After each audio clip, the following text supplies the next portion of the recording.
Dave! It's good, but it can be better. Fucking hard fact. Wrong! Exclusivo! Everybody got that? You are watching the Vodka stream.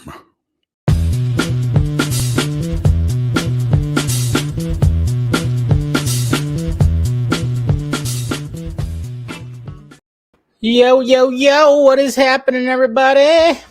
It is Friday. How's everybody doing? I'm gonna scooch, get a little centered. There we go. All right, good, we're good. How do I sound? Do I sound all right? Get a little. Oh, yep, we're good.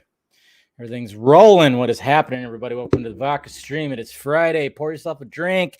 Let's hang out. I'm still just doing some vodka, doing some vodka, but adding a little bit of, bubbly to it. So, why not? So cheers, guys. Welcome to the Vodka stream. Crazy week. It's not often I have 4 Film Junkie lives. Not often, but it can happen. So cheers, guys. Let's have fun discussions tonight. Good stuff. Yeah, no guests. I figured, I was like, you know what? We got a lot to talk about. We'll see I'll see who shows up and everything. So it should be good. All right, who's out there? Who do we got? Who do we got? That's just a StreamYard thing. Dave, I love you, man, but let's get real. I'm still waiting to see the appearance, and that's, you know what? Good on you, man. That's the way it should always be. To be honest, that's the way it should always be. I mean, I'm in I'm in this business of talking about the news and everything, so I just have to, comment about it. So when there's things out there, I just got to do that. That's all. Just got to do it. But I mean, I think you're going to be pleasantly surprised. I think it's pretty much, it's like 99.9999999. We got MSGT, best mockery post D23 video where you poked fun at the absent. Yeah. Thank you. Appreciate that. Yeah, remember that whole thing? I mean, it's just funny. That's what's such a roller coaster about all this stuff. Hal Jordan is here, taking a break from his sector. Happy Friday. Yeah, hashtag Hans Zimmer theme for sure. I bookmarked it. Laugh every time. That's good. I'm glad you do that. Nothing wrong with that. Hey, Scott McClellan, you just gave him a member. Hey, you've always been a member. What are you talking about? But thank you, sir. We got Ryan right here. We got Dane. What is happening? We got William, still wondering where that plumber is. Mama Film Junkie's here. What's going on, Mama? How you doing? I think you should be back in town, right? Last weekend you were out of town. I know. I can't wait to see some of your pictorials that you took. Fun fact about Mom Film Junkie. Well, we talked about it when she was on the stream at the beginning of the year. She's really great at taking pictures, and she was just on a little vacation with some awesome pictures that that she probably already has posted on Facebook, but I don't check Facebook. Tony Movie Chappie D9 Neil Blomkamp fan. Hey, Dave, crossing my fingers, hoping that maybe The Rock is listening to everyone's complaint about the John Williams theme being with Henry Cavill. Hopefully they can change to the Hans Zimmer theme. Yep. Or there might not even be a theme. I mean, that's the thing, is like, it's kind of funny because, there's online, there's been, a couple of different places and stuff like that, and even maybe behind the scenes talking about that. I don't know. Could just be like, hey, yeah, maybe we shouldn't do that, but we'll talk about that more, of course. We got Miss Steph Nighthawk here. How you doing? Always good to see you, huh? Gotta call her Nighthawk. You can call me Nighthawk. I like a zoo. Ash versus the Evil Dead is fun. Yeah, it is. Loved it. Hopefully we get some more from Mr. Bruce Campbell, because I love that series. Even though I love the Evil Dead, the first Evil Dead, the most, because of just how authentic it is, how rich and just bare bones it is. It's such a student film. It's such it's Raimi's first film. He made it on like $20,000, $30,000, I don't know. It was very low budget, and he utilized every little bit of it and used all the tricks. And I just that movie that's why it's my all-time favorite horror movie, because he still managed to freak me out. We got Mr. Fear Jason right here. What's going on? We got Jason McKenzie also right here too. Did I pass up? No. There we go. Just got done running my mouth. Oh, yeah, he did yours. Okay, cool. Cool. Cheers, cheers, cheers. I'm Pyro. You too. Hi. Hi. Yeah, that's right. What's going on, Mr. Landon? Hey, you're over there in New York Comic Con. I know I was gonna attempt to try to get Wonder Meg to show up on the stream tonight, but she be busy and she's got busyness tomorrow, and she's been interviewing all kinds of people in the comics world yesterday, today, and she's got a big one tomorrow. So be on the lookout for that. And she's got an early morning, so I don't know if she even has her stuff. But I was like, maybe not. Now I want to ask. So. Everybody say hi to Mama Film Junkie. Good day, RJV. How you doing? Thank you. I totally forgot about this shirt. It's one of those shirts where he was like, you know how sometimes you run out of hangers? You run out of hangers, and then you're like, all right, well, I'll fold it, put it on top of the dresser. I did that and just completely forgot about it. I was like, oh, crap. And all of a sudden, I was just looking on top of my dresser. I was like, oh, wait, I got some shirts. Well, oh, shit, I haven't seen this shirt in forever, so... Yeah, I haven't worn this shirt in a while. So wearing my, that's right. Hill Valley, 1985, high school alumni. Bulldogs. That's right. Like it. Playing Redemption. All right. Cool. Red Dead Redemption, I should say. No problem with that. No problem with that. Thank you for tuning in, Clay Dalian. What's going on? Tet, how you doing? How you doing? Tet, if you guys saw, posted a nice little fun edit. I'm going to post it as a short tomorrow. Buns of Steel. That's all I'm going to say. If you didn't watch Film Junkie Live yesterday, you don't know what I'm talking about. But I figured, I was like, you know what? That'd be cool for like a little Film Junkie shorts that I'll post on the channel tomorrow. So thank you for that. It was a good little edit. And thank you for letting me post it. Christopher, watching your stream and watching The Batman. Cool. Good choice. Hey, what's going on, Tyler? We got Mr. Jose here, too. I'm a big shot editor now. Yeah, exactly. You are. You do good work. You do good work. Black Adam comes out in less than 2 weeks. It's done. They're not changing the theme. Come on. They could, or they could just, does it need a theme? Do we need a theme? That's another question. Do we need the theme? Well, there you go. Mama Film Junkie still not home. She's in Laughlin right now, having a good time. Well, that's good. Hey, didn't know you were an alcoholic. Yeah, I know, right? I didn't realize that video that Lane posted, like the clip of me, just kind of talking about the theme and the fact that it should be the Hans Zimmer theme. And I didn't realize how that thing got tossed around big time. I think it's almost had 10,000 views. That clip is. Of course, it reached the side that doesn't like me. Those guys, of course, throwing the shade. But yeah, I just like went to the quote tweets and went, oh shit, look at that. And then somebody was saying like, yeah, talking about my alcoholism, guys. That's right. We're going to change this to Alcoholics Anonymous streams. We're just going to drink water and milk. Where's the fun in that?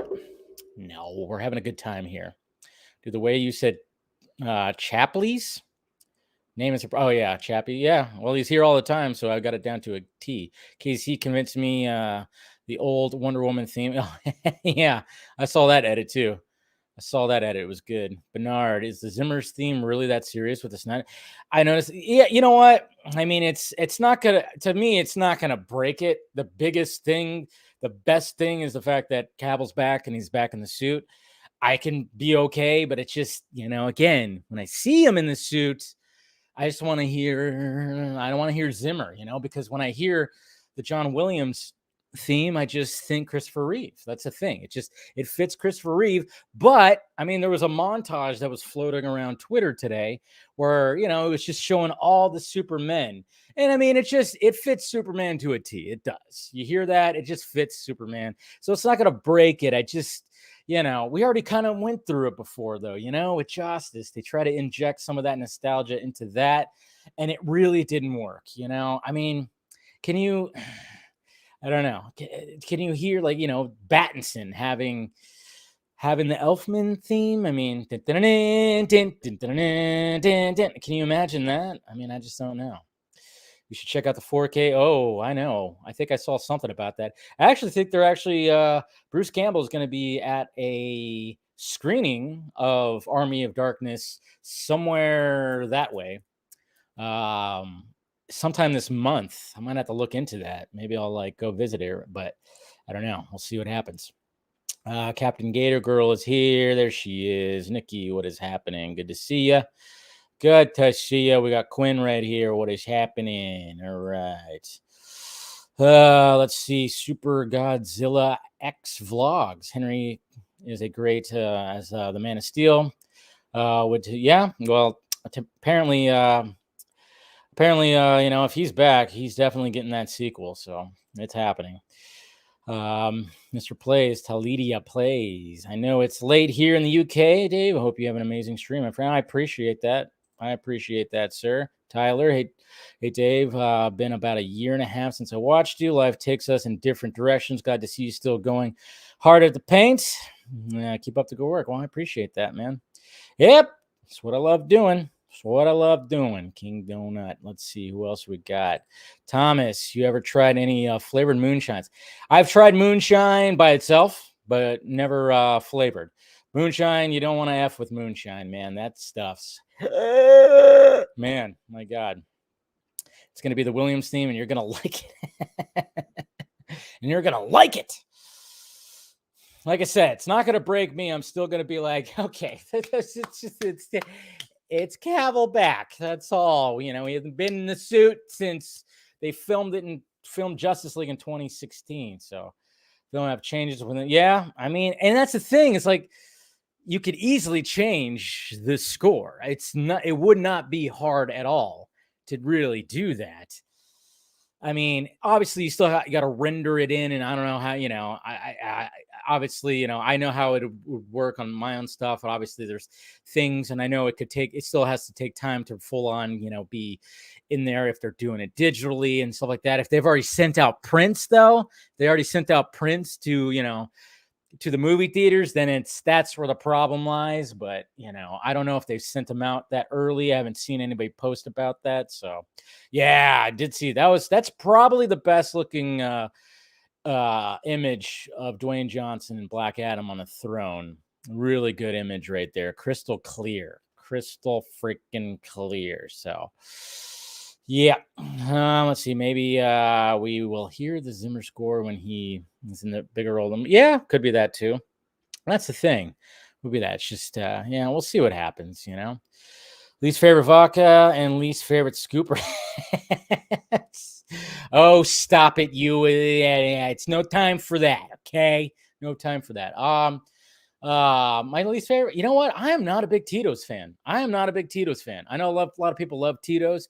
I'm not a big fan of it. I mean, I'm all about the Seagrams because it's cheap and it's good. I like the Smirnoffs, cheap and it's good. Of course, I like the Grey Gooses, and I've had various different types of vodkas.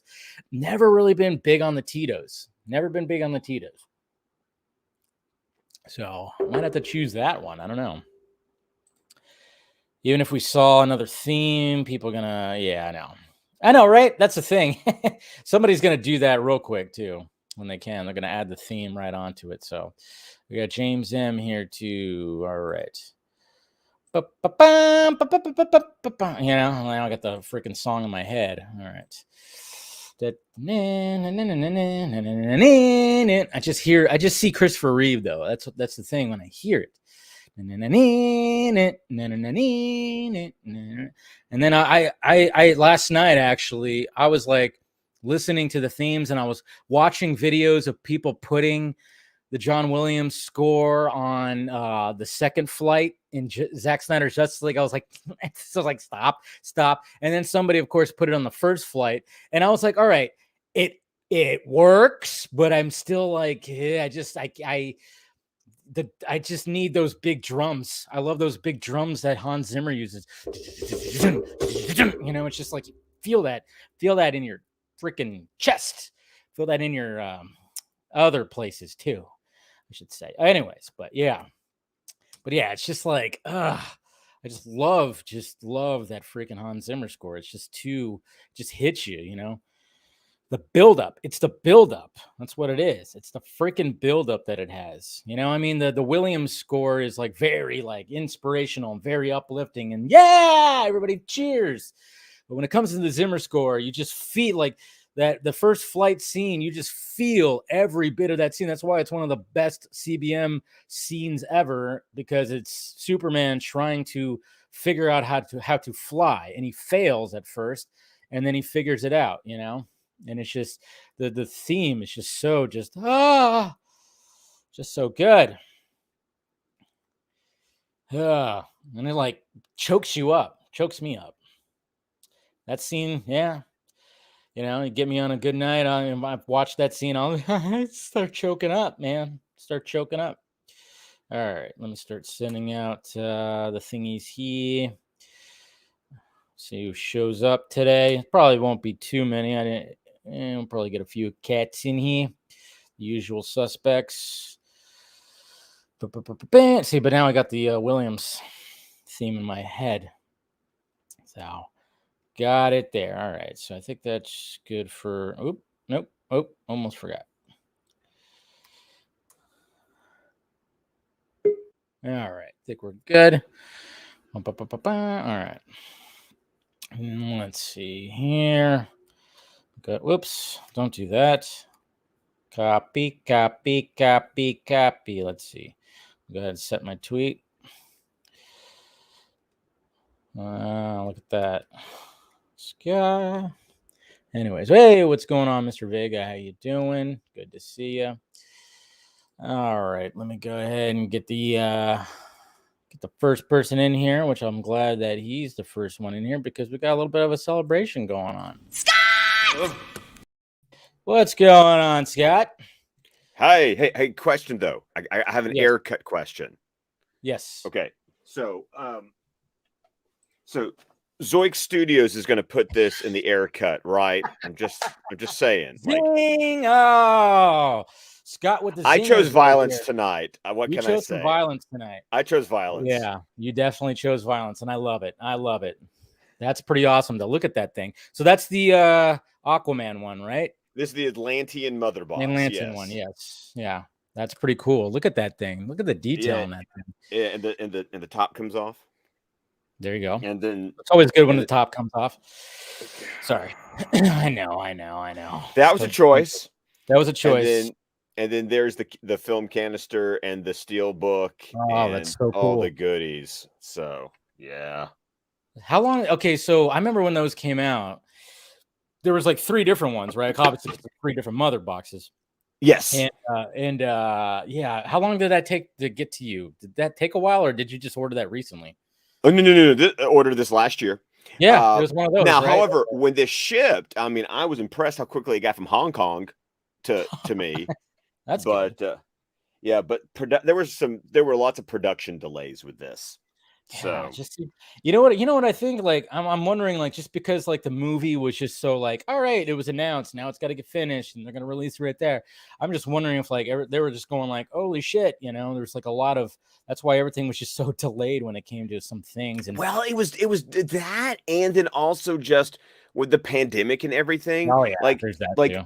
We got emails about this, like there was quality control issues, you know. Yeah. So because they had to check everything, and they had to check everything, and you got to think that a lot of this stuff, like it was going on sale for pre-order, like the Weta statues and all this. Like you were pre-ordering it like as the movie or after the movie came out, and then it has to get produced. Yeah. And you get the sense that a lot of this stuff was like a lot of like manufacturer on, like they were waiting to see how many orders they were going to get before actually making them, and they all sold out. Like I got the Atlantean mother box because literally when I went to go buy it, because I kind of forgot about it, it was the only one still left. I wanted the human mother box because of the goodies that came with it, but no, I mean the Atlantean mother box was the only thing left. So I was just like, well, it's better than nothing. True that. No, but it's pretty. It's very pretty. But very, I mean, the even when it came to it's so nice. Yeah. even when it came to the McFarlane figures, I mean, those were like a little difficult. I remember we were like all kind of in the ass. We were all communicating like, "Hey, look at that! Found this guy, found that guy." I mean, you got me. I think you got me. Did you give me? I got you red and blue suit Superman. You got me this guy, which sits on my desk. I have black suit Superman over there. I forgot who got me that. Somebody actually, an audience member, actually got me black suit Superman. He found it. He was like, "Hey, man, I found 2 at my Target or whatever the hell." I was like, "Hey, if you want to send it to me, sure, and I'll send you some money and whatever the heck." Yeah, the red and blue one was a pain in the ass because that was a Target exclusive. Yes, they were a pain in the ass. But you got a drink, Scott? Okay. I need. I'm actually going to turn on the comments. I don't know if everyone realizes like I don't look at the comments. Yeah, when I'm you on. don't. You don't. You really don't look at the comments. Yeah. Sorry, guys. I'm too busy talking to the people on screen. But tonight's a special night. It is. You get to pick I want a poll. I want a poll here. I've got lemon, passion fruit, watermelon, or tangerine. What am I starting with tonight? I would say watermelon, but that's just my choice. That's my preference. I love me some watermelon flavors. So which one should he choose tonight? Well, there's obviously, we got a tangerine from Dane. We got somebody said passion fruit. Okay, we got 2 passion fruit. Nikki and Jose say passion fruit. And then, Steph's going like, "Are you drinking whitefish?" Yes, Steph. Yes, Steph. Yes, it is. Tangerine. Whitefish. We got a tangerine from Bennett. We got a watermelon from Hal Jordan. So it seems like tangerine and passion fruit are okay. I feel like passion fruit's kind of winning out here. Yeah, it kind of is. Oh, got another watermelon right here. Dave knows how to do a poll. I know, right? I'm gonna go ahead. I'm gonna go ahead and call it. I'm calling it for passion fruit because I want to start drinking. Yes, go for passion fruit. There we go. Not sure why my full name is like displayed right here. I didn't change anything, but it's showing my full name. But that's cool. There you go. Anyways, don't worry, everyone. I see your tangerines. Tangerine will be next. That's fine. There you go. Yeah, just picking up the first. That sounds dirty. I see your tangerines. It did sound dirty. Yeah, that did sound a little dirty. Yeah. Hey, we're starting off really dirty, but cheers, man! Because today you were posting today that what happened today. Today was my last day as a teacher. There you go. Yeah, I turned in my stuff. I wiped my hands and just went 13 years. I'm done. Stick a fork in me. I'm done. There it is. And similar to me, I've mentioned this before. I don't think I've mentioned it fully live, but last day I got the job I currently have, and I start my new job on Monday. So cheers. I start my new job on Tuesday. There you go. Oh, you got a 3-day weekend. Nice. That's cool. But yeah, I just today was I'm basically doing the same thing. And it's funny too, because it's weird because I work from home and the new job's from home. So literally I have to pack up that computer and those screens, send it back off, and then I have another big box with a desktop, which is nice, as opposed to a laptop, and 2 more screens I'm just gonna set right back up. So it's essentially the same thing, but but it was kind of nice because man, when I got done, I was like, ugh.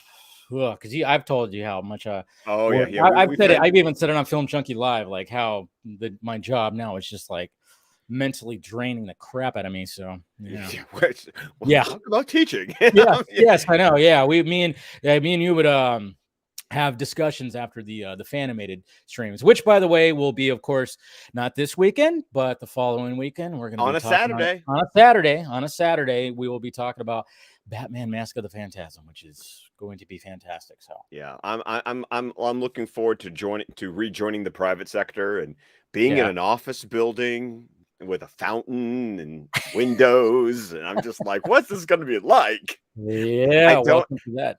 Lunch breaks that I don't have to supervise little children. I'm gonna love this. Yeah, well, hopefully you don't miss it. Hopefully it'll be something step in the right direction. I don't really think that's going to be an issue. So let's just say I'm already starting at a higher salary than it took me 13 years to get to as a teacher. So there you go. There you go. Yeah. They say that change is the spice of life. Good for you, Spice.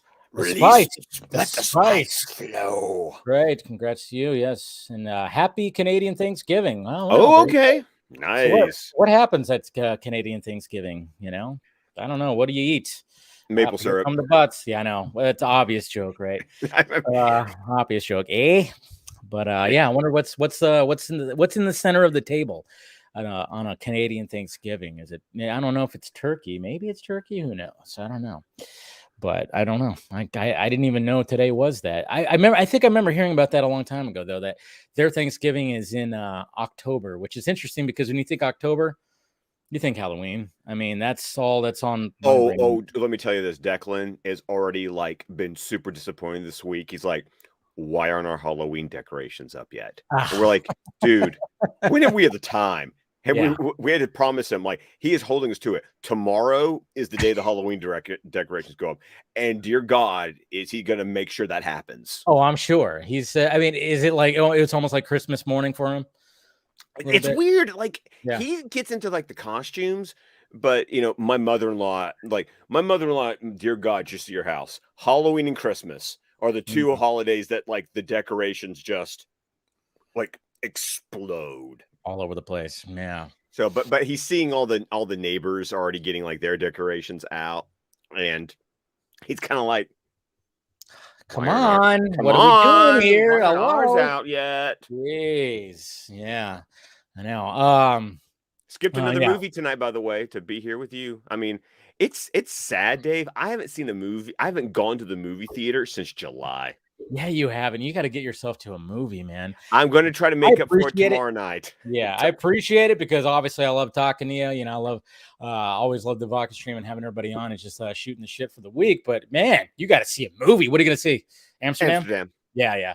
That's, you know, Amsterdam's a weird one because I want to see it, but I wasn't excited for it. And I didn't even know it was a thing. Yeah, like it just kind of came out of nowhere. It came out of nowhere. And I know people have their opinions about David O. Russell. I understand that there's shit that went on with him. I'm not that fully.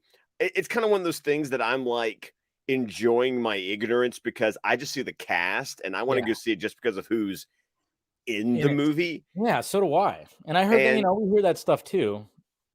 And you know, even Christian Bale talked about the whole thing about between him and Amy Adams during American Hustle, you know, that he was kind of like the moderator. But I like what he said because he said that it's like, you know what, you're dealing with two very talented people that have, you know, that are just like, and you got this movie and, you know, obviously Amy Adams, just God damn, that's one of my favorite Amy Adams roles right there because not only was she awesome, but Jesus Christ, my God, you know, and it's just like, and for me, you know, I had Amy Adams and Jennifer Lawrence in the same movie. Yeah, I mean, it was just like one of those, and I know, and I get it, and there's some things that came out, and it sucks, and you kind of wonder if there's more stuff that might be, but at the same time, I'm just like, well, I mean, look at how is it that there's still like all these people that want to work with him? Like, but you know what? It's like I mean, I'll take Roman Polanski as an excellent example of there's still people who worked with him. I mean, remember the year for The Pianist? Right? Like he had to like. That was a weird year because like he got a standing ovation. Yes, there was he did. And it was like, that's a choice. See, I know Hollywood's weird. I mean, they always talk about like, you know, separate the art from the person kind of thing, which, you know, it's understandable because I mean, there's music out there that maybe we shouldn't be listening to either, but it can't help it because it's good. You know, it's like one of those things where you're like, damn it. But I still, why do you have to be Thriller album? Great, guys. You know, it's like, come on, you know, there's just, you know, you got this kind of stuff right here, but, we got somebody else joining right here. She was the guest last week. We got Saggy Melons joining. Yay! Right, hey, what's up, Saggy? No camera today. You shy? She's sleeping. She's sleeping. Wait, what? Oh God, you kept me back there so long. I just took a nap. Taking a nap. I know. Yeah, we were just going off about. Talking about going. David O. Russell and all that stuff. Put you to sleep. Yeah, no cam today. I have my fro is out, and I didn't feel like being on cam right now. So you get the avatar. You get the nothing but the avatar. Fine. It happens. It's good. It's all right. How you doing? At least it's full screen, so it doesn't look all weird like the normal StreamYard thing. That's a So normal I streamer feel thing. right. So so it doesn't look like this, right? So it Yeah, doesn't look, Yeah. that could be a little so, distracting. That could be a little right. distracting. Yeah. So we do this, Um, so it looks better. Did Alessandro make that drawing? Is that I'm trying to? I'm seeing Yes, some like yes, yeah, Alessandro, yes. right? What's his name? Mask of Uh, Shy. Nazca Shy. There you go. Because he made our Yes. Batman the Fanimator, our little opening. He designed that. And the t-shirt, and with the t-shirt that's on sale in the Film Junkie store, it's linked down below. Exactly. There you go. Product placement. No, I saw that. Yeah. No, yeah. He made that.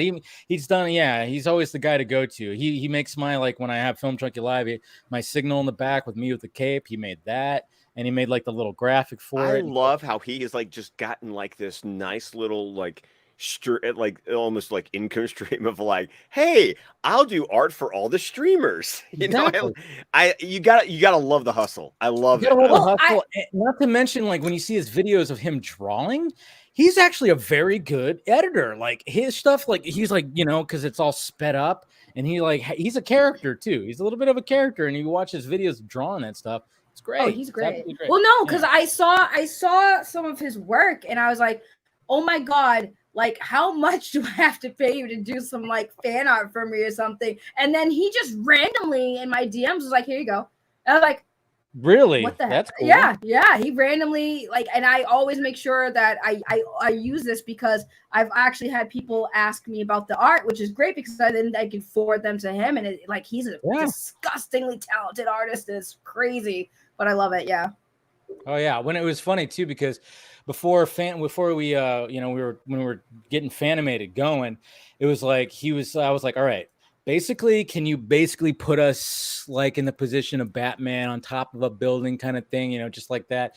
And and then he had a different iteration where I remember one time remember Scott, like he had a Superman shirt on one of us. I think it was you. And I was like, probably shouldn't be a Superman shirt if it's a Batman show, right? And it was like, yeah. So then he changed it, so we're both like wearing Batman shirts. And but yeah, he did a great job. He'll like, what I like too is like anytime that he's drawn something for me, and he also will send like a little animated GIF, and then I can like utilize that. That's why I use it for like the the outro. You know, you could see the cape flapping, and all I did was just take his little video and just loop it. Because then for ours, didn't he do like because he does the lightning strike for us, so it's just he did the like lightning strike. Yeah, exactly. So I took that, and then I added the sound effects and all that stuff and the music, and it just got a GIF. I didn't get a GIF. I just got a transparent PNG. I know. He was generous to give you that. I was like, hey, dude, whatever you want, and I, gave him some. I paid for it, I guess you could say. Listen, he was generous, but he could have been more generous. I'm just playing. Damn it! I need some animation. I want a cape flap. Damn it! Yeah, I want the cape flap. I didn't get no cape flap mask show. What is going on here? I feel discriminated against. Exactly. What the hell, man? Well, you get what you pay for. You get what you pay for. That's true. Free is a good price, though. You can't argue with free. That's very true. Some people would, but I wouldn't personally. Yeah. Just saying. No, but yeah, I was like, when I hit him up for Fandom, I was like, no, dude, I'm gonna pay you for this. No, just tell me the price and I'll send it right over to you. And he knocked it out of the park. And then I just took it and just did the animation, found some royalty-free music, and was like, burp, there it is. And then there's our intro. We might though, if we start talking about like Superman or Batman Beyond, we're gonna have to change it up. Oh, we're gonna have to. No. Yeah. We're gonna have to get a complete. I mean, the show kind of has to change its name. We kind of have to get a new art. Like it's because even when it comes to Batman and Robin Adventures, to think about it, it's like, no, not really, not really, huh? Because it's essentially still the same thing. It's still essentially the same thing. Yeah. And actually, when you get the DVD or the Blu-ray, when you get to those seasons, that's right. You did say that, yeah. You can choose which intro you want, and that TAS is the best one for sure.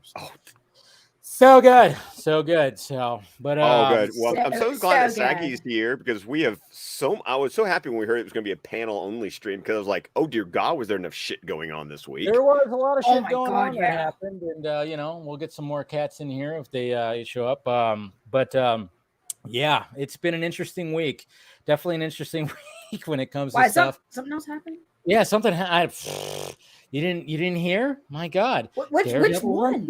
I know which one is the thing. It's like, what do we that. start with? That's the thing. It's like, what do we start with? I mean, obviously, Black Adam, we're getting closer to it. And, well, we could kind of even start off with, we could start off with that because, tickets went on sale. They talked about box office. How are we feeling about it? You got your tickets, right, Scott? Oh yeah, I'm going Thursday night with Heather to IMAX. Saggy, did you get yours? So that's a loaded question.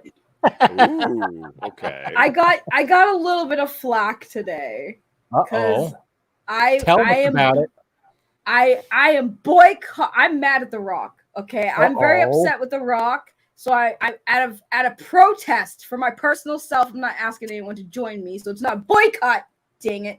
But I am not gonna see Black Adam because I'm mad at The Rock right now. I'm disappointed in The Rock to the point where I'm not gonna see Black Adam. So why are you mad at The Rock? Because I don't like it when people give in to their bullies. And The Rock, everyone, okay. I'm not doing it. I refuse. Okay, so you didn't like it when he changed the Legacy trailer then? No, I didn't like it. I'm like, bro, listen, I would understand, right? If it was like more than 2 seconds. I didn't notice it. And I'm sitting there like, I didn't this either. is what we're griping over, really? I'm like, you know what? I can't believe that it was that big of a stupid deal that he was like, we're just gonna take that 2 seconds out. And I'm like, really? Like, really? Wait, if I cry on the internet and say, well, if you take it out, I'm not gonna go see your movie, are you gonna put it back in? Right. No, I mean, it's funny because we talked about that whole thing, and it's just like I didn't notice it at first either. I thought, oh, that's kind of cool, and then people were like, dude, it's Justice, and I went and I paused it. I was like, oh crap, it is, huh? That's Justice Steppenwolf right there slamming his axe. And then I was like, well, it's still a cool little Legacy trailer. They're still showing some cool shots of, the Batarang and the wall from BVS, Lois touching the Superman emblem, which of course people were like, what, we got a headless Superman, no Batman. I'm like, God damn it. Okay. And I'm with you on that. But then at the same time, I was like, it was a funny day. I was laughing through the whole thing because as soon as like all of a sudden people were like, oh, they removed it from YouTube. I was like, oh my God, really? And then all of a sudden I'm like, yeah, but The Rock's tweet is still up. And then all of a sudden his tweet was taken off. And I was like, oh my God, is he actually going to be listening here? It was crazy. Yeah. It was like, I was just laughing at it because I did not think that they were going to do anything. And then I hated the fact that it's like, instead of putting something else from the previous movies, they put a shot of Black Adam, like just which makes no sense for a Legacy trailer. To me, it made it look worse because it's like it shows him like zapping thing, and then you see Harley Quinn walking away from exploding Ace chemicals, and it's like, wait a minute, you kind of why didn't you put? If you couldn't find another clip from another movie to fit right there, what the hell are you doing? Yeah. And you know what's funny is like the last time I went to the movie theater, they played that trailer. And I laughed. I was like, "Oh my God, it's even in the theaters!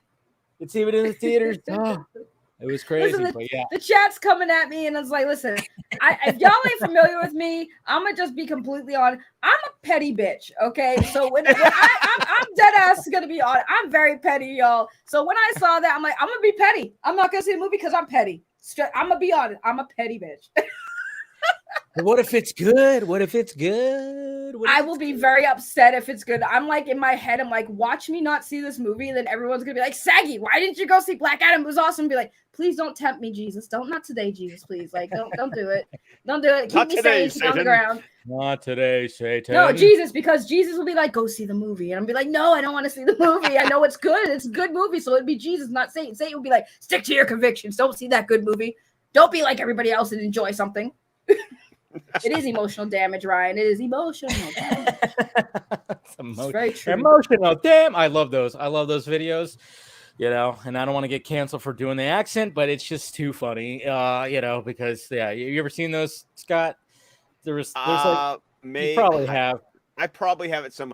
My brain, my brain just sees, you know, big on TikTok where like, you know, somebody there's where you lost me. That's I know, I'm with you on that. I got rid of my TikTok a little while ago because I'm like, I never had a TikTok to begin with. Yeah, it's not good. It's not. I had one. I did very good on TikTok. I had my fox mask. Yeah, I had a fox mask that has emotional mouth, which is awesome. It looks expensive, but it was $15 at Walmart. It was great. But I used to do TikToks with a mask, and like, oh my god, the furry hate on that platform.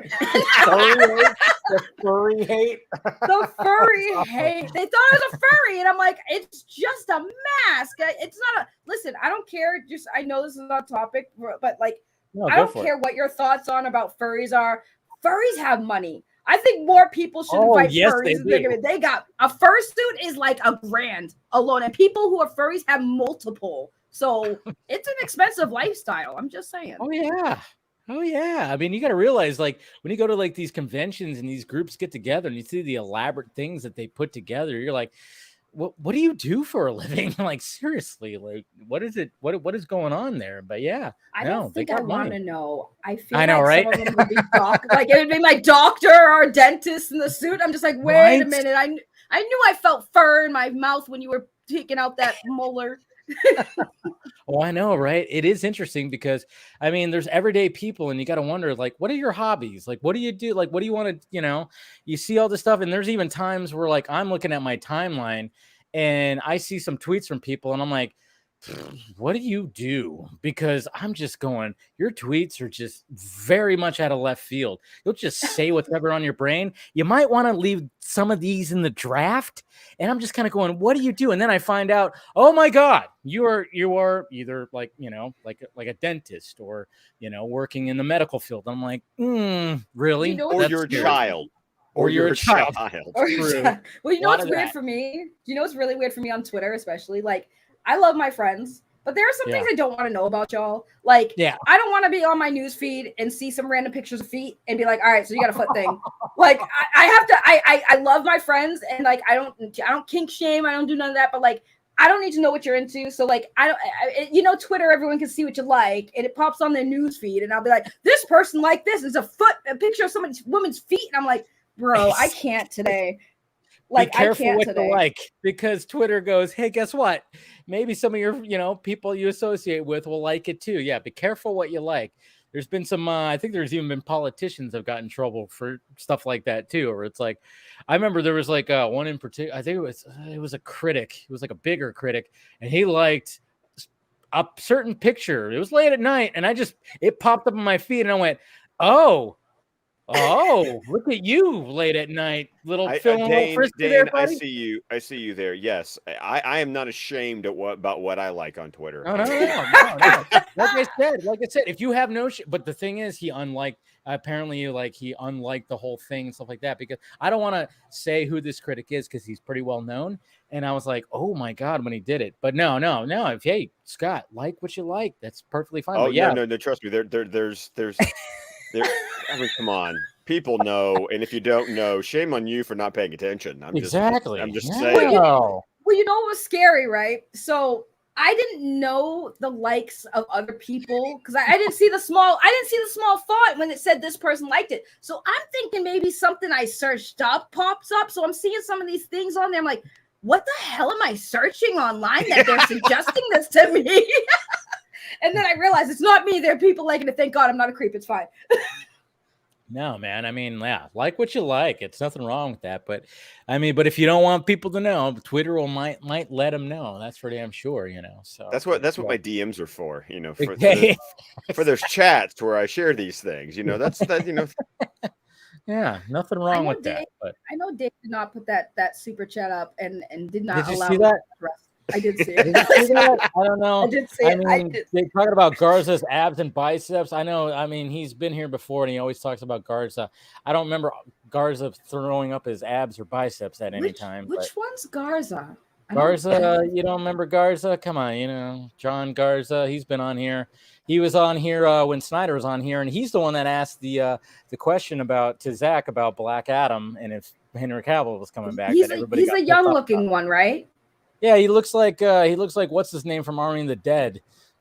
Oh yeah, that you know what that's an excellent point, because I feel like at one point we all like cast ourselves as Army of the Dead because there's like Oh, he totally comparison. looks like I forgot his name though. I totally forgot his name, but I think, but I don't I'm know. trying to think because I'm like, Yeah. oh yes, he's a young. He asked good question. I remember I've seen him on your stream before, and I was like, Yeah, I know. wow, he has He's some on really the good questions. real with Ben. He's on Ben with Ben sometimes too.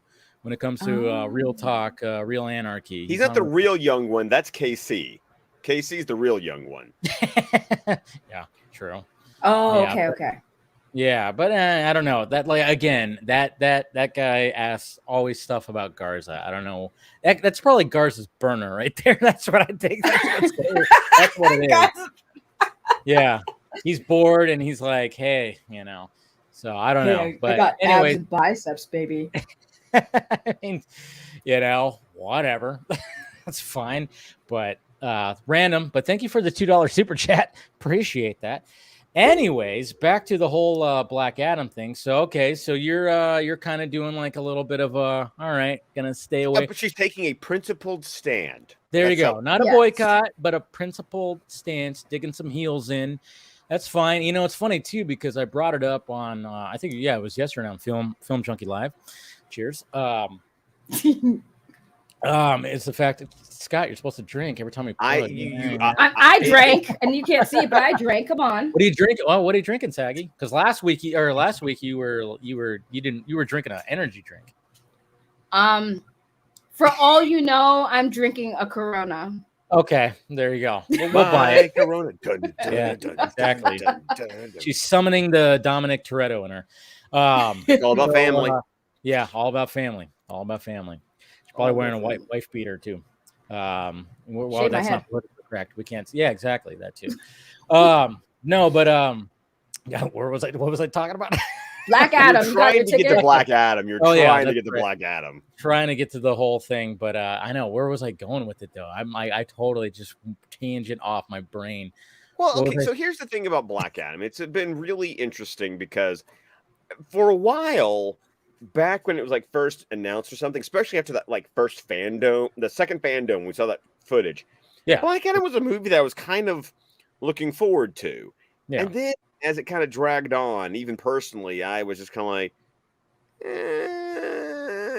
just kind of like it wavered for me. And now I'm not hyped for it, but I'm still like, but it's the next superhero movie I'm going to go watch. So it's still, it's my bread and butter here. So it's like, but it's kind of fun. Like Dwayne's working it like Dwayne does. Right. They're releasing, music clips. Some I'm liking, some I'm met on.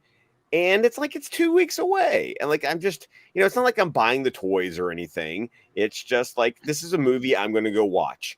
And I'm just hoping that it will be fine to good. Like, if it's fine to good, I'll be happy. I don't need it to blow my pants off. I just need it to be entertaining and, not, wear on me. I know that seems weird, but it's like, it's not like the bar's that high for me right now.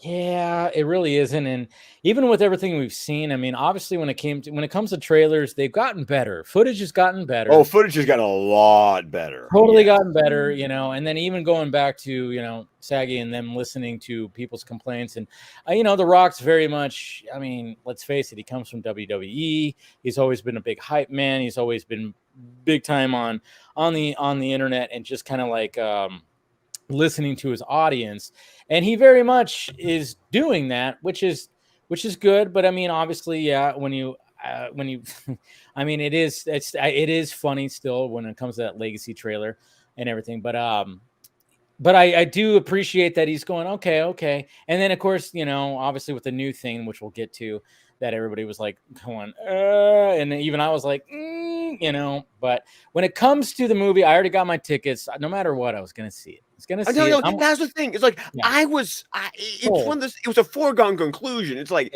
good, bad, or indifferent. I was going to watch it. Yeah. The only thing that was different for me was that I actually asked Heather, like, Heather, you want to see this? And she was like, Yeah. I was like, okay.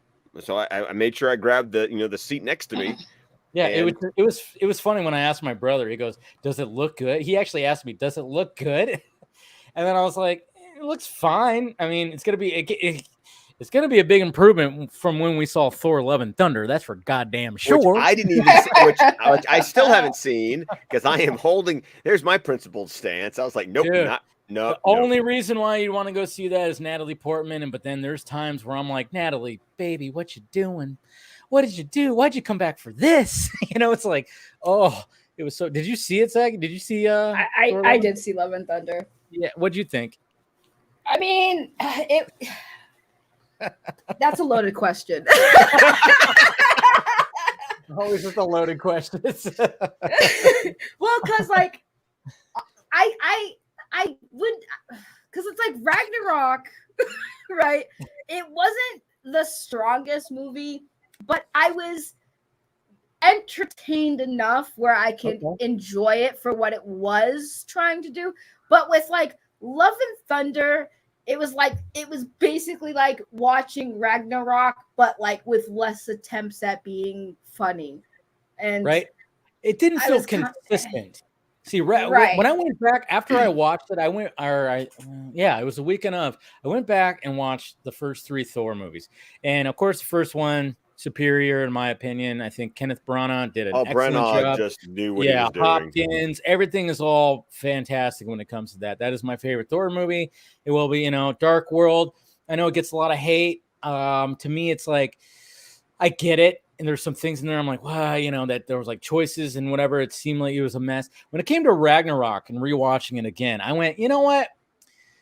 I'm not a big fan. I'm not saying like I hate the movie because there are moments that look very pretty. That Valkyrie scene is just gorgeous, when they show the flashback of that and the way it's shot, but it kept with the consistent tone. It seemed like Love and Thunder didn't know what kind of tone it really wanted to be, because that third act when they go to the shadow realm or planet or whatever to face off with Gore, and it was like, oh wow, look at this looks actually pretty cool, there's some cool little things, and then all of a sudden it would go back to the cringy stuff and go back to, but it just felt so inconsistent, just jumbled. It felt like a big huge like Saturday Night Live sketch for most of the time, in my opinion. So yeah, I think because for me, I think the last comic book. Let me double check. Hold on, before I speak. Let me see. Yeah, I think the last. I think the last comic book movie. No, it was Doctor Strange. Doctor Strange. Doctor Strange was the last comic book movie that I saw. I enjoyed.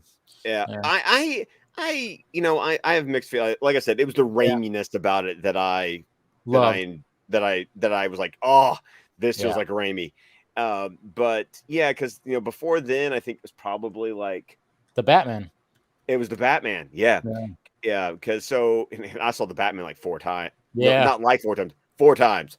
4 times I went to the theater to see the Batman, because it was basically that was like every week in March, which is like, nah, it's time to go see the Batman again. Oh yeah, I remember that. You were like always in there, but yeah, I mean, yeah, I get. Whoa, watch this calling. Yeah. Calling Dick Tracy. I wish that would be really great. I wish when Siri randomly decided to pop up, I wish it would do that. That's an idea, because I remember when that movie came out, I actually had a toy watch. I had the toy Dick Tracy watch. Of course, it didn't have anything like that. It just had a light that lit up. Oh, I had it too. You had it too. Yes, it had the plastic band. It was like $8 or whatever at Toys R Us. But man, yeah, there was always that man, somebody needs to make a smartwatch that looks like that Dick Tracy watch, and just to have it, just to communicate. That's all. Okay, have you seen this movie? What is it, Dick Tracy? Tracy. Yeah, I've seen Dick Tracy. Okay, good. Yeah, good. I only ask because I've reached that point in my life where I make these references to these movies when I was like 8 or 9 years old, and people are like, "What's this movie?" And I just go, "What the fuck?" Especially when Casey's here, because Casey's. Oh dear God. Yeah. Well, Dick Tracy's a classic. Anyone who it is a classic. Tracy, Thank you. Like, how do you not know Dick Tracy? Dick Tracy was a big thing back in those days. Oh my God! And the cast. Warren Beatty knocked it out. Warren Beatty knocked it out of the park. I mean, I kind of want to watch Dick Tracy again. Oh no, Oh yeah, absolutely. I think it's on HBO Max, right? It's on HBO Max or on Disney Plus because it's a Touchstone movie. It's on one of them.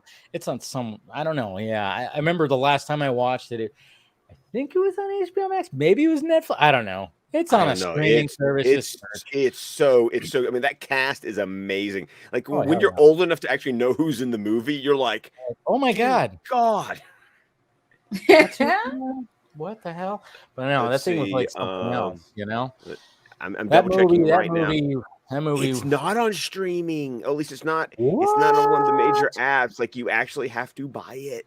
Ooh, what on like Amazon? We could probably rent it on Amazon for like you can rent it iTunes, any of them. But yeah, I love that movie. I mean, but Mandy Patinkin, Dustin Hoffman, Al Pacino. It's like, oh my god, Dick Van Dyke is in the movie. It's like it's crazy. Yeah, there's a lot of people in that movie. No, but yeah, that watch was just one of those things where it's like, oh my god, I want a walkie-talkie watch, you know. And now you have a watch that you can watch porn on. You know, it's like what? Now we're at that level where we could just literally do that. I mean, I'm all old school when it comes to watches. Tried the whole. I don't need that on my wrist. I like analog on my wrist. So, but yeah, it's just what Dave would do with an Apple Watch. Watch porn. What's really funny is it's really funny that I have an Apple Watch, but I do the analog, but I've got the analog watch face. Oh yeah, see exactly. Yeah. And it's really weird. I mean, I'm going to tell you the amount of kids that like I had an analog clock on the wall and they go, "What time is this?" And the clock's right there. God, they were like, no. "I can't read that." I was like, "Well, let's have a mini lesson on how you read a fucking clock." Oh my lord, I've seen videos when it comes to that, but we got somebody else that's going to be joining right now. Ray. What's up, Ray? What's up? I knew Ray had to be showing up, especially for this Black Adam conversation, because you've been a little on fire on Twitter, sir. Okay, but first we have to get this out of the way. Okay. Each of us here at the table are on the board of directors. I'm chairman of the board. Yeah. Why you? Oh, because I have a vision. A big boss must have a vision. Yeah. We got a town with thousands of small stores and businesses. People are working real hard. I think they should be working real hard for us because we are for the people. And if you ain't for the people, you can't buy the people. Yes. Lincoln. Nice. Nice. Yes. Big boy, Al Pacino. Oh, man. Al Pacino Tracy. It's like he's reading my mind. I feel personally targeted right now. Tracy, dead. You hear me? Dead. Yes. God. Oh, all right. Al Pacino was so freaking good in that movie. That was my first, actually, my first Al Pacino movie, my first James Caan movie, technically. Even though I had at the time, like, of course, I didn't know, I hadn't seen Godfather. I didn't know the significance of them sitting on either end of the table. But like, first Warren Beatty movie, that movie's a lot of firsts. That is a lot of firsts. And Madonna was a sexual awakening at the time. Jesus Christ.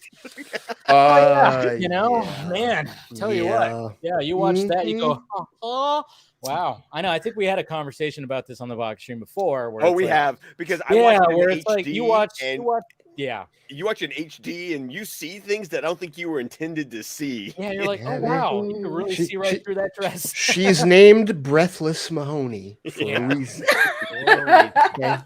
For a reason. And then then you have Dustin Hoffman just randomly playing mumbles. Bang up. Well, it's like he's you know who else is random?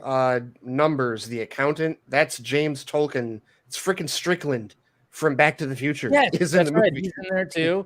Catherine O'Hara even has like a part in there too, where she's at the table. She has no lines. She's just sitting there with like a black veil on. Veil over it, yeah. Right. And like one of those. Oh my god, I know. There's so much. Like, and what's his name too? That plays Flat Top. He's been in a lot of movies. Oh, Forsythe, William Forsythe. William Forsythe. Yeah, there you go. And it's just like I didn't know that until all of a sudden, like you go back and you go, oh my god, yeah, that is him. And Jesus Christ. Oh, the makeup in that movie. And flipping Paul Sorvino is like lips manless. Like at the beginning, your dirty lips. You need a bath. The bath, not the bath, big boy, not the bath. Big boy, not the bath. Jesus Christ. Let's just do a live watch of Dick Tracy right now. Jesus Christ. I mean, I'm telling you, like when it came to obviously when we had Sin City come out, Dick Sin Tracy, City. if it wasn't for Dick Tracy, Dick Tracy coming out in the early 90s. I'm just surprised that there hasn't been an updated Dick Tracy. Probably because everybody watches the original movie and go, how do you do better than that? You don't. You don't. How do you do better than that? The sound effects, every fist hitting a face was like, and everything was like sped up. The way that they edited that movie was like, how did they? And the fact It that was the beautifully colors, done. and all the Very beautifully costumes. So it was like literally Yeah. they only dressed them in the colors that a 4-color comic printing process would create. Yes. Yeah, that's what made it great. It's also largely a backlot movie. Yeah. Yeah. It is Right, but everything it- almost But exclusively it's like backlot it's movie. like that movie was what a comic book adapted movie should be, where it's like it felt like you were watching a comic, and that's what made it so good. Because I remember that I was like, oh my god. Have any of you read the Dick Tracy comic strips? Oh, I've got a whole book of when I was a kid. It's been a while. Yeah, when I was a kid, I read them too. I was obsessed with that movie when I was a kid. So I had a read the crush. comic strips and collected the little figurines, those crazy figurines. I had all that. I had everything. I mean, like I said, I had the watch, I had the little toy watch and everything. Like, yeah. It's crazy because like if you really want to get into the nerdity of it, like the movie fudges a decent amount of the timeline. Like the two guys, like he's got Pat Patton and he's got Hank Ketchum. They were never together in the comic. They were all Pat was there was his partner first, and then Hank came in later. And also where Big Boy is, and where like Prune Face is, and where like all the different they just basically said screw it, do everything in one shot. And why not? Why not? It works. Like for that universe, for what they did, it totally works. Truthfully, I'm laughing Yes, because Aggie? every time we say Dick Tracy, the sex bots come in the chat. You're right. Calling Dick Tracy. Oh boy. The bots are like, Dick, here we are. Yeah, we heard Dick. Well, here we come. Chat 69.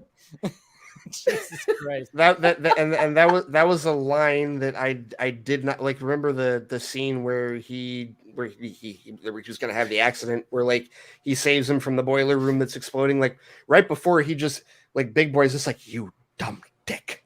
Yeah, yes. Sex bots. Cue the sex bots.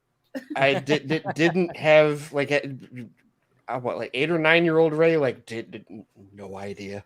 Y'all No really clue. remember Dick Tracy to the T? I don't remember because I watched Dick Tracy a lot when I was younger, but I just don't remember. I'd have to rewatch it. But y'all just really remember everything. It's so good. It's so well. good. We also for Squadcast Media, we do a Patreon show where we're reviewing every comic book movie ever made, and so a couple of years ago it came to Dick Tracy because we basically started 2 tracks. We have a modern day track and a from the beginning track, so that way we didn't just always get stuck in one era. So so our modern era, back when we started 5 years ago or something, we started with Blade, and then for the Golden Age track we started with Superman and the Mole Men, and then we would just alternate. You just jump, basically wherever we are on the timeline, we jump between a newer movie and an older movie. We're actually getting to the point now. We're about to reach the point where the timelines collide, and we just go chronological order through the rest of our viewing. I'm still mad I missed the Dick Tracy one. I didn't call it in time. It was you, Tim, Jordan, and Chris that talked about that one.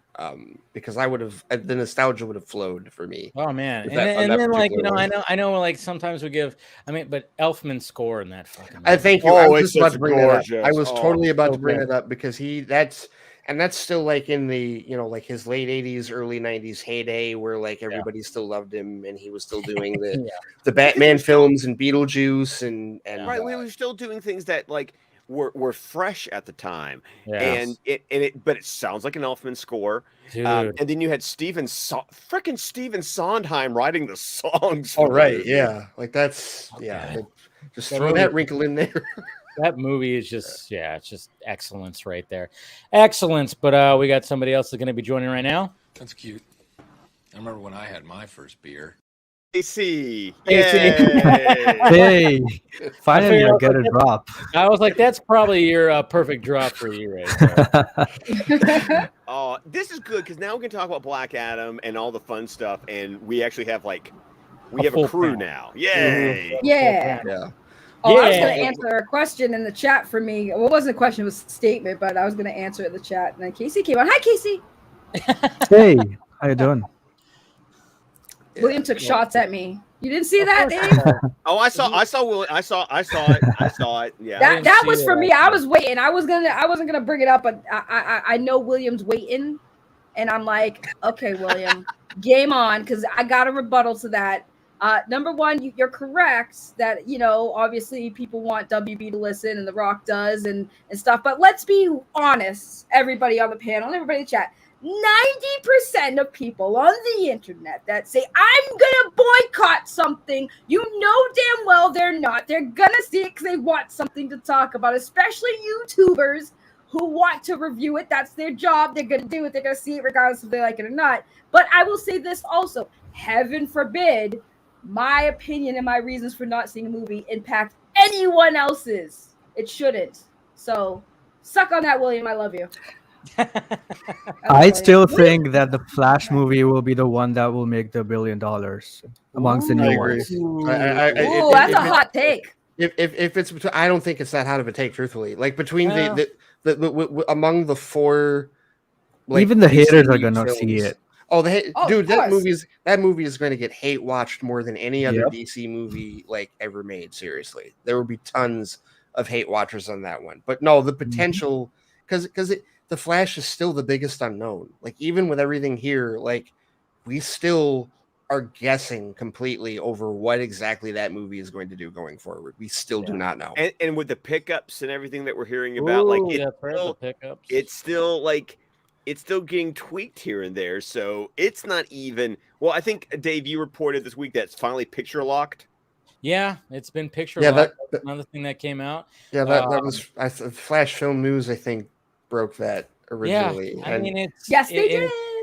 Yeah, it's one of those things where it's like, and then obviously there's a discourse when it comes to that, and then I always love it when the people are like, they're pushing against what actual picture lock means, and it's like, guys, it just means like, hey, when a movie like this, you have to get a runtime, so then you can start filling in all the stuff to make it an actual movie, like sound effects, VFX, and music, all this stuff. You got to that's the thing jazz is hands.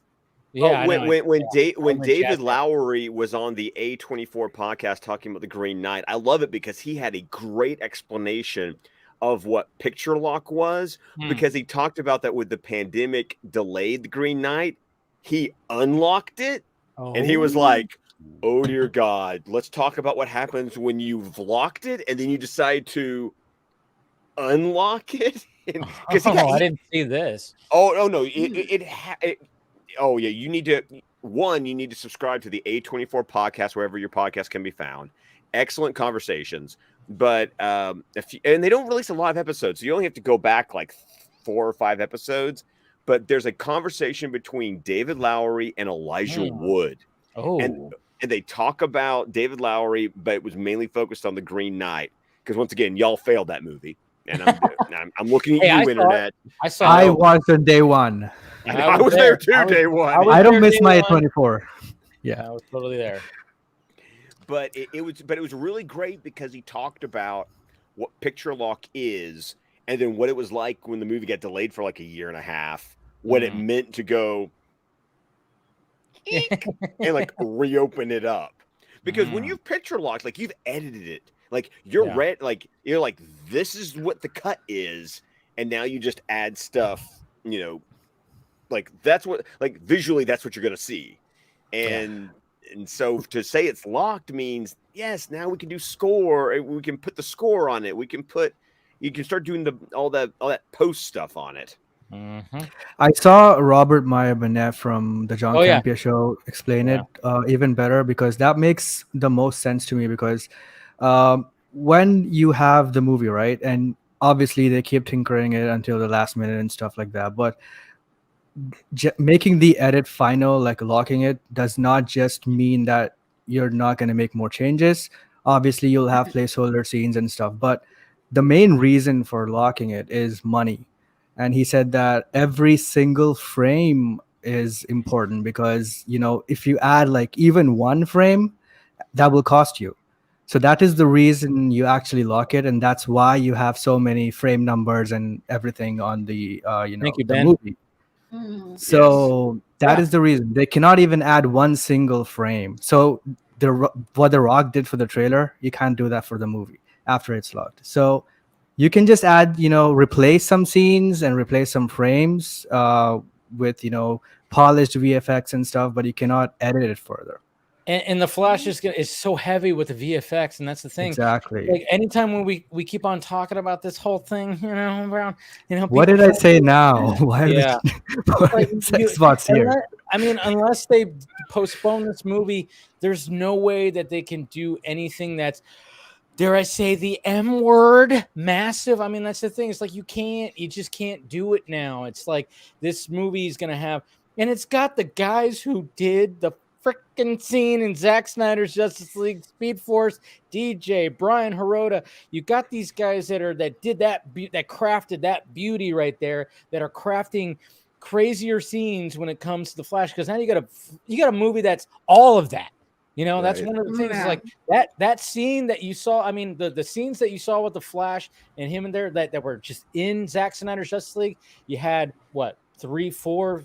Something like that scenes because you had Heroes Park, the scene where he meets Bruce Wayne, waking up Superman, Superman, and then the turning back time at the speed of force. Yeah, so you're gonna have now a movie that's gonna have more of that, twice as much, probably more than that, and those scenes are just gonna you can't just. Yeah, there's no way that this thing's gonna be even more ripped apart or anything like that. Right. That's why I was like. I keep on complaining about like the fact is like, stop it, please. Because again, what was this whole thing about when it came to the release of Snyder Cut? Was to get the original director's vision. Do you guys really want to have the Muschietis to have their vision has changed? Sure. It's not, obviously it's been, jumbled up and changed and stuff like that. But they finally got their thing, and it's like, all right, we're finally here, guys. And then all of a sudden, you got people going, no, we needed to get ripped to shreds. Well, and going off of that, Dave, like their vision was changed, like wildly different than with the Snyder Cut. Their vision was changed before principal photography started. Yes, exactly. All of their principal photography is their remade vision. It's them. Like there is no, like there were no, we don't have another director coming in doing, shitting the bed with a bunch of expensive reshoots.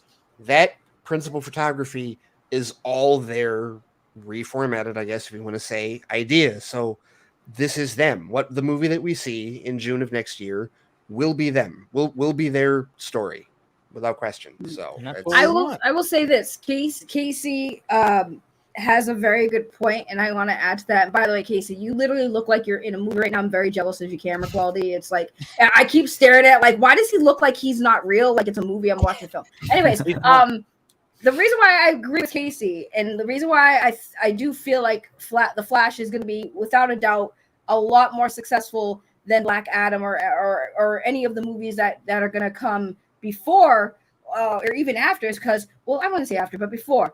Is because the one big thing that the Flash is most likely going to do is to confirm a lot of things, also show us what the future of these stories are going to be moving forward, because the Snyder fans, they want to know if this movie is going to confirm if Zack Snyder's version is canon. It's going to tell us the future of the controversial Ezra Miller. It's going to show us what the characters, and mind you, they're there for the cameos too, because we already have Michael Keaton make an appearance, and that's just what we know. It could be some more, right? But we could even have cameos that we don't know. Like, who knows? Maybe they'll introduce a Green Lantern. Maybe they'll bring certain characters into this that even if they don't have a prominent role, we might get a glimpse. So I think that Casey's right. It is going to make a lot of money because there's so much that this movie is going to confirm and show us where the direction of DC is going moving forward, because this is the Flashpoint story, and we all know what the Flashpoint story is. It's going to change some things. And it has so many characters, like even Batman, Ben Affleck's Batman. There's two Zod. Batman. Yeah, we got like two predominant Batman, and that's the thing. It's like recently, obviously, one of the things that was talked about is the fact that it's like, all right, what are they going to do? What are they going to add when it comes to? I mean, obviously, we knew like if Henry Cavill is coming back, which of course we're pretty much we're at 99.9999999. Are we really? Are we really? I think we're there now. We'll talk about that. We'll talk a little bit more when we get back to the Black Adam talk when it comes to the recent stuff. But at the same time, it's like, all right, so if he's going to be added back, so when it came to these Flash pickups that like got reported, I mean, obviously the source, where this came from, I even said it. I was like, I don't like it because, it comes from the Rap and it comes from somebody from the Rap, who I call Scoopy Pants. And I call him Scoopy Pants. That's his name, specific name that I've always called him. But but at the same time, I'm like, it kind of okay. If Henry Cavill did in fact come in and do his Black Adam cameo, you better believe that they're like, all right, now do the Flash one, or something like we're gonna add you to the Flash one and have your little cameo for the Flash one, and that's gonna be the little added thing at the end. And then of course people are freaking out because like, oh my God, Henry Cavill spotted in LA. And it's like, okay, yeah, that was cool because it's like you saw him, he was with his girlfriend, he looked very Superman like, his hair clean shaven, he looked Superman big time. When it came to Gal Gadot and Ben Affleck, I was like, okay, Ben Affleck has a beard. I don't know if I don't think he already shot his scenes because he's not just doing a cameo in this movie. Remember, guys, he's actually a big part of the story. And then when it came to Gal Gadot, it's like, yeah, maybe they could have added her in there too. I mean, she was walking around with her husband and stuff like that. But the biggest thing was always just looking at Cavill and going, man, look at that hair. That's Superman hair right there. That is just, and I'm thinking that if he came in and did the Black Adam scene, he definitely probably just, all right, did that. And so then when it came to Ezra, and of course, Ezra on the run, fugitive Ezra, came back to Warner Brothers and like shot pickups because they probably going to have to do some stitching together. And just like how they did with Zack Snyder's Justice League, because obviously when it came to the nightmare scene with Jared Leto and Ben Affleck, they were not on set together. That was different times, but it was stitched together very well because they weren't stupid like they were when it came to that, 2017 piece of shit where they literally tried to like stitch them together in one shot and it did not work because their eyes were not even looking at each other, which was ridiculous. Like, no, you edit, you have stand-ins. That's how you do this thing.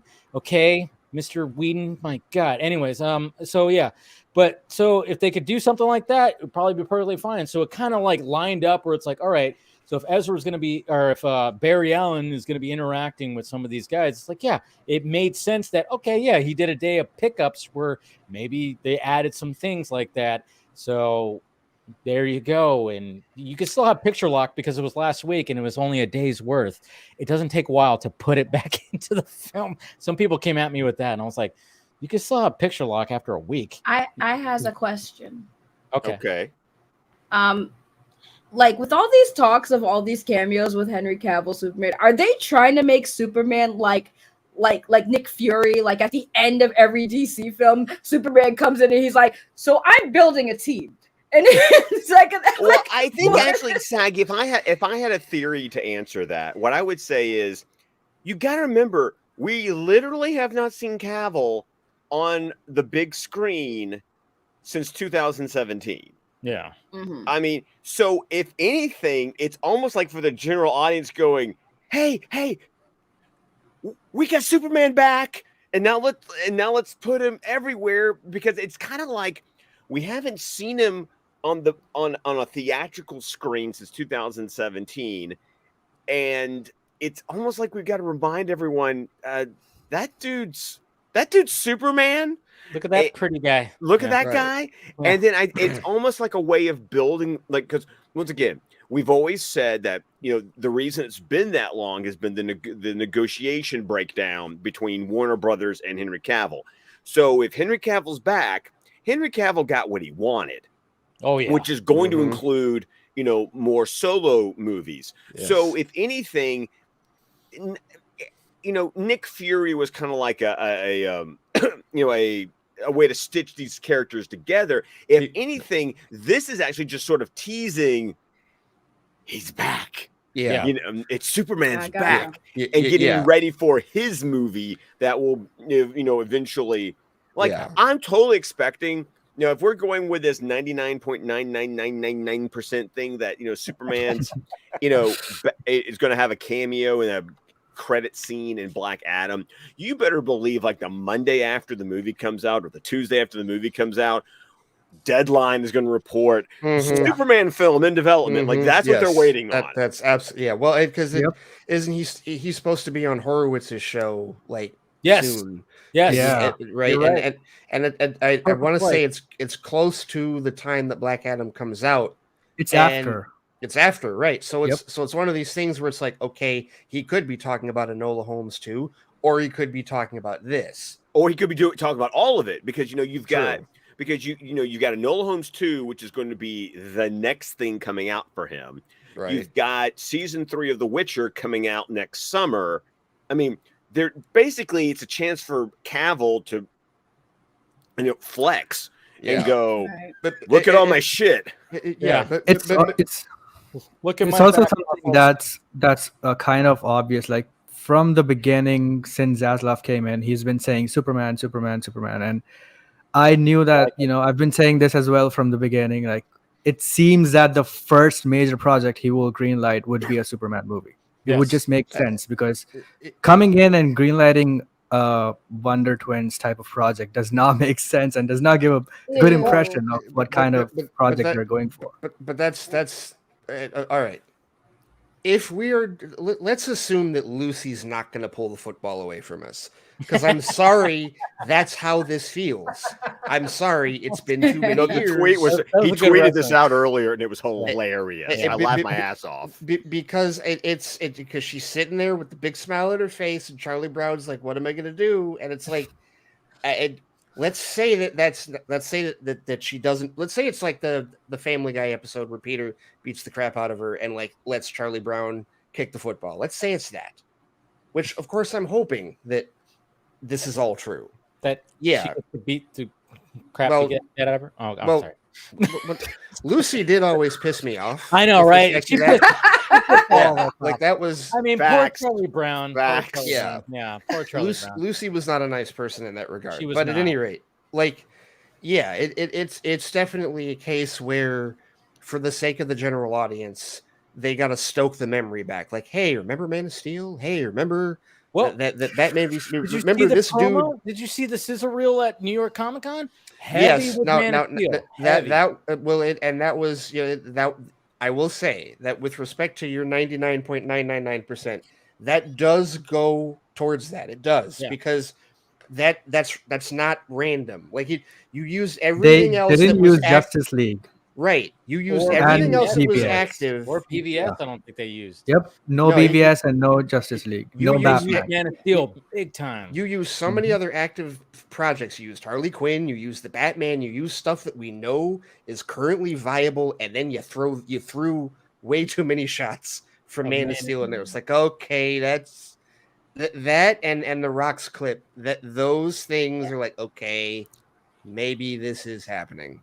I think in that promo, more than just his cameos, I think the Man of Steel being dominant in that just was a setup for them announcing Man of Steel 2. Yeah. Guys, I got a scoop. A scoop. Exclusive. Yeah, I just got this. So it's in regards to Henry Cavill's cameo in The Flash. Basically, what I'm understanding is towards the end of The Flash, Henry Cavill will show up, and it will be revealed that he is no longer Clark Kent, but he reveals himself to be Geralt of the Krypton, and he is no longer Superman. He is now a Witcher. So there you go. Sorry if I ruined anything for you guys, but okay. There's if that happened in the Flash movie, people can't understand that.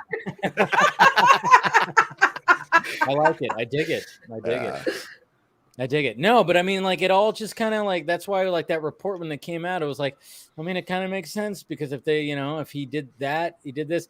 Now, now I want to ask you guys this, the big pressing question that's been the whole thing. Is like, oh yeah, yeah, we all know what it is. That's Scott. That's what I was thinking when Ray, when you were saying that they want to bring the memory back from the last time he appeared. Right. So how are we feeling about a possibility of hearing the John Williams score with Henry Cavill?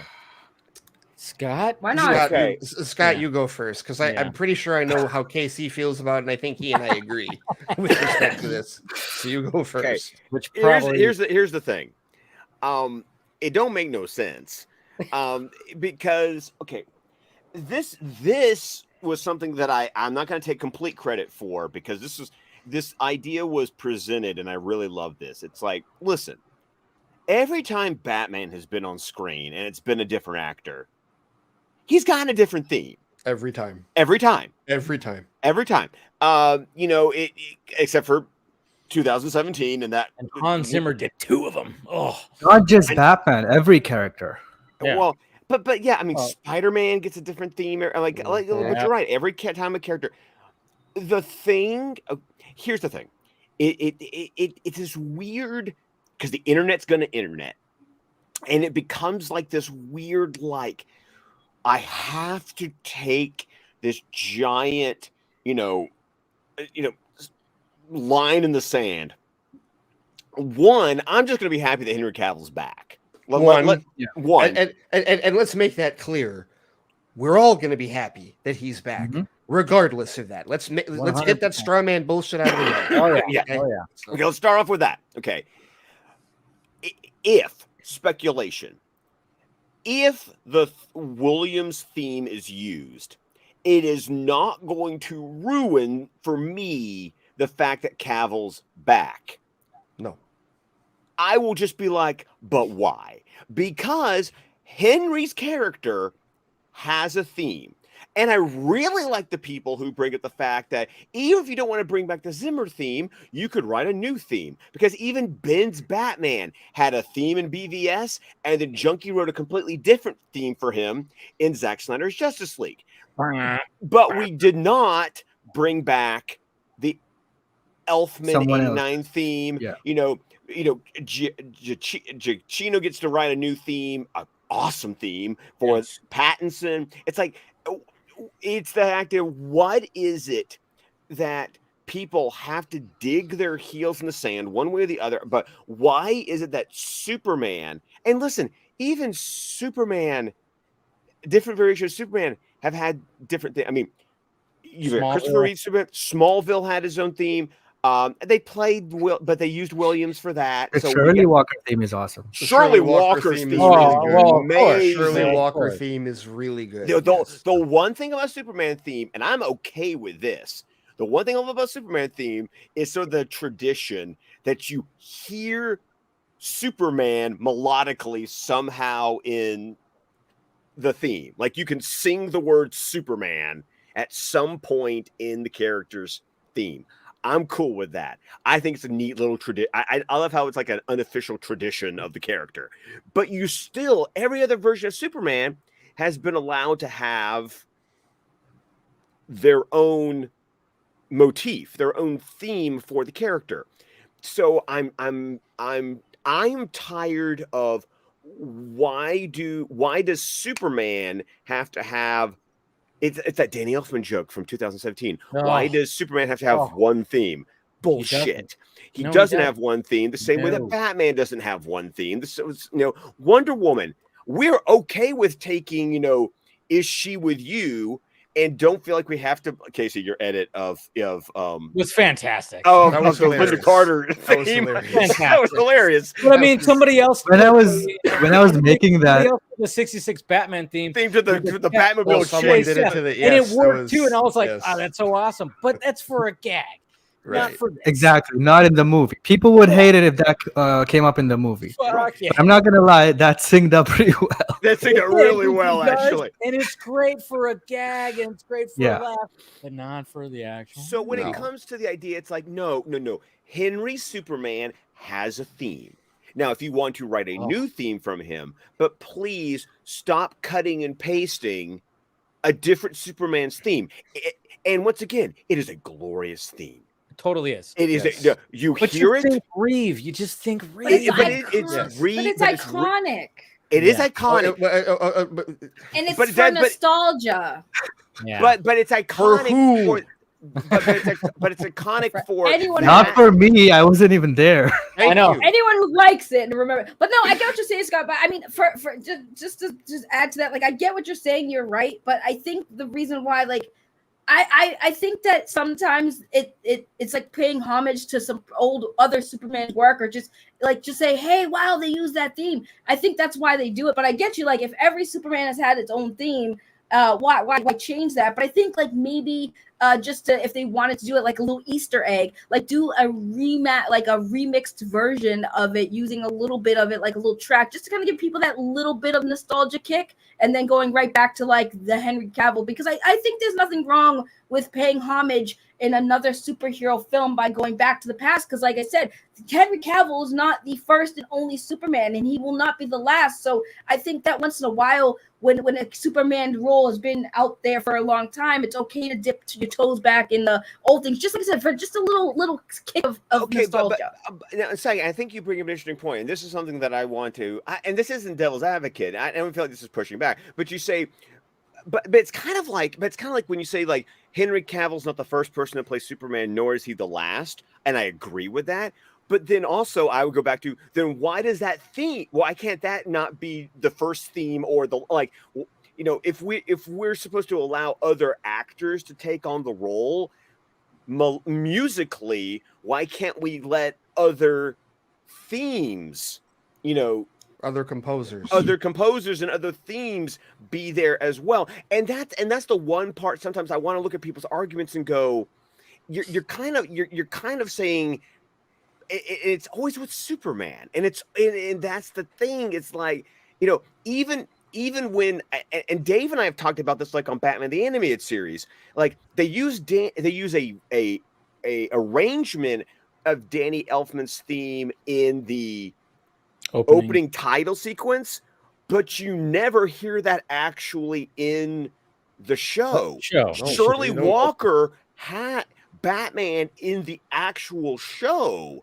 has his own, like Shirley Walker wrote a Batman theme for Kevin Conroy's Batman. Mm-hmm. I mean, so even the Elfman theme isn't the theme for Batman in that show, even though it's used.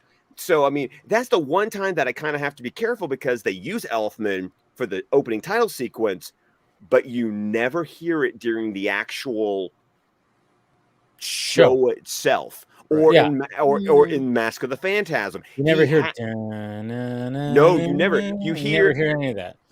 He has his own Batman thing. You know, it's that. Yeah.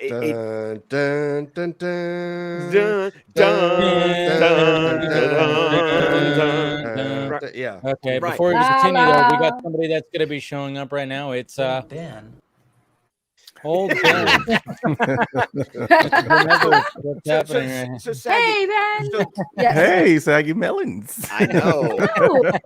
But what's going on, buddy? I want you to know, I hear what you're saying, but I'm also saying that what I'm personally, like, when I look at people who gets into arguments, and I'm like, I'm talking on both sides. Well, you're fun. You're fun to watch.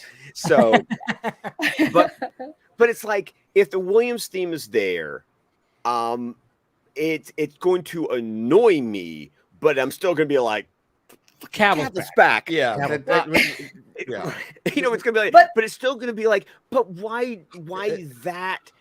I just feel like it's lazy. It's hitting the easy button. Mm-hmm. Like I said, I am much more happy with, give me the Zimmer theme, or give me a brand new theme, or Dave, like you've suggested, don't have any music at all. Just have them show up. Just have them show up. But Scott, but that's the thing though. It's the first, right? The first theme made for Superman ever. No, it's not the first. It's not the first. I googled it. It said the first. It's cinematically, I guess. It's the most recognized. Yeah, that's what I'm saying. Cinematically. So what Dave said, that's what I meant. So it's like the first song that was made for the cinema.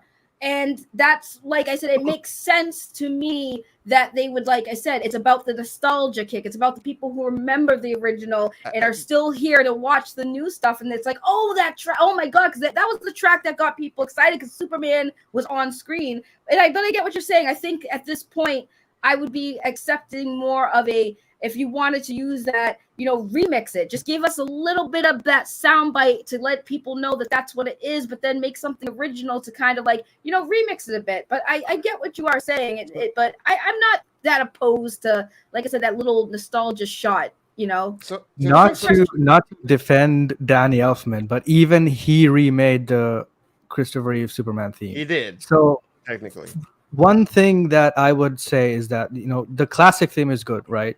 It's good. It invokes Superman nostalgia, whatever. But at least if you want to bring that back, firstly, I think, if Henry Cavill is getting a new movie, I think this won't be the theme for his movie. I think it's just for the Black Adam scene. So whatever. And the thing is, if you are going to, so let's say that from Man of Steel to Zack Snyder's Justice League, Henry Cavill's Superman was on this journey. He finally reached that Superman journey. He's now Superman. So now it's appropriate to use that old theme, right? You can make that argument. Fine. But why use that exact track? Like, remake it. Because to me, that track extremely invokes, cheesiness, corniness, and very goofy type of character. It's a march. The type of instruments used in that, it's kind of like that. Henry Cavill is not that type of character. Unless they want to turn him into that character, then maybe it would fit. Because Brandon Routh was kind of like that, and that is why that theme fit. Henry Cavill is not like that. He's more action-oriented, and, the piano theme fits him more. So old school instruments does not fit with him.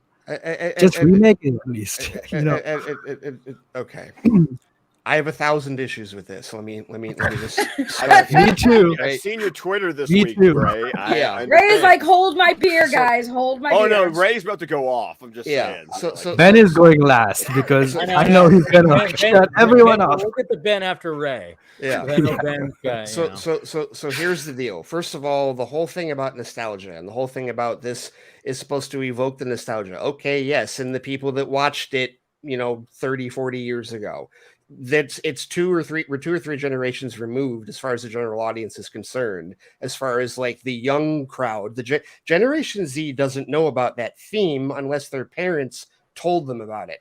And I'm not even confident that that's happening, because when I went to see The Lion King 3 years ago, the live action animation version of Lion King, there were kids in there that had never seen the original and were stunned. Because the story is not any different. The story is exactly the same as the 1994 movie, but there were kids that were literally like surprised because their parents did a faulty job of parenting, in my opinion, and did not show them the original 1994 film. My Declan was the one who was like sitting there because my in-laws took him there. And my baby boy was like, I want to watch the cartoon. I was like, right. Yes. No, right. But I think the bigger issue that I have with this, Saggy, by far, is it's the elephant in the room that people aren't really like admitting in all these straw man arguments, right? Because when you hear people push back against this idea, that's when the straw man arguments of why are you arguing against John Williams, a classic composer? Why are you arguing against his music being used again? We're not. We don't have an issue with the music, but you clearly hate the film. No, we don't hate the film. It's a classic film. We don't have a problem with it. Well, you're just a Snyder fan. You don't care about Superman. No, see, there it is. For the last number of years, that theme and that movie has been weaponized like a fucking aluminum bat to Snyder fans, to fans of Man of Steel, to fans of Henry Cavill's version of Superman. And the problem is that when you use it with Henry Cavill, you're basically placating the gatekeepers that have been beating us over the fucking head with it for the last 10 years. And that's bullshit. I don't agree with that whatsoever. There's nothing fair whatsoever about that. From a marketing standpoint, I get it, because you want those people to buy. It's the same reason why he changed the barely a second shot in the trailer in the last teaser for Black Adam and said corrected later because he wants your dollars. He wants that demographic to buy tickets to see his movie in 2 weeks. So I get it. If you're going to put that in there, you want all of the nostalgia gatekeepers of Superman over the last however many years to go see Black Adam and feel the nostalgia and be excited going forward. Yes, I get it from a marketing standpoint, but from a fan standpoint, it's insulting in a number of ways because it's like we have all we wanted. All many of us have wanted is just an opportunity to enjoy Henry Cavill Superman for what it is, right? We haven't tried, people do the comparison shit all they want, but the straw man arguments of we hate Christopher Reeve, we only love Zack Snyder, we only love Henry Cavill, that's bullshit. Most of us here enjoy both and can appreciate different interpretations. But the problem is that there has been such a hard, like they're like a dog with a bone. I saw some shit earlier where people are still taking clips from the first 2 minutes of Superman and Lois and showing it as this is what Superman really is. This is what Zack Snyder never understood. This is why his Superman is bad and must be fixed. And using the Williams theme is a symbol of that bullshit argument. Right.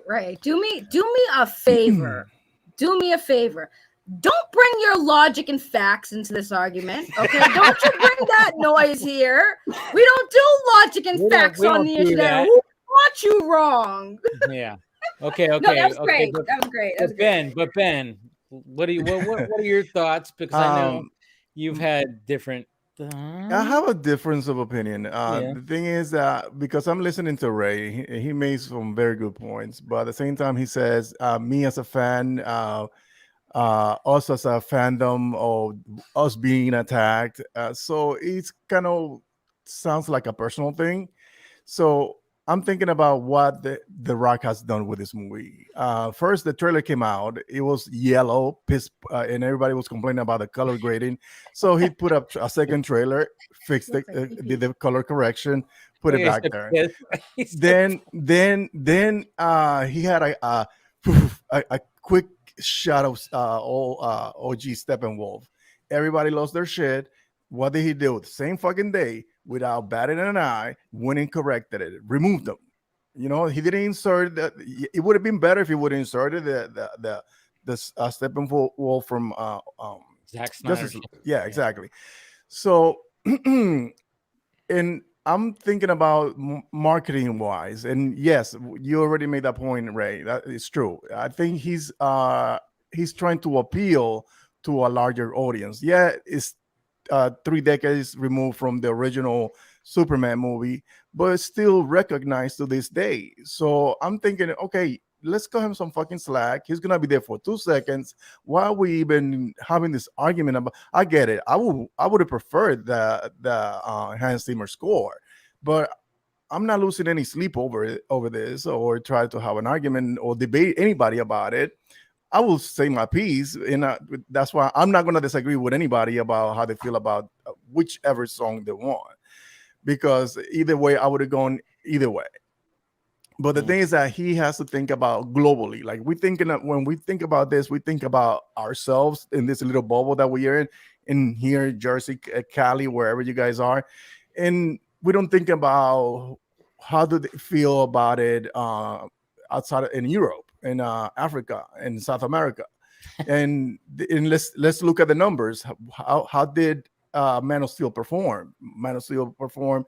What did he do? $600 million. It was 668 worldwide. Exactly. BBS did 873 right. Yep. So if we only had 2 movies that play some of those notes in versus 30 years of history with Christopher Reeve's movies. So I know that it's far removed from 30 years, like I said, but at the same time, there is a history that I think The Rock wants to tap into, and I think, and that's why I'm okay with having the John Williams score there. And then I know for a fact that whoever directs his standalone movie, if he gets a solo movie, is gonna get his own.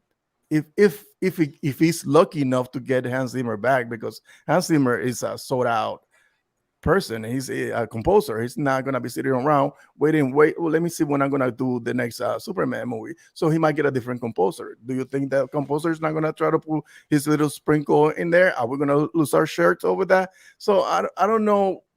No, because actually, to your point, Ben, I would respect the exactly.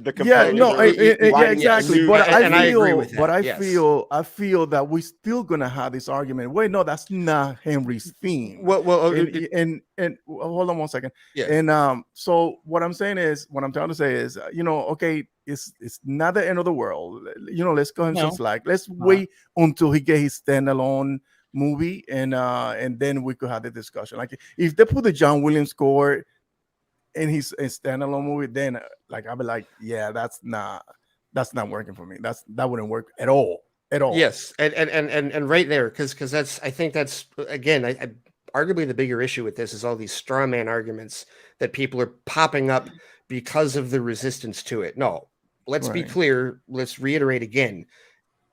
If Lucy does not pull the fucking football away from us, and Cavill is back, I love that. If that is the case, and Cavill is back, we throw the fucking pop the champagne, we throw the fucking party. Absolutely, no question, right? The only concern that I personally would have it's the same as what Scott said, and it's what you just said. If you're gonna do it for marketing purposes here, I'm disappointed, but I can live with it. I'm not going to lose sleep. That's how I feel. Yeah, I think we all feel that. Can we have the new theme? Because that's my worry, Ben. My worry is that, depending on how Black Adam does, what if Zaslav or somebody argues, okay, we need to continue using that theme for the Solo? That's my worry. That's my concern. I don't want that. That's a real concern. I can see that.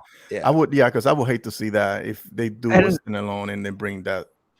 I think it would be fine if they keep using that and kind of mold Henry Superman if they want it that way, but just recreate it with new instruments, like make modern music. Like that's all. I heard you have problems with I mean, instrument. I heard. Keaton and Zack Snyder's Justice League though, when they're like around the mother box and they're talking about it, and then all of a sudden it leads to that Superman, and you get that. All of a sudden you get that little hint. You hear it. You start hearing the trumpets, and then all of a sudden it's just like. I mean, even right now, even talking about it, all of a sudden I just got goosebumps on the back of my fucking shin. It's like oh my god, it's like there's just something about that theme. But I mean, that's not going to affect everybody. Yeah, it's not going to. It affects me because I'm all deep into this. I'm balls deep into this whole fucking thing. So Right. What I'd like to know is when are we gonna do a thank you, Dwayne The Rock Johnson, for bringing him back? Yeah, that's the thing. If in 2 weeks, if he's in that fucking movie, we should do it. I will. Rock, please bring your ass for me to kiss it. I will. Absolutely. Yes. It's gonna be a hard ass. I know. You're gonna. Yeah, it's gonna hurt your lips. I was gonna say to Ray, like when you were talking about how people for like generations won't remember that track. I mean, I was like, yeah, damn it. Again, facts and logic. Stop bringing it to the table. But not that they don't remember it, but they weren't introduced to it. Right, but you're right, because overall, like 100%, you're right, because a lot of young people that are fans of Henry Cavill's Superman, they're not going to know. But that's why I said, like, if they were to remix it for the people who do and have seen that, but also make it somewhat modern and new, like I said, like what Dave said, maybe start off with that a little bit, kind of like to tease people to think that, and then hit them, and then hit them with something different. Use it, like I said, I can see the potential in reusing an iconic track to kind of, especially since I think Henry Cavill right now is the favorite Superman right now. I think the best like analogy to use for this is what Giacchino did with Spider-Man Homecoming. I was just going to say that. Because there is what he made a brand new theme for Tom Holland, but he did sprinkle in the 60s cartoon theme throughout it. He remade that. He remade it. No, that's right. But even on the Multiverse of Madness, when we see Professor Xavier come in, it was Now when they introduce that, see what I'm saying? Like that's even in I'm I'm okay with this, because they're not gonna use that theme for the X-Men movie or when the mutants and they did it for Miss Marvel, by the way. Oh, You yeah, forgot they that. did. Them Yeah, some they of them. did. yeah. So there you go. So I think The X-Men theme is great, by the way. I the think one it's brand yeah. recognition. John They- Ottman theme, yeah, no, it is. Yeah, yeah, it's brand recognition. It's nothing more than that. I think we should be. Well, I think we'll be. But we got, a thing that I was even thinking about last night, especially when and there was a clip of me that Lane Pona and I posted too. Like, yeah, Rock, listen to us, and I was like, shit, I didn't realize it was gonna go that big. But I was like thinking about it last night. I was like, yeah, what if there's like not even a theme? I mean, we got to realize this post credit. If you see what it's not even. There's not. They did that in Shazam, and it was like barely for 1 second. No, So. no. Now I want To be honest, I hope he takes it out. It's there in Shazam, but literally, I missed it when I was watching the movie in the theater. I literally only caught it because I saw it in the musical credits at the end of the movie, and then when I watched it at home later, I was like literally, I was having to do this. Mm-hmm. Oh, there it is. Right. Like that. That's. I mean, that didn't bother me because literally, it was kind of like the 0.2 seconds of Justice It was Steppenwolf. It was like, I missed it the first time and literally only heard it because I literally went. Yeah, you're like, right. Oh, there it is. Okay, but Ben, I you raised an interesting point. I do wonder. I mean, it's.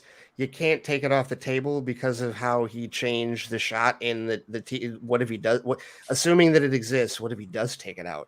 What if he sees everything on social media and goes, oh shit, like what if you can't rule the possibility out if it exists. And then if he's gonna make a change, I would prefer him taking it out completely. What I do? I agree. No, I'm saying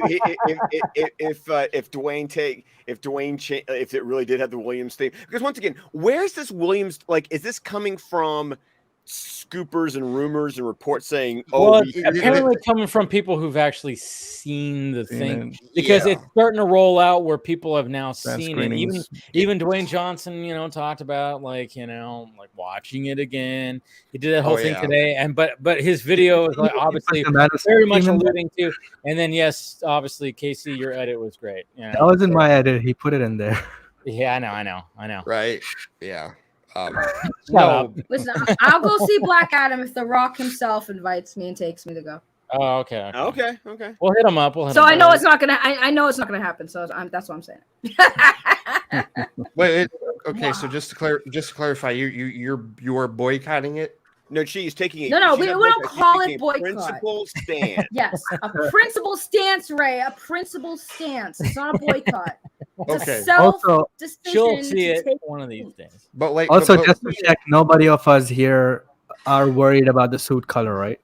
No, not at all. We've been talking about that for a while. Like, the whole if there was anything that was talking about a black suit, it was like, really? I mean, I love how everybody just doesn't care about that, but the theme is something important. Oh yeah, I know. Right? Well, dude, I am so tired of manips of what the suit should be colored and how the trunk should be there and all that shit, and it's just like whatever. There's some good one out there though.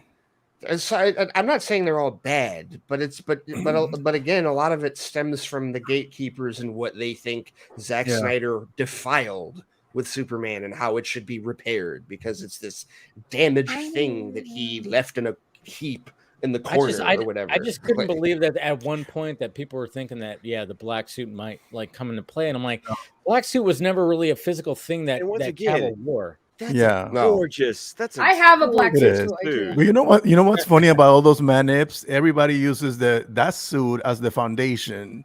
So they still using. Absolutely. I'm still waiting for the red underwear on the outside. I'm waiting for the red underwear on the outside. That should be the want the red undies back. I want the red undies. We want the red. I want the red undies back. And that's a thing too. I mean, it's funny too because we've heard that Zach was like, "Hey, that's never gonna happen." You know why? If he wears that and stands next to Batman, he's just not gonna have it. Hey, by the way, I still love the fact that even in Superman and Lois, he still doesn't have the red underwear. He does not have. And they recently work anymore. And they just redesigned his costume for season 3. He still doesn't have it.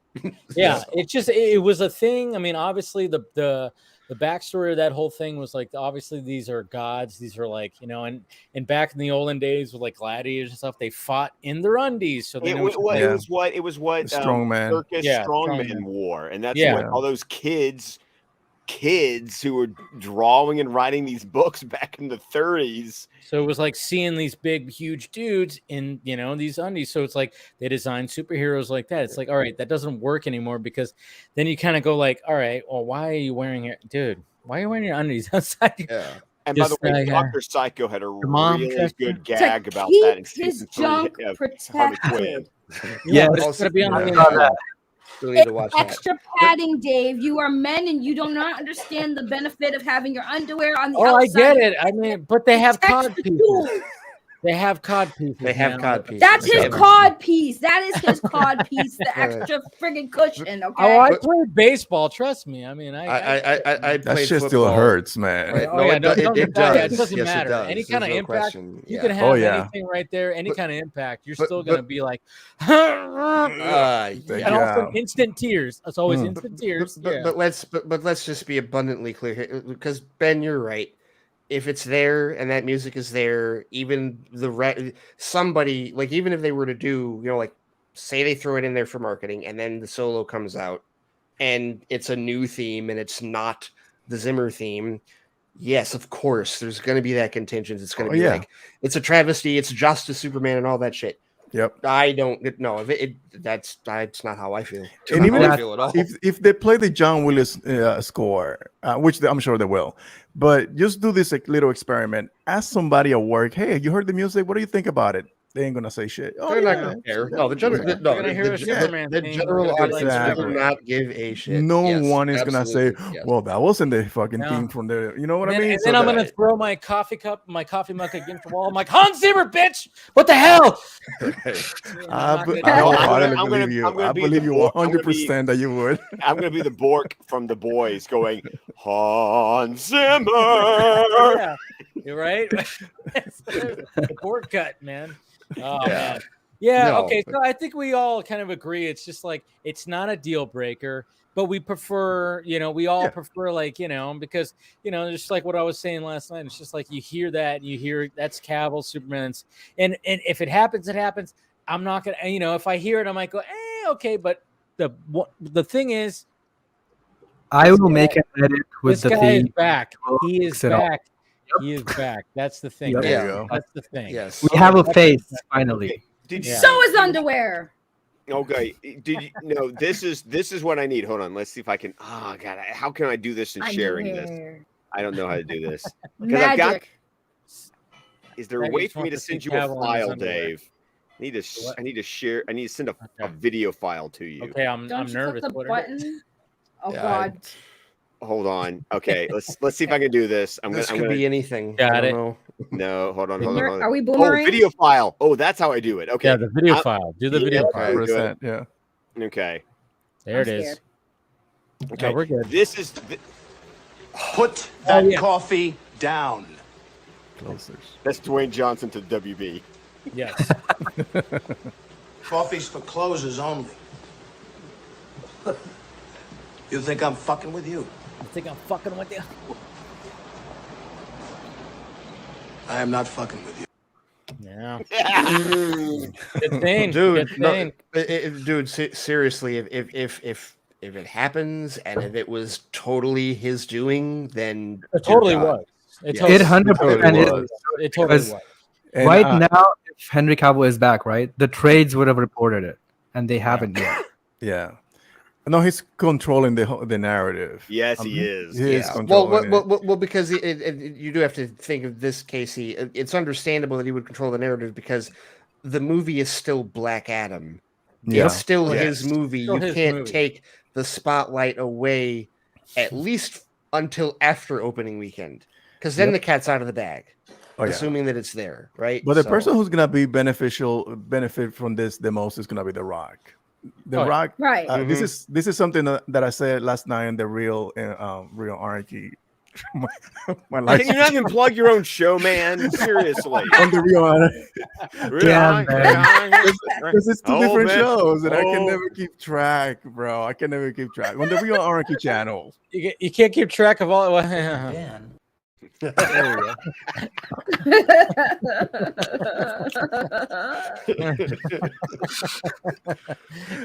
Take two, Ben. Take two. Yeah, you're good.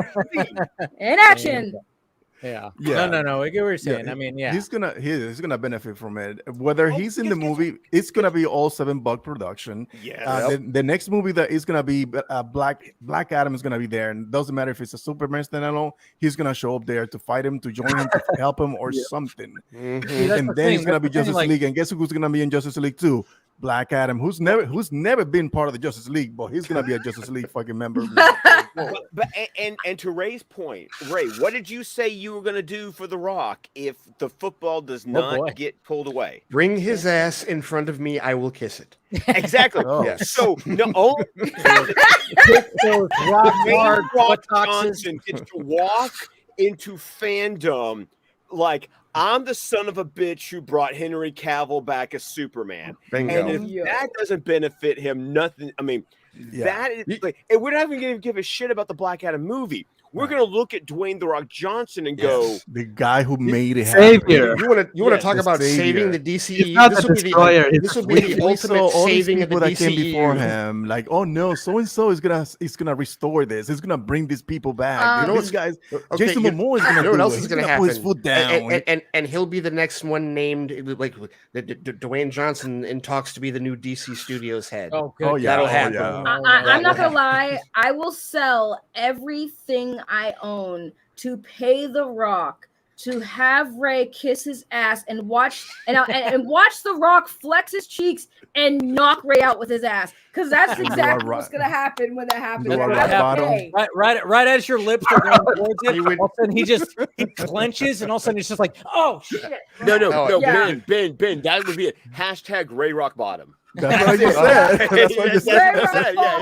There you go. Yes. There you go. Hold on, I gotta tweet that out right now. Yes, We get need it to trending. go GoFundMe. Get it trending. Yes. We need to GoFundMe up for The Rock to have this happen.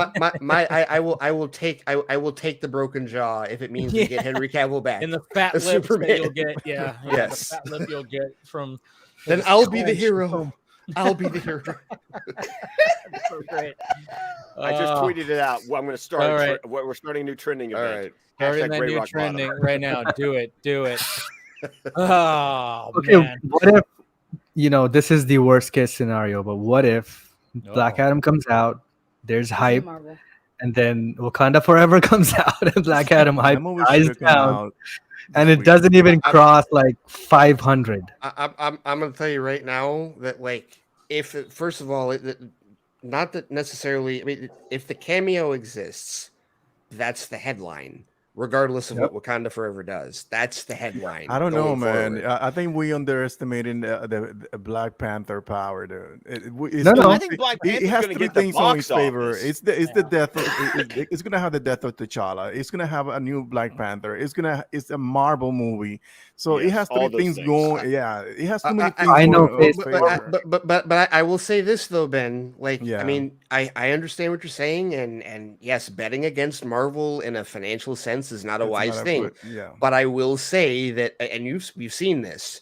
# recast T'Challa exists. Oh, Not yeah. everyone is I'm happy. part of that. I'm right. team Like a lot of recast us T'Challa, are, yeah. yes. So not everybody is happy with like the decisions made with this particular film. It's not that people aren't going to see it. Of course they're going to see it, but we got to see how they respond to it. Plus the confirmation of who the new Yeah. Black Panther is. And unfortunately you were Yeah. wrong. I wish you were right, but you were wrong. He I- said, I got a feeling that it's gonna be a lot of emotional decisions made about that movie. Emotional damage. Yeah, and we're gonna live with emotional damage right after. I know. Like, Yeah. can I do? But can I do the but voice? going back to the Black Adam thing, I always thought that movie should have been released this week, so that it would have given that movie enough time to breathe into full month. Wakanda. Yeah, full Yeah. month. Yeah. Yeah, I mean, it's going to get, because he's going to get what, 3 weekends.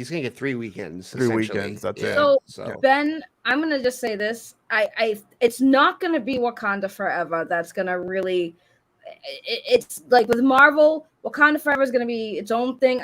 As far as that, I don't think it's really comparable because it's like Black Adam versus Black Panther, kind of, because more people know Black Panther and they know that than Black Adam. But unless you're a DC buff, like obviously you know Black Adam. But the thing that's really gonna make Marvel just completely take a hot dump on DC, and I'm just gonna say it, might be a hot take. Deadpool 3. Ooh. That's in 2 years though. Yeah. That's I know, but the thing is that's crazy is it's already outshining DC and it's not even coming out for 2 years. Okay, but that I hate. This isn't. I'm not saying that. Ray, don't bring your facts and logic into this. Do not do this to me. Don't do it, Ray. They just sound like it's facts and logic. It's all bullshit. Go on. He just makes it sound good. He says that because he doesn't agree. He doesn't like when I disagree with him. But at any rate, no, that's just the whole thing. The whole narrative of Marvel taking a hot dump on DC. Can we please? I guess we're never going to get rid of the tribalism, unfortunately. No, because it doesn't need to be that. It doesn't need to be that scenario. Because like Marvel Maniac. Well, because like the with respect to the whole, because again, like this question was I think posed to me, if I'm not mistaken, because Grace Randolph, her fucking ass, made a comment about Where's this. the drop, Dave? Beforehand. Come on, you're still on the job. For what? You're getting slow in your old age, Dave. I know. I'm getting slow. Grace Randolph. You're talking about Grace. I know. I don't even know where it's at right now. There we go. Right, there we go. Cool. Yeah. No, but she had made because someone had asked her like when the announcement for Deadpool 3 was live. I guess she was live. Someone asked her how could DC compete, and she said they couldn't. There's nothing that they have that's on that level. And I was asked that by a listener, like, do you agree with that? And I said no. I think Superman is on that level. I think a Superman announcement, a Superman announcement would absolutely be on that level. And if the thing is, like, that movie comes out in 2024, and as of right now, Saggy, we don't have any, like, as far as I know, no DC movies are earmarked for 2024 yet. Yeah, I don't see it. Right. No, you're right, but the Batman, and the Joker. Well, okay. But those two are not DCEU, and that's right. what I said on the Real Emotion live stream yesterday. Okay. Right. Yeah. So the thing that I have to disagree is like it's not about like, so when you said, oh, is there anything on that level of Superman? Like, I have to disagree because I do feel like it's not the character or the movie project that got people as hyped. I mean, it's part of that reason, but we've talked about it. The biggest hype around that was Hugh Jackman Wolverine. Like, let's be honest, like and not only that, but Deadpool being officially part of the MCU where before it wasn't because of copyrights, right? So I think it's like when we're comparing DC to Marvel, the reason why there's so much comparison is somebody who's more of a Marvel fan than DC. It's mainly because we have to remember Marvel almost went under. They sold off a lot of their popular characters just to stay afloat. They didn't have the rights. So when they launched into the movie industry, where DC has already been doing it for way longer than Marvel was doing, once Marvel got their foot in the door and they blew up, it's like, whoa, well, what would they have done with all these crappy movies of their franchise they sold off because they're trash? What would Marvel do with those? And now we're finally going to get that. And that's why it's like you can't do that with DC because DC never lost their iconic characters from copyright issues. They always had it. They've never had to have other companies ruin their franchise, their characters, because they always had it. So I think that's my personal reason why when it comes to DC and Marvel has that leg up because they're like the underdog that almost went under and came rise from the ashes. But this goes back to the Flash and Michael Keaton coming back. I mean, I think that's going to be a lot of people when that whole discussion was talked about. I would say that's on that similar level because I would too. Yeah, that's the similar level when it comes to that. When it came to the little Batgirl thing, that was a little. I mean, that's a whole different beast, and that was a whole different thing that somebody else was trying to do, and like.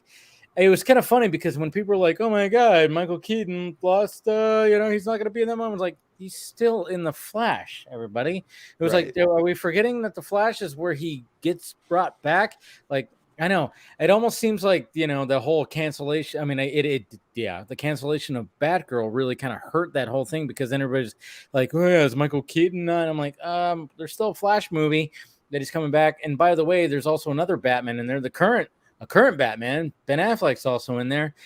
I think people are kind of forgetting, like, I think when the first official Flash trailer comes out and when the general audience actually knows this movie's happening, because right now the general audience has no idea this movie's happening. They don't. And it has a Flash, and then it has Ben Affleck's Batman, and it has Michael Keaton's Batman showing up in it. People are going to be like, what the hell is this? Holy crap. Yep. It's going to start blowing up. Yes. And, you know, another thing that's always been brought up too when it comes to, you know, talking about the Flash and the fact that it's not going to get ripped apart to verify scoops. But, you know, it's like, it's the fact of the matter is it tested well with test audiences, you know, and that's the thing. It's like, it tested. Best score since Dark Knight. Yeah. Right. Well, I want to say, because William brought up a comment that I think kind of addressed to like the whole Michael Keaton versus Hugh Jackman argument, which is like Michael Keaton was like 33 years ago, and that's cool, but how many actors have taken that mask and cape and played the role? Hugh Jackman is the first live action Wolverine, and for the most part, it was surprisingly everyone loved him in that role. And it's like I said, and he retired. He said, "I'm not doing this anymore," and that's when we got Logan. But that's the thing too, is like there are some people that are not happy about it. Also, there are definitely people not happy. There are people that are not happy that he's coming back because we all love Logan. That was a perfect send off for those characters. And the fact that he's coming back, and there was even me that was like, I was torn when speculation of this was like always talked about of you know, because Ryan Reynolds, you know, few years ago even said that the idea for a Deadpool 3 was going to be like a road trip movie between Logan and Deadpool. And it was just like, God damn it, I want to see that. But at the same time, I don't want to ruin what Logan gave us, because that movie is so fucking good. But now that we're years later, I'm just kind of like going, time has passed. Fuck it, I'm okay with this, because it's just that timeline is also in the future. So yes, right, it doesn't do anything to the Logan timeline. But and Ryan Reynolds even did that little thing. And at first, I can never take Ryan Reynolds seriously. Sometimes I'm like, I don't know if he's trolling the internet, because he does that a lot. But when they address that, they're like, we're not touching Logan, guys. Like, and it's true, because again, they can still have Logan have the way it is, regardless of the ending of Deadpool 2, where he kind of altered the timeline with that. But they can still say that what the events of Logan still happen. They can just call it multiverse. Right. As long as they don't touch Logan. Yeah, as long as they don't touch Logan, I don't see the big deal. But that's what I'm saying. Like, I'm excited Keaton's coming back. I was actually more disappointed that the Batman Beyond opportunity was missed with Michael Keaton, because that would have been the perfect like bring back. That as still happen. Do you think that Mangold saw? He did. Do you think that he did that movie in the future on purpose, because he knows nothing is sacred in this industry? Yes, maybe. Well, he wouldn't surprise me. In the future, because it was still a very light adaptation of Old Man Logan. Yeah. Right. Anyway. So. And on top of it, because the one thing I was going to bring up, I do take a bit of issue with the idea that the Marvel characters were just so horribly treated so badly before they became part of the MCU. Because I like Fox X-Men a lot, except for X-Men: The Last Stand and X-Men Origins Wolverine. All the others are like good to great for me. So I enjoy what Fox X-Men did for those characters. But like, that being said, it's like, so the idea of like what you were talking about before, about like how the like now we can see how he's being done properly because he's part of the MCU. Can we not shit on Fox X-Men? Yeah. No. You know, I enjoyed Fox X-Men because it was the first, and it wasn't as bad. There were a lot of things, again, so many missed opportunities Fox had. Mind you, they had the animated cartoon that they could have literally took it from, and like all we got is like, okay, maybe I understand the costumes. They didn't want to make them too cartoony like they were in the comics. And that was a Brian Singer decision, right? too. But I mean, I'm not crapping on the movies. I'm just saying that, like, because of how they were doing the Avengers, a lot of the characters they didn't have like rights to were excluded in the story that they were supposed to be part of, because they had prominent roles in Infinity Wars and stuff. They had roles. They were part of that. They weren't just sitting in the Professor X the mansion learning how to be X-Men. They were there. They were fighting alongside the Avengers. Some of them were part of the Avengers. So I mean, that's why I'm saying, like, I'm glad that's why it's a big deal for Marvel fans to have these characters. Mind you, they already told the stories that the X-Men missed out on. I mean, they were lucky to get Spider-Man, and Spider-Man's role in the Avengers wasn't even the same in the comics, but at least they got him. So that's why I'm saying, like, for Marvel fans, that's why when it comes to what they were doing with Deadpool and bringing in X-Men and stuff into the movies now, that's why Marvel's getting a big deal, because stories are missed out on now. Deadpool's going to be a little bit of a key. Well, you know what's funny though is, like, even like they're trying their best to try to be like, all right, yeah, there's mutants. We're going to get to it, guys. We're going to drop hints, because even the last episode of She-Hulk, did anybody watch it? Yeah. No. Okay. Well, her friend in it. You know what her friend does? She goes like, hey, we're going to a gala, and she jumps out with all the makeup stuff and goes shing. She does this. She goes shing like that, like Wolverine. And I was like, oh, I see what you did there. A little subtle Easter egg. Yeah. It's like they're like Kevin Feige's just kind of like going, hey, let's just kind of ease in there. But Deadpool's gonna be the guy that's going to big time bring somebody in. But they've been talking about certain things, and they're trying to just ease into it. But what's actually what I think what they're really trying to do in Feige, like, I mean, it would have been nice to be like when they had the Infinity Saga to have some mutants in there. But then at the same time, it's like, well, even though they couldn't do that, but at the same time, now they can continue on with like the further phases, and then they can really start bringing them in there to continue these phases. Yeah, sure, it'd be awesome to see, you know, a Wolverine next to Captain America, the original Steve Rogers. Sure, but at the same time, it's like, maybe with like, I mean, it just seems like they're going to try to benefit to that when it comes to. I still argue that they're saving them for after the multiverse saga. Oh, yeah, because they want the next three phases to be like a mutant saga. I have a question. Do I have to wait that damn long? I have a very important question, because now that I'm thinking about it, because we're talking about Deadpool stuff and thinking back on it now. Do you guys think that maybe they've known longer than they've told us that like the X-Men were coming to Marvel? Because in the first Deadpool, they obviously introduced some X-Men, right? And they made the jokes about, oh, we don't have the rights to all of the X-Men, right? That little joke. And then, of course, Deadpool 2, when we got that scene where he shoots his bad version of himself, and then what he says to Wolverine about, hey, buddy, there's going to be a moment when, you know, you're going to want to hang up the claws. But like, and you're gonna want to give up, but like, I'm gonna call on you, and you're gonna come back, and that's what I feel like. That's all foreshadowed about what's happening with the Deadpool. Well, and I mean, you know, like, I mean, Deadpool is official. Deadpool's part. The first two Deadpool movies are part of Fox X-Men. Yeah. They are part of that. Right. Well, and this was kind of the point, like we were talking about earlier with Logan being so set far ahead.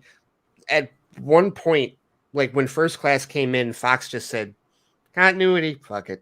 Whatever, yeah, which allowed Mangold even more freedom to do Logan the way that he did. So it's like, okay, it's wibbly wobbly, timey wimey in the Fox X-Men universe. All right, fine, but like, no, with respect to foreshadowing, yeah, I mean, I wouldn't surprise me. I mean, the deals like that, especially like $85 billion deals, like they start somewhere. Yeah, okay. So the deal was initiated officially December 14th, 2017. Deadpool 2 came out in May of 2018. Sure. So they knew. So they knew. Oh, great. Yeah, they knew. They knew. Yeah, because like what Ray said is like, if Fox owned, right, the rights to the X-Men, which they did, there wouldn't have been that joke about the copyrights. We don't own the copyrights for all the X-Men, like that little joke. And then when I thought about what we're talking about, I'm like, oh, they knew that this was going to happen. This was probably a long plan with maybe Deadpool. They were talking about this. There's even what I think other people don't think it's hilarious because nobody likes Dark Phoenix but me. But like I like the end. Okay, well, there's a hilarious Easter egg where the guys are fighting on that train. Yeah, I like that train scene. The train is great. And they're wearing patches on their arms that literally say MCU, and they're being driven out of their franchise on this train. So that came up. The ending great. And I picked up on that. Yeah. No, I that's like my favorite little kind of subtle maybe Easter egg. Well, because the train scene is completely reshoots. Yeah, the train scene's completely post like that was what they were forced to shoot to and it ended up being ending. Good. That's what's funny. The best part of the movie. After the train scene was kind of garbage. Magneto sequence was so good. So good. Goddamn that good. was the best Magneto action scene throughout the entire franchise. The best parts of the entire X-Men franchise is Magneto scenes. Just whenever he's there. I'm not going to argue that. I'm not going to argue that. Yeah. Especially which Magneto you referring? In First Class. I say Fassbender. God, his scene in First Class where he tracks down the Nazi in Argentina. Okay. Either that one or the coin. Even when he did the coin. Even Apocalypse. There's. I had no. Apocalypse with his side story. Yes. That was the best part of it. That's why I don't hate Apocalypse. Yes. I have my, when it comes to the storyline, I'm like, there's things where I'm like, it just doesn't work. But Fassbender Magneto storyline is excellent. It's excellent. Yep. Like everything that Fassbender did from First Class to, all the way through was always great. Days of Future Past. I mean, obviously, Days of Future Past was excellent. See, this is why I think that Deadpool and Wolverine, they're not part of this. They're not part of the 616 universe, because if they are, then what? They're gonna retell the Phoenix saga.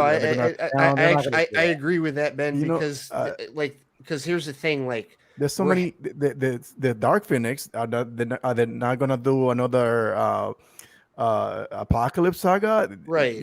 All these, they just need to start fresh and do those sagas because they missed out big time with the House of L, because that's what they're trying to do with this whole what's the name, the Multiverse of Madness. House of M? Yeah, the House of M. House of that's it. What did I say? House of L. Actually have her one letter off. You're one letter. Almost there. I was almost there. It was yes, you're right. So I feel like they missed out. You watched the actual Braun version. The mutants in there. So. Okay. But no, but question. I don't know why. But then I mean, even from a practical standpoint, because here's the thing: is he was coming back for this movie. He ain't coming back to be MCU Wolverine. No, not at all. Yeah, right. Hey, so we got to remember that. What does Ryan say? Hey, do you want to play Logan one more time? Right. Exactly. Sure. So, whatever. Yeah. The best part about the video was how he was like, sure. Yeah. Whatever. I mean, it was time. It was timed so perfectly because all of a sudden he's just walking in the background. You don't know it's him, and then he goes, "Hey, Hugh, you want to play Wolverine one more time or Logan one more time?" Or whatever he says. He's just walking up the stairs, and I think he's like eating an apple. He's eating an apple, yeah. And then he's just like, "Yeah, Ryan, sure." And then that's it. And then all of a sudden Ryan does his little eyebrow thing, and then we hear the music, and it's perfect. Yeah. And it's like, all right, this is for a gag for this movie. This is not like he's coming back. Like we said, and then when the Wolverine claws go through the Deadpool logo, we're all like, right. So I will say Ryan Reynolds is really effing good at marketing promotion. Genius. Right. Yeah. He is a because it's like that was the most simple, low budget, like promo. And like you said, it's 2 years from now, and I'm like, can this just happen now? Like, why would we wait 2 years? Why couldn't y'all already been shot this and filmed it? Why would you do this? Because they have to film it first. Right. That's what I'm saying. It's like I'm like sitting there like, can this just come out tomorrow? Like, can we just do this now? Yeah. But yeah, I love Ryan Reynolds and everything he does. He is literally a genius. But I did want to ask a question, but it might take us off the Deadpool topic. Go for it. Go ahead. Okay, I want to understand, and maybe it's because I'm a female. I do not have male genitalia, unfortunately. What is? Yes, I know. It's a shock, right? I can't believe it. Right? Could have fooled me. I don't know. You talk like you have. Listen, you go so hard. I'm like, damn, she got a dick. Yeah, just because, listen, just to have bigger balls than most men on the internet doesn't mean I have a full penis. That is true. That is very true. It's a figurative dick. Yeah. Anyway. Yes, it's a figurative dick. But my question is like the walk of shame. Okay. I don't personally like. I think I understand people's criticism of it, but I'm like, why do people forget? Like, Daredevil was low key a hoe. Like, how many bitches did Daredevil? Daredevil. Okay, so we're talking about the She-Hulk. She-Hulk. Yeah. I've seen the clip, so like I haven't seen the episode, but it's like, oh no, Matt. He gets busy. He was a slut. He was a slut. He was a slut. Yeah. He got his. He got his. I mean, because he was a slut in the Ben Affleck movie. He was a slut in the Netflix series. He's a slut in the comics. Yep. Matt gets around. Hey, yes. Right. That's what I was saying. That's why I'm like, is it just me that's like understanding that? Because like everyone gave She-Hulk the same criticism. Like, I went back, right? Because I covered this on my channel, and I was ranting. I'm like, this is why you. What channel is that again? Sorry, you have to plug it. What's the the saggy ball sack channel. Those melons. Okay. Yeah, I misunderstood what the It melons went from were. saggy melons to ball sack. Yeah. I'm rebranding. Saggy sack. Saggy cherries. Rebranding. But I covered this, and I got mad because I'm like, I went back, right? Because I like to sometimes, because I'm not very familiar with She-Hulk comics. I was never a She-Hulk comic fan. But when I talk about these things, I like to do at least minimal research. And I went to the YouTubes, and I found old clips from the She-Hulk cartoon from the 90s. And I watched a few clips from the show and things like that. And with the little research I did on that cartoon, I'm like, this is who she is. She's very flirtatious. She embraces her sexuality. Right. Yeah. And I'm like, why are you guys calling yourselves fans and not remembering this is what they depict her as before, and now all of a sudden it's a problem. So that's why I didn't understand what the whole like walk of those shame. who want to be purists don't know shit. Those who want to be purists, they don't never read a fucking comic book in their life. They don't want to call everything woke. And they want to thank you. It baffles me because I will tell you guys and everybody, like, when the She-Hulk was announced, I wasn't familiar. She-Hulk wasn't something I resonated with as a kid. It wasn't the comic books or cartoons. I liked it. So I had no interest in the live action She-Hulk. Now, when the twerk episode happened, everyone's talking about, now you sparked my interest. So now I want to know what the big deal is about the twerking. So I started watching the show, and I actually found myself like enjoying it. And at first I was like, this still doesn't make me care about She-Hulk at all. Like, I'm watching, I'm like, I don't really still care. But as I got to this episode, right, it all made sense to me what the show was trying to do and what the message was, and like what the writing was saying. Probably my favorite episode, I would say. And just because I like Charlie Cox, I know it's not the same Daredevil, and a lot of people are like, oh my God, what do they do? I'm like, it's just a different Daredevil, but it's the same dude.